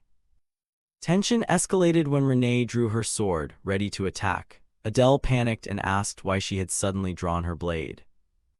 Adele hurriedly explained to Renee that it was a misunderstanding. Luna had only been helping him because he was injured. Fortunately, Diana, who accompanied Renee, laughed and intervened, advising Renee to calm down. Renee snorted and sheathed her sword. Adele and Luna finally breathed a sigh of relief. Before leaving, Renee told Adele to seek proper treatment and said she would come visit later. Adele obediently agreed. After Renee walked away, Luna remained frightened, admitting that Renee was more terrifying than most people. Adele sighed in agreement. Suddenly, an announcement requested all students' attention. The headmaster would give a speech. From above, Lucian spoke, saying the students must have been through a lot during the exam, and that he understood the pain of losing comrades. However, the headmaster said it was still too early to shed tears. They were only permitted to mourn after they had completely destroyed the enemy. She asked them to bury their pain and loss in their hearts and turn it into a flame of hatred to become stronger.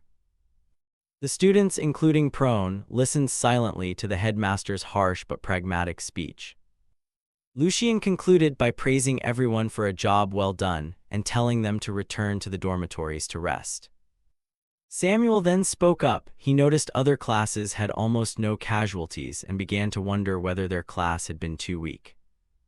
Hearing this, Adele replied that although Class A suffered heavy losses, objectively they were stronger than Gyuwar's and Ilan's classes. Samuel was surprised. Adele continued, saying he felt guilty about it. If he had chosen a different area, the number of casualties could have been much lower. Samuel, the parasite on Adele's arm, spoke, blaming himself that it was too late now. If he had been stronger, none of the students would have had to die. While Adele was still reflecting on Samuel's words, a stranger approached and called to him, "Hey, Captain of Class A." The man was none other than Lord Bolton. He remarked that a week had passed and Adele looked badly wounded. Adele recognized Bolton. Adele replied, admitting his target had been very strong, so he had a tough time. In contrast, he noted Lord Bolton appeared utterly unharmed, not a scratch on him. Bolton nonchalantly answered that his opponent had also been strong, but because he was old, he exhausted himself after a few exchanges and collapsed. The disdainful and unbelievable reply left Adele totally shocked. Adele was still stunned. He thought of Bolton's target, the famed mercenary king from the war between humans and demons. A legendary warrior like that couldn't simply collapse from exhaustion so easily. Bolton changed the subject, saying whoever wounded Adele so badly must have been impressive. Adele modestly answered that the opponent had not been easy and he had been fortunate. Bolton laughed heartily, saying luck is part of strength. He urged Adele to get treatment and rest well. Adele thanked him. As he turned to leave, Bolton pointed at Adele and issued a challenge, telling him to recuperate so they could fight next time. Adele fell silent at the sudden declaration of war. After Bolton left, Samuel asked Adele why that guy always seemed to pick fights with him. Adele could only agree, not understanding the reason. Adele assessed that despite appearances, Lord Bolton was truly powerful, possibly on par with the ice monster they had faced. Samuel was astonished to hear that. Samuel asked if that meant Bolton was even stronger than him when his power was amplified. Adele affirmed that was quite possible. Adele continued analyzing. Currently, the only students who could stand against the council were Bolton and Diana. Perhaps in a few years Renee and Samuel could reach that level too. Prone appeared and asked why the two hadn't gone inside. Adele and Luna greeted her and asked back, "Prone, you're here too." Prone laughed grandly, declaring that a true leader must care for their students until the very last moment. Samuel began to complain again, telling Adele he couldn't think straight with Prone babbling nonstop, and asked why Adele didn't shut her up. Prone heard this and flew into a rage, calling Samuel a brat with a snotty nose and squeezing it with her hand, causing him to scream in pain. In her anger, Prone even slapped Adele's cheek and yelled, "Die, I'll kill you." Poor Adele suffered collateral damage, not understanding why he was caught up in it. Luna had to run over to intervene, reminding them that Adele needed urgent treatment. Prone then snapped out of it, realizing she had gone too far, and released Adele. Finally, they arrived at the medical building. With Luna's help, Adele walked down the corridor. He thanked Luna for being unable to rest because of him. Luna blamed herself. She felt bad for not being able to use her healing ability better to help Adele. Adele spoke up to encourage her, saying it was a good thought and she shouldn't blame herself but keep moving forward. Encouraged, Luna promised that next time she would heal Adele's wounds perfectly. They arrived at the infirmary door. Adele couldn't help but be surprised at how large the door was. Adele politely asked for permission, then he and Luna opened the door and stepped inside. Inside, a nurse with brown hair and a pair of horns on her head turned to look at them in surprise. The nurse looked at Adele and Luna, then said insinuatingly, "What, the two half-demons have appeared?" In the infirmary, the doctor noticed Adele's condition seemed off, while he and Luna could only respond awkwardly. The doctor approached, lifted Adele's chin to examine him more closely, professional yet curious. Then she asked Adele to lie on the bed. He obeyed obediently, wondering why she kept staring at him. The doctor said nothing, only placed her hand on Adele's toned but injured abdomen to check. After examining him, she concluded that immediate surgery was necessary and expressed surprise that Adele could still move with such severe wounds. Adele calmly accepted and entrusted himself to her. Hearing about surgery, Luna, standing beside him, was alarmed, anxiously asking if it was major surgery and whether it would leave complications. Seeing Luna's worried face, the doctor teasingly asked if Adele was her boyfriend, making Luna blush and wave her hands to deny it. The doctor reassured them the operation would be over in about 3 hours. Hearing this, Adele told Luna to follow the doctor's instructions.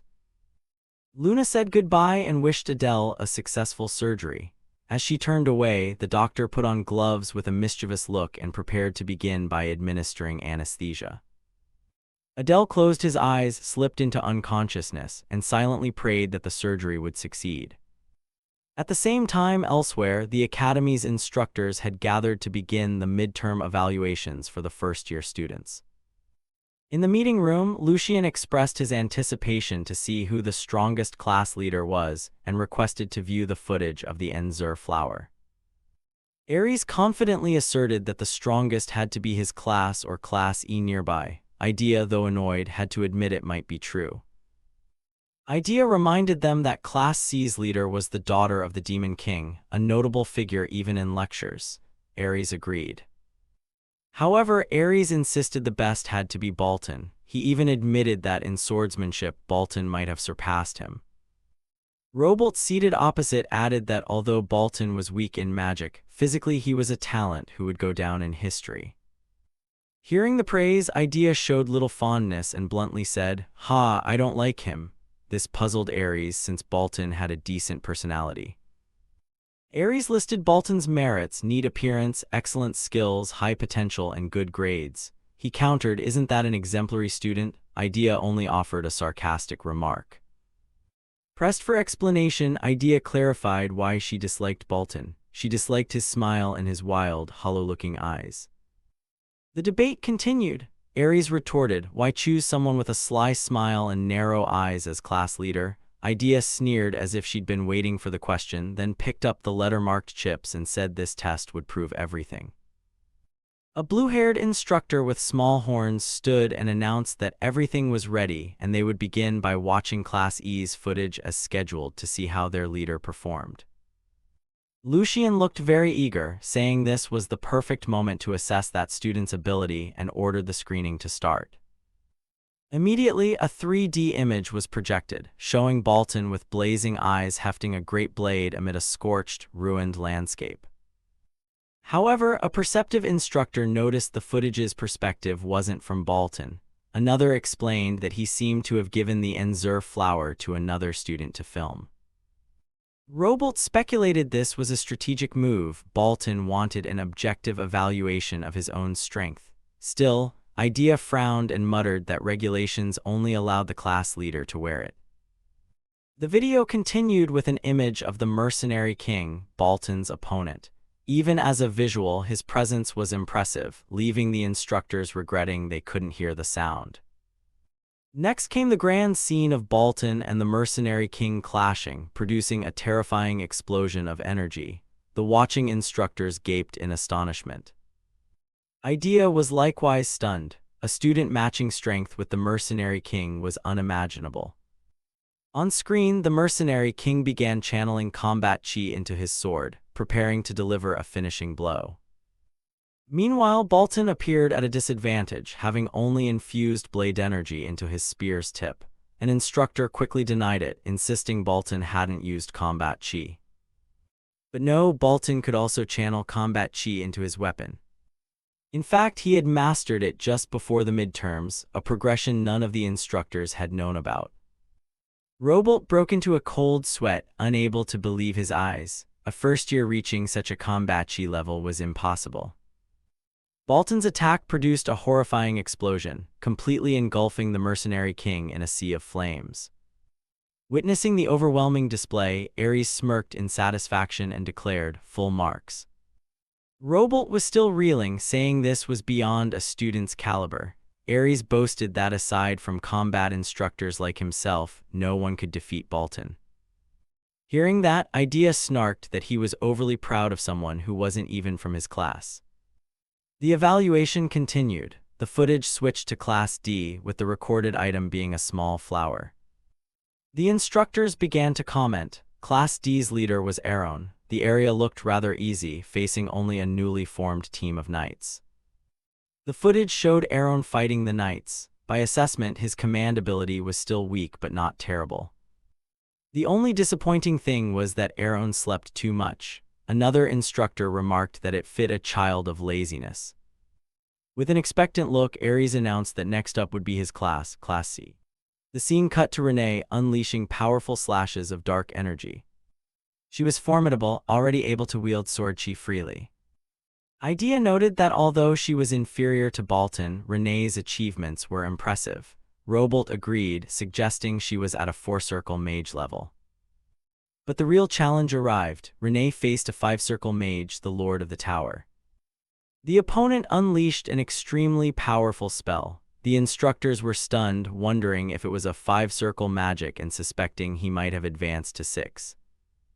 A massive magical explosion engulfed the battlefield, leaving all observers dazed. The blinding light from the blast caused the instructors watching to fall silent for a moment in amazement. When the dazzling light faded, Diana's silhouette appeared. With no wasted motion, Diana raised a hand skyward to block the enormous bolts of magical lightning, a display of power far beyond predictions that left everyone speechless. The instructors realized Diana's crown was actually a power-suppressing artifact. Even so, she appeared to be in pain using such immense energy. Diana's power erupted, creating a pink vortex of energy that swallowed the enemies, their souls screaming in agony. The mage, Lord of the Tower, only managed a single startled cry before Diana's power crushed him. It was incredible that this was merely suppressed strength. At that level, Robolt judged that only one student could match her in magic. Ares asked curiously if it might be Samuel. Robolt denied it with a mysterious smile, saying the footage of that student would appear soon and to keep watching. The evaluation screen switched to the next class, Class B. Class B's leader was Gyuwar. Contrary to his appearance, he had very good leadership. Sometimes that kind of forceful command is necessary. Idea remarked that although Gyuwar was overshadowed by other leaders, she'd still give him a fairly high score. Aries agreed. Finally, it was Class A's turn, the class overseen by Idea. Unlike her earlier confidence, she now sighed, appearing fearful to watch. The atmosphere in the meeting room suddenly grew heavy. Both Aries and Idea fell silent with serious expressions. Idea drifted into thought about the 4 students she'd trained for months who had died. Even someone cold couldn't avoid attachment to their pupils. Lucian spoke up, saying only one class remained, and she was very curious about Class A's leader's performance. Class A's footage began, revealing a surprising scene, an academy castle floating among the clouds. Robolt exclaimed in amazement that it was the world's top talent academy. Idea had to admit their Satan was no less impressive. In the unfamiliar area, leader Adele was still leading the students well.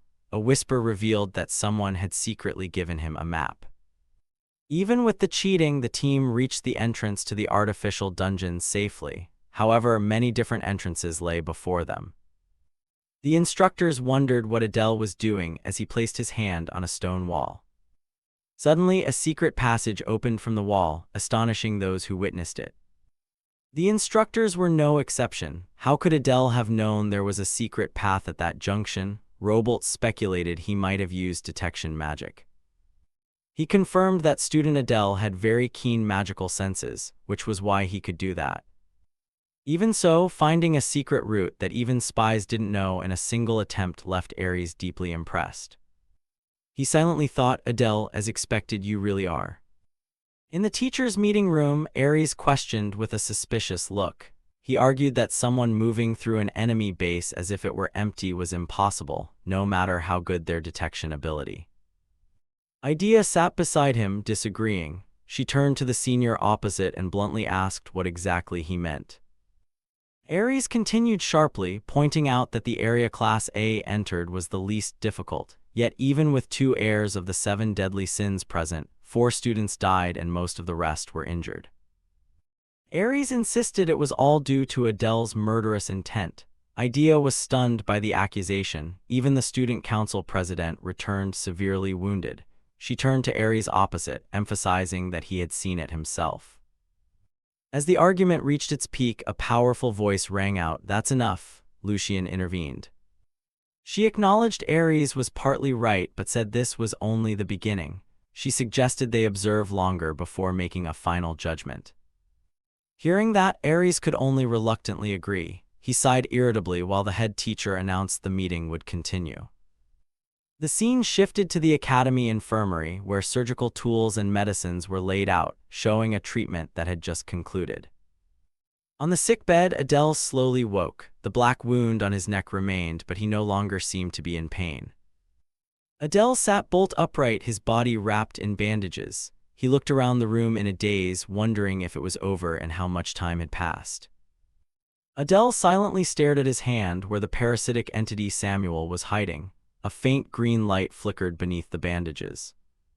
He clenched his hand and checked his body. He felt no pain and seemed completely healthy. Although slightly uncomfortable, he could move. Just then, the medical teacher entered and asked if Adele was awake. Adele, now sitting on the floor, replied weakly.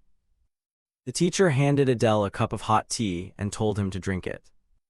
Adele hesitated a little, but the teacher explained she had brewed it from a special leaf good for physical recovery. Hearing that, he reluctantly agreed.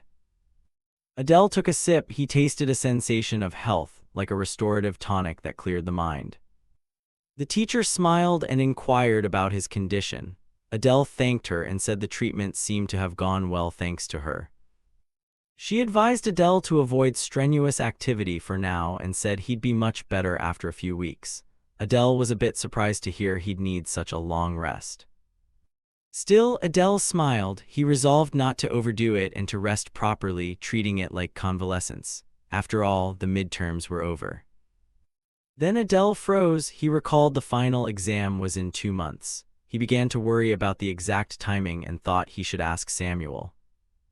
Adele looked at his arm where the parasitic entity lay silent. He guessed Samuel might not be fully awake after the anesthesia. He thought Luna might know. Adele turned to ask the teacher, "By the way, did the pale pink-haired student who came with me drop by?" The teacher looked slightly surprised by his question. She smiled slyly and revealed that the girl had anxiously waited for 3 hours.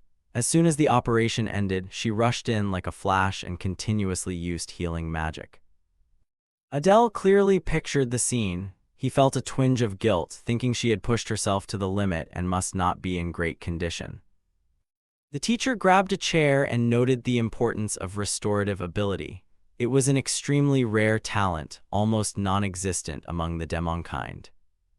She added that perhaps because the girl was a half-demon, she possessed that ability, though her medical knowledge of bone setting seemed lacking. A thought flashed through the teacher's mind and she asked whether they should try teaching Luna. Adele was surprised by the sudden suggestion. Adele asked, "Really?" The teacher judged it wouldn't be bad to combine healing talent with professional medical knowledge. Then she'd become a valuable asset. The teacher continued, "After all, she was an instructor of Satan." She asked why Adele looked so pleased. Adele couldn't hide his thought, "Oh, very much so." The teacher advised Adele to lie down a while longer before leaving and said they could talk slowly afterward. Adele smiled and thanked her. Adele smiled with satisfaction. He thought this would surely be a great opportunity for Luna. If she learned medical knowledge, it would undoubtedly be a huge help to him. The scene shifted to the outside window where daylight streamed in, signaling a new day after the storm of exams. Back in the meeting room, Aries sat with his arms crossed, still sullen and deep in thought after the debate. A wide view of the meeting room showed silence prevailing. The other teachers were also lost in their own thoughts. The atmosphere remained tense. The blue-haired teacher announced they had finished watching all the footage from each class. Lucian simply said, "Well done." Suddenly, Idea slammed her hand on the table and cried out, "Ha!" She excitedly said, "Everyone saw it, right? Clearly the president is not a spy. I told you there's a reason the Bears family backs him." Robolt had to admit he hadn't expected student Adele to be so strong, able to single-handedly defeat a 5-circle mage, and one from the Empire at that. Ares brushed it off, calling it mere luck, but Idea immediately retorted that luck was also part of skill. Idea teased Robolt, saying Instructor Robolt should be careful about his own fate if he only focuses on theory. Robolt just chuckled, calling it a rather biting joke. However, Ares still harbored doubts. He said the sudden power spike and the deliberate concealment of the Enzur flower couldn't help but bother him. Even so, Ares had to acknowledge that Adele's sacrifice to save the other students deserved recognition, especially when he fought the man with the ice hammer afterward. The sight sent chills down Ares's spine. Idea concluded that Tyrius truly was a monstrous student. She couldn't believe someone like him existed at the Imperial Academy. Robolt across from her agreed, saying it seemed like he was toying with the president. Ares added that even the one who loosed the final arrow exceeded expectations. He concluded they had underestimated the Imperial Academy. Lucian, who had been silent until now, finally spoke. She observed that the student who directly fought Adele seemed even stronger than the mercenary king, but this information had been missed during sharing. She propped her chin and made a chilling comparison. That one might even be a bit stronger than that Bolton kid.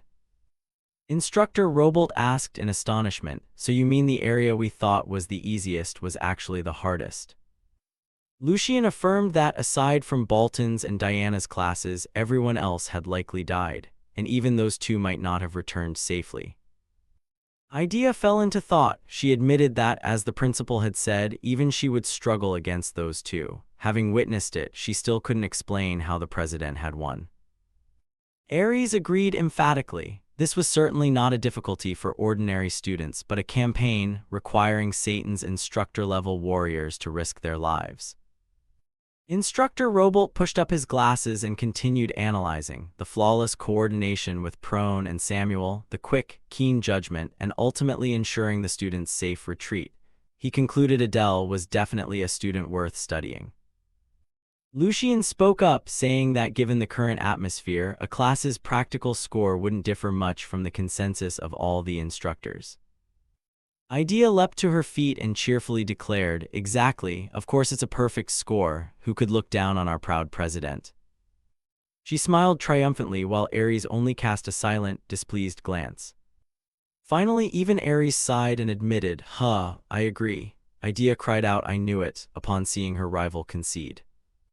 Lucien declared the meeting adjourned, asking each class's instructors to compile and submit their final evaluation scores. Everyone replied in unison, "Yes." The scene returned to the infirmary. Adele had put his clothes back on and bowed to the teacher. She asked, "Are you about to go home?" Adele replied, "Yes, thank you very much for everything." She happily said she was about to finish work too and urged Adele to go home. She reminded him to take his restorative medicine. Adele obediently replied, "I understand." As Adele prepared to leave, the teacher suddenly remembered and added, "Ah, and there's an instructor outside looking for you." Adele was slightly surprised but responded. Walking down the corridor, Adele thought to himself, who could it be? Could homeroom teacher Idea have come to visit? Maybe they're worried because I was seriously injured. He stepped out of the building and enjoyed the fresh air outside. Adele smiled in relief. "Nice weather. I want to get back to the dorm and take a shower soon." Suddenly a chirp sounded. A small bird flew across the sky and swooped down toward Adele. Adele happily recognized the familiar bird. "Oh, Shijo, when did you get out?" He held out his hand and the little bird perched on it. Adele happily let it perch on his hand and said, "If Aries sees the images from the Enzur flower, he'll know I brought you along," not realizing the person he mentioned was right behind him. Adele flinched in terror, his whole body going rigid as he sensed murderous intent behind him. He turned and Ares's face appeared, radiating killing intent. His eyes were bloodshot as he stared at Adele. "Ares," Adele thought desperately. Without hesitation, Adele activated his skill. "Swap position, I move." A blue light enveloped him. Ares roared angrily, "Stop right there," when he realized Adele was about to flee, causing Adele to freeze. Adele turned back with a panicked look, stammering, "What's going on?" Ares stood there cold-faced, looking straight at Adele and saying, "I have something to tell you." "Something to tell me?" Adele broke out in a cold sweat, a bad premonition rising. "Please don't say." After the recent chaotic events, Adele fell into thought with a complicated expression. He wondered whether it was because of Shijo and Godok or if there was another reason. Suddenly, a hoarse voice rang out. Ares cleared his throat, drawing Adele's attention. Ares stepped forward and said he had reviewed the entire footage of what Adele had done. He acknowledged that Adele risked his life to fight for his comrades. Adele blushed slightly and replied that he hadn't fought entirely for the other students, but the teacher insisted that it couldn't be denied he had saved them. Having said that, the teacher suddenly reached out toward Adele, a gesture he hadn't expected. Adele was completely bewildered by the action. He stared, wondering what was happening and not understanding the teacher's intent. Seeing Adele hesitate, Ares cleared his throat again, urging him. Finally, Adele understood and extended his hand. Two hands, one large and one small, the teachers and the students, clasped together in silence. The handshake was a recognition, a silent commendation Ares gave for Adele's efforts and bravery. After the handshake, Ares released his grip and told Adele to keep striving and working hard from now on. He turned and walked away, reminding Adele to ensure a full recovery to prepare for the upcoming final exam. Adele stood alone, watching Ares's retreating figure with confusion. He couldn't understand why the man had suddenly taken an interest in him. The scene shifted elsewhere in the academy. Outside the window, the day was bright and sunny. Inside the office, Idea looked at Ares with a knowing expression. She guessed he had just gone to see that kid. She continued to tease, saying his earlier behavior was nothing short of bullying her completely innocent class president, and that it was unbecoming of a mentor. She proudly boasted that, unlike some stupid teacher, she had recognized the class president's talent and helped him develop. Aries bristled and told her to stop. He admitted Adele was stronger than expected and that his growth potential was huge, but that also meant he could be even more dangerous. Aries insisted he was certain Adele was still hiding something. Idea just sighed, saying his obstinacy never changed. Feeling there was nothing left to say, Idea turned and left. Aries also told her to quickly do whatever the principal had ordered. After Idea departed, Aries fell into thought with a stern expression, her words still echoing in his mind. He sighed and looked at a sheet filled with obscure ancient script, which seemed related to Adele's secret. In his thoughts, he continued to ponder Adele. He couldn't tell whether the boy would become a poison or a boon to the demon world. Moreover, his combat level at the Royal Academy had far exceeded Aries's expectations. Everything is really complicated. He realized there was quite a lot to prepare for the future. Adele looked out the window with a determined gaze, but before making a final decision, there was one thing he needed to clarify. His thoughts turned to Adele, the image of the student appearing in his mind. He told himself he might start by deciding how to punish that brat for breaking Satan's rules. Meanwhile, our protagonist was enjoying a moment of relaxation after tense days. The scene shifted to the bathroom, where the faucet ran, filling the tub. Adele soaked in the bathtub, wondering how long it had been since he'd had a proper wash. He had endured a lot from not being able to bathe for so long. Adele smiled when he saw his little creatures enjoying the bath too. He cheerfully invited them to bathe together occasionally. Leaning back and relaxing, Adele breathed a sigh of relief. The fatigue gradually faded. He truly savored this peaceful moment. However, anxiety remained. Adele realized Samuel still hadn't woken. He thought Samuel must have overexerted himself as a thorn to save the other students. He reflected that, despite the great sacrifice, at least they had returned alive. Moreover, Samuel had gained nearly 20% of Adele's power. But Adele knew that wasn't enough. After facing the enemy for real, he realized that if things continued like this, his plan would surely fail. He reached an important conclusion. Him alone becoming stronger would not be sufficient. This time, Adele saw potential in Samuel, Prone, and Luna. He decided he had to make them strong enough not to be bullied by the student council.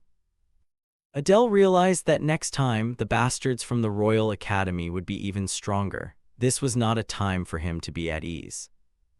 With renewed resolve, Adele stepped out of the tub. There was no time to waste. After leaving the bathroom, Adele drafted a plan. There were two things he needed to do now. First, reclaim Adele's original power. Second, raise the overall strength of the students in his class. And to do that, he needed one thing above all: Adele's unique mana cultivation technique. Adele sat at the desk and interfaced with the system. He knew the Bears family's mana cultivation method was excellent, but because he didn't belong to that clan, his development had been slower. He asked the system for the steps and methods to use the mana technique adapted to his body. The system responded. The information demanded a price: payment with at least a legendary grade artifact or at minimum 10,000 gold coins.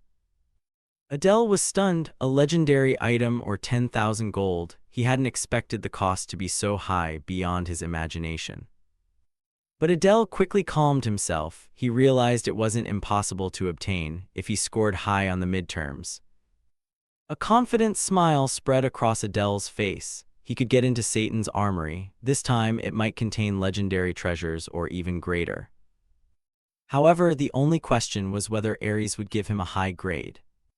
Adele recalled Aries's sudden handshake. He wasn't sure of the man's intentions, but decided to wait and see how things unfolded. The scene shifted outside the academy building, signaling a new school day. In class, Idea announced that after today's lesson the midterm scores would be posted. She asked everyone to check their results. Adele, dressed neatly in his uniform, thought to himself that the scores were finally released. He wondered what rank he had achieved. Suddenly, a mischievous, challenging giggle rang out, cutting across Adele's thoughts. It was Prone, accompanied by Luna. Seeing them approach cheerfully, Adele asked, "What's up?" Prone replied playfully, "Are you really asking because you don't know?" Without hesitation, Prone issued a blunt challenge. Bet me. Adele was surprised and asked why he suddenly wanted to bet. Luna stood beside him and explained that it was probably because the midterm results would be announced this afternoon. Adele finally uttered an "ah," realizing the matter. Prone laughed loudly, praising Luna for being right as expected. Then the mischievous girl said Luna was also qualified to be her slave. Luna blushed, embarrassed.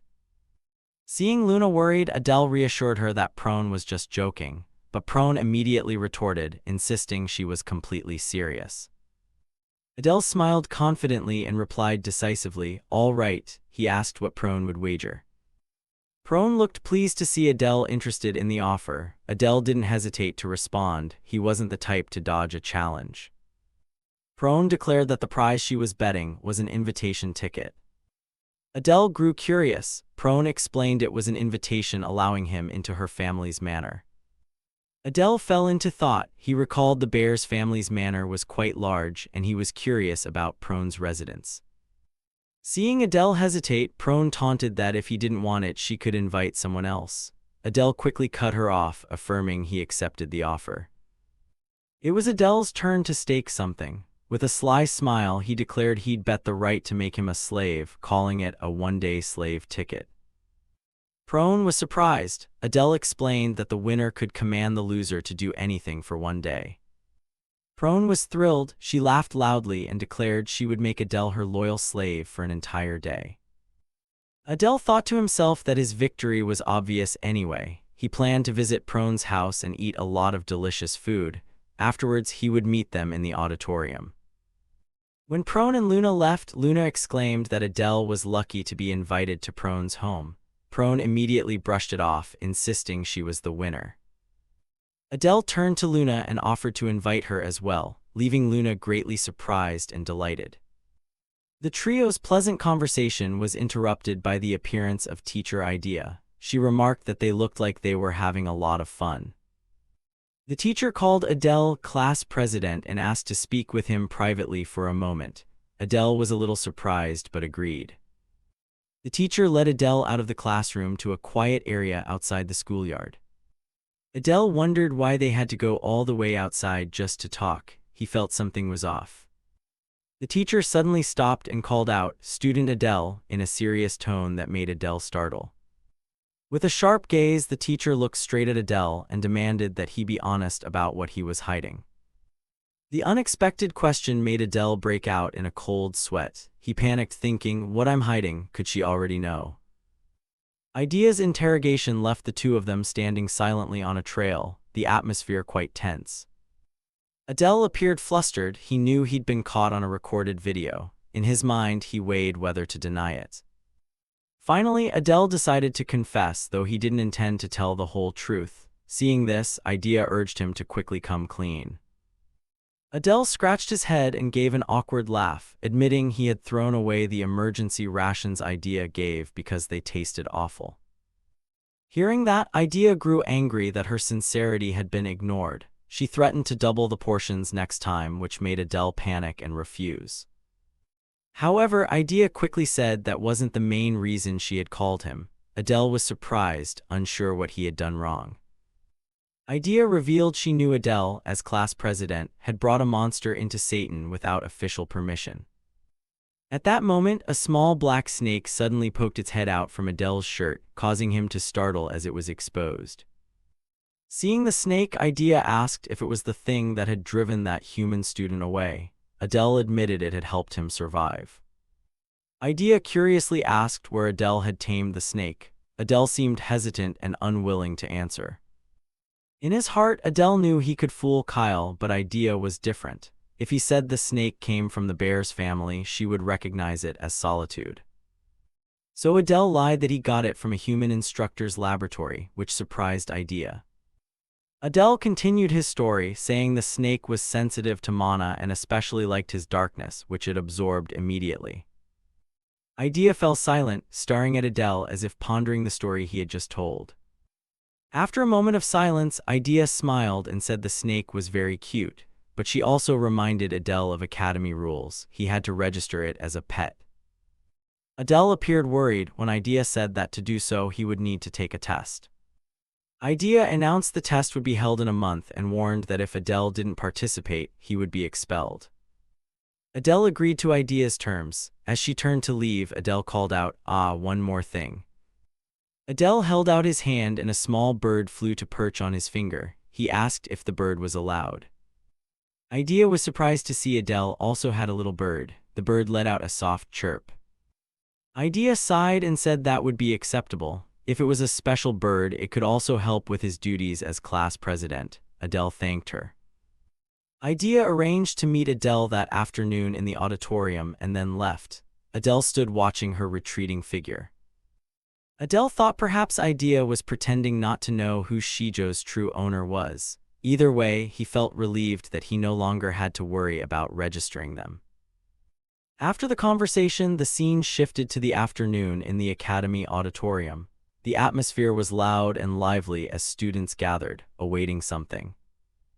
Amid the crowd, Adele walked and thought to himself that everyone seemed busy checking their midterm results. He wondered if his own score was good.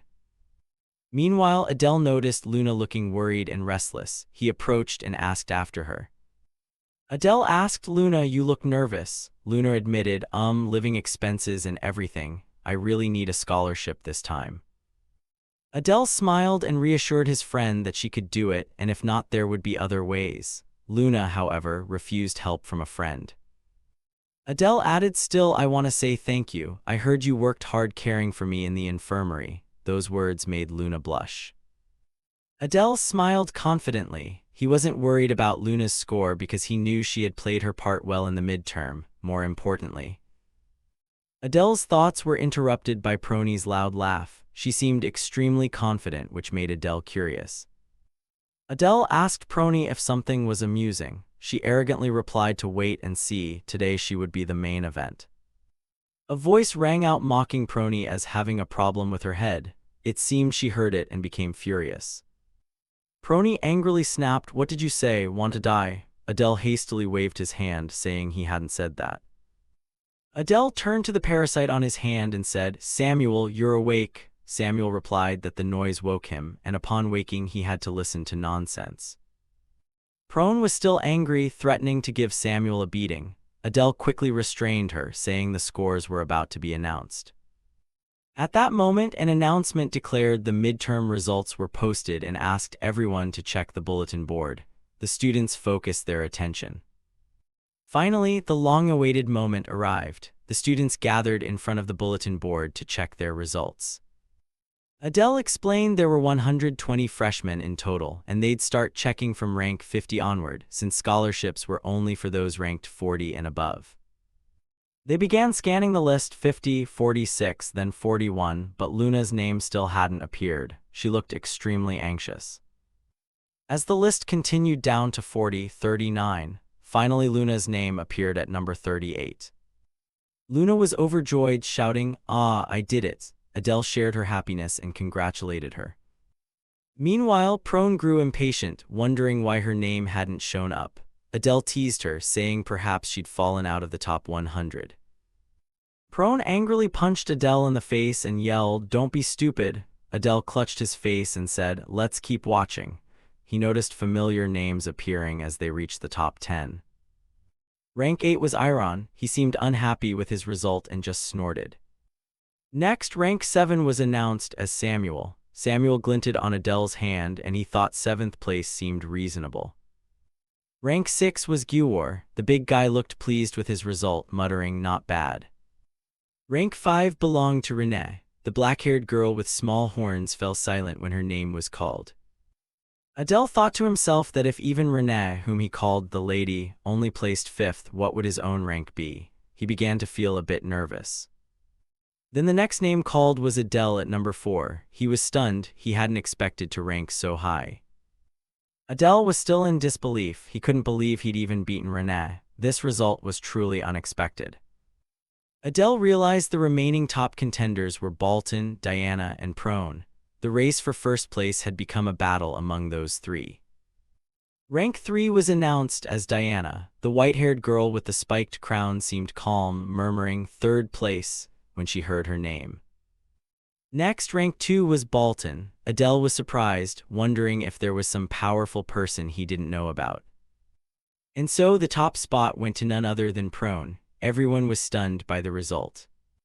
Prone smiled triumphantly and turned to the crowd, asking, "Did you all see that?" Meanwhile, Adele and the others were left silent. Prone grabbed Adele by the hair and declared, "You're my slave now, prepare yourself." Adele just stood there, bewildered by what was happening. Samuel shouted in panic, "Impossible, I won't accept this. Why is Prone first?" Prone stood on a high platform, demanding that the losers kneel and address her as Prone the First. However, Samuel appeared surprisingly calm. He told Adele that, on reflection, this outcome could indeed happen. Adele didn't understand and asked Samuel what he meant. Samuel replied that he didn't know the details either. Samuel began to explain, "The head of the Lust clan has hundreds of children, and among them, only the most outstanding can represent the family." Adele exclaimed, "So that means," Samuel confirmed, "yes, Prone beat hundreds of rivals and became the heir." Samuel continued, explaining that even without Adele, Prone's team functioned very well. Without her support spells, many more would have died. Adele realized that from the instructor's perspective, wartime experience earned Prone high marks, but to take first, she needed near-perfect scores across nearly all subjects. Samuel still couldn't accept the truth and wished it were a dream. Meanwhile, Prone just laughed with glee. Prone forced Adele to kneel and praised herself. Adele asked if she was using her daily slave privilege, but Prone denied it. Though displeased, Adele smiled. He thought that in some way this might be a good thing. From the moment first place was announced, Adele could clearly sense the emergence of a new top student. Who would draw the attention of all freshmen at Satan, especially that one? It was Bolton, emitting a terrifying aura that could erupt at any moment. Looking at him, he judged that he looked so angry he might rush at Prone, but since so many people were watching, he'd probably hold back. With that guy's nature, there's no way he'd let it go easily. If I betray the top-ranked, it'll be troublesome. Watching from behind, Renee thought to herself. Adele ranked 4th before midterms, he wasn't that strong. But from the first meeting, he's been all mystery, really impossible to know who he truly is. And what oath he swore to himself. While still lost in thought, a finger reached out and lightly touched her cheek. Diana stepped closer and said, "Renee, should I say he's 5th?" She sighed in exasperation and replied, "Diana 3rd, what a shame." At that tone, Diana pinched her cheek and laughed loudly. "Ha, if you're comforting Renee, do it properly." Then the two of them turned their gazes toward Bolton. Diana judged that it was the first time she'd seen Bolton so angry. Renee added, "Yeah, right." Bolton was now boiling with anger and spun around to leave. Interesting, Prone, he'd have to teach her a proper lesson. Cut to night at the girls' dormitory. At that moment, a dorm room door suddenly opened. Prone tiptoed slowly into the room. Her roommate suddenly turned, startling Prone. Immediately, she ran straight into the bathroom. A cloth stained with blood lay on the floor. The faucet had also been turned on. The hot water fogged the mirror on the wall. She then wiped the fog from the mirror with her hand. Prone's face looked extremely strained. She then gently pushed the corner of her mouth to form a smile. Her finger was wrapped in a pale blue energy. She exhaled, then used that finger to draw a smile on her face. Looking in the mirror, her face appeared happier, but now resembled a demon. It turned out she'd drawn on the mirror. After finishing, she wearily bowed her head, thoughtful. Cut to Adele, his sword was hovering in midair. He reached out to take it, feeling the power within, and assessed. "I received 20% of Adele's power and still can't use Tauji. Is it because I lack combat experience? Why is that? Should I ask the info sheet? I can't understand." Then he flopped onto the bed. No matter what he asks, it'll just demand his money. He needs something like enlightenment. He continued to stare at his sword. Enlightenment. All right, that's enough for today. He still needs to recover his body. There's time left, so take it easy. While he was thinking, Samuel's voice suddenly rang out. Prone is right. He muttered in his sleep and refused to admit it. Prone is number 1. That guy's a kind of fraud, he continued. He smiled and thought to himself, in a few days a chest of mistaken treasures will open. What will it contain this time? He was really looking forward to it. Cut to the next day at the academy. He, along with several other students, was already present there. He smiled to himself. Finally, the vault opens today. Aries suddenly summoned the top 8, must be that. And I can take 2 items, since Samuel currently can't use the holy relic anyway. He looked down and asked him, how about it, Samuel? He answered, of course I'm looking forward to it. So why haven't we left for the main auditorium yet? Didn't you tell me we'd go right after class? He replied, that's just because Class A already has 3 outstanding students. With that prestige, it's better to go together. That way Samuel will understand the situation. So what's he waiting for? I hate seeing that brat's face. Just go. Still no sign of Prone, he told himself. So she's late again, huh? She was there when class let out. Then we'll go ahead, Samuel nodded. Yeah, let's move quickly. Up in the classroom, watching his retreating back, Prone thought to herself. Cut to the vault. Looking around, only a few people were present. Aries spoke, A-level students are late, I clearly told you not to be. Iron put on an angry face. Instructor, I'm getting sleepy. When will class arrive? Gu-War agreed, daring to be so sloppy with time, all in one group. Truly like attracts like a mixed breed and a purifier together, what can you do? Thinking that, Iron chuckled, ha ha, is that so? Their words made the 2 students seated nearby furious. Murderous intent radiated thickly from her. Then Bolton stepped forward from behind and chided, Gu-War, still mouthy as always, huh? Hearing his name called, Gu-War spun around and shouted angrily, who dares? Turning around, he saw it was Bolton, and immediately fell silent. Bolton teased, what, if you're not convinced, fight me. Hearing that, he stammered, no, I just meant to apologize. Bolton stepped over and patted his shoulder, yeah, let's be amicable. Observing, Adele assessed, Bolton really is stronger than before the deadline. Satan's strategy improving is good, but... Adele suddenly appeared via teleportation. He said, damn, I'm late, sorry. His arrival surprised everyone. Bolton thought to himself, since when did I stop sensing Mana's presence? He was startled as his gaze fell on the 2 who were staring at him. He wondered inwardly, is everyone angry because I'm late? The atmosphere's a bit tense. Gu-War angrily advanced, growling, appearing like a sewer rat. Lack of manners and etiquette is the trait of a mixed breed, huh?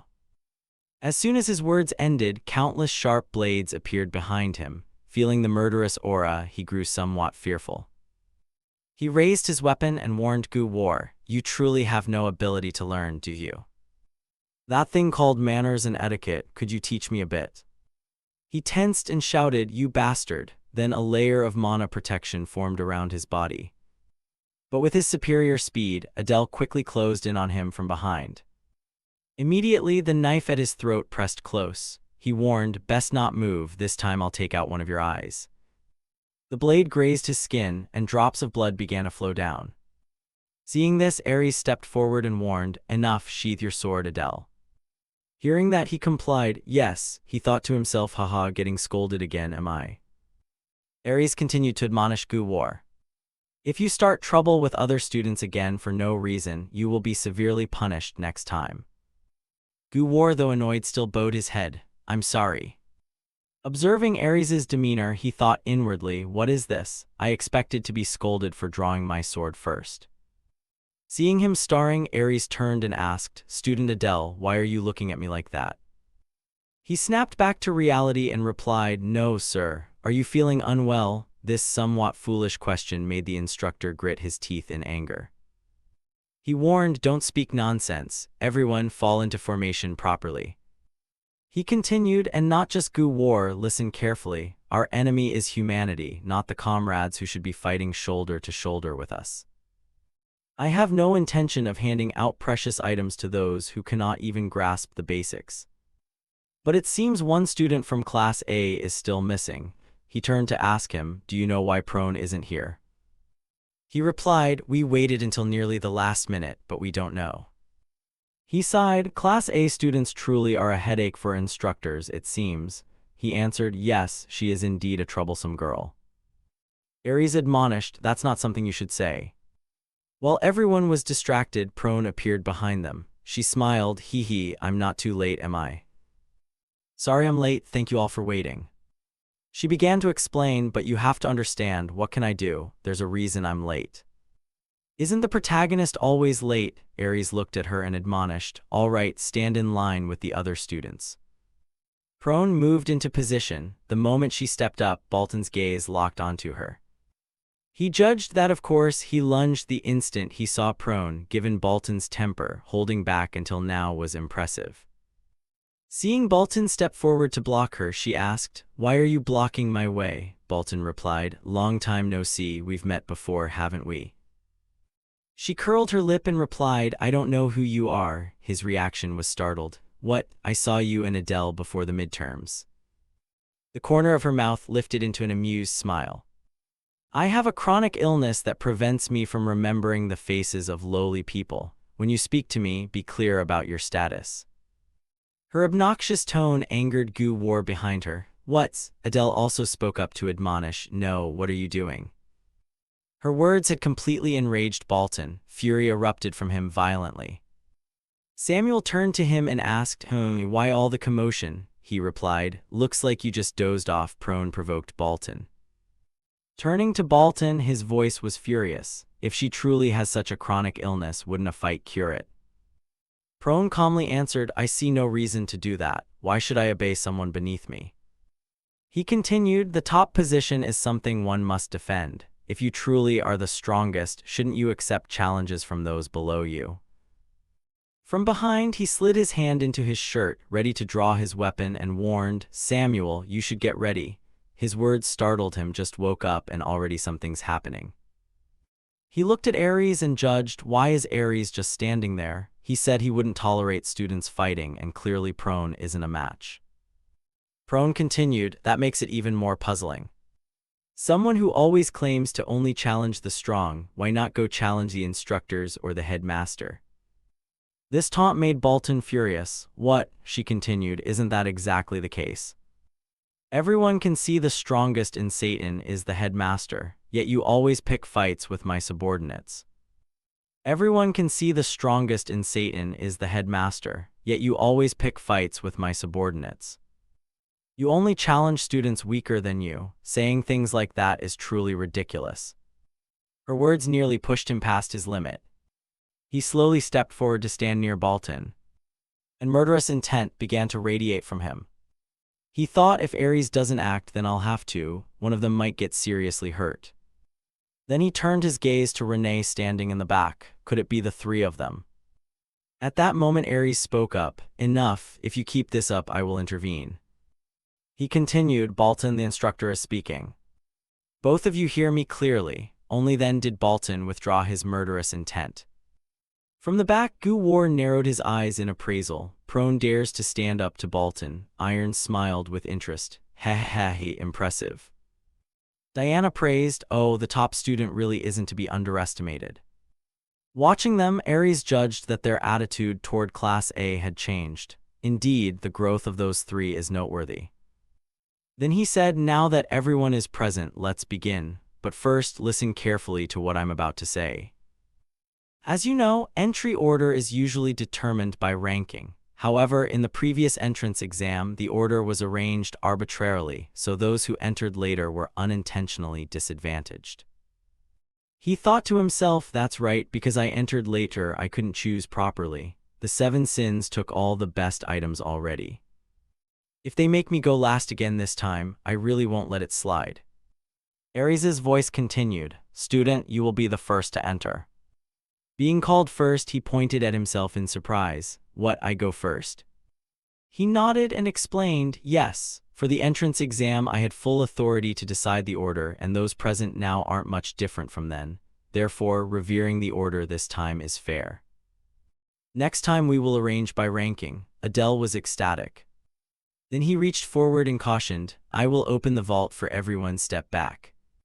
Mana began to surge, and a magical gate formed in the middle of the space. Seeing it, his heart fluttered. If luck is on my side, this time I might get Adele's mana transfer method or even a legendary artifact. Samuel also sensed his excitement. Samuel asked, why is my heart racing? Are you excited thinking about treasure? He looked down and smiled, aren't you the same? Samuel immediately denied it. Even if I got an artifact, what good is this body? He stepped toward the gate. He'd recover soon enough. Now let's go in. Standing before the gate, he told himself that the second chance had finally arrived. I'm really looking forward to what happens next.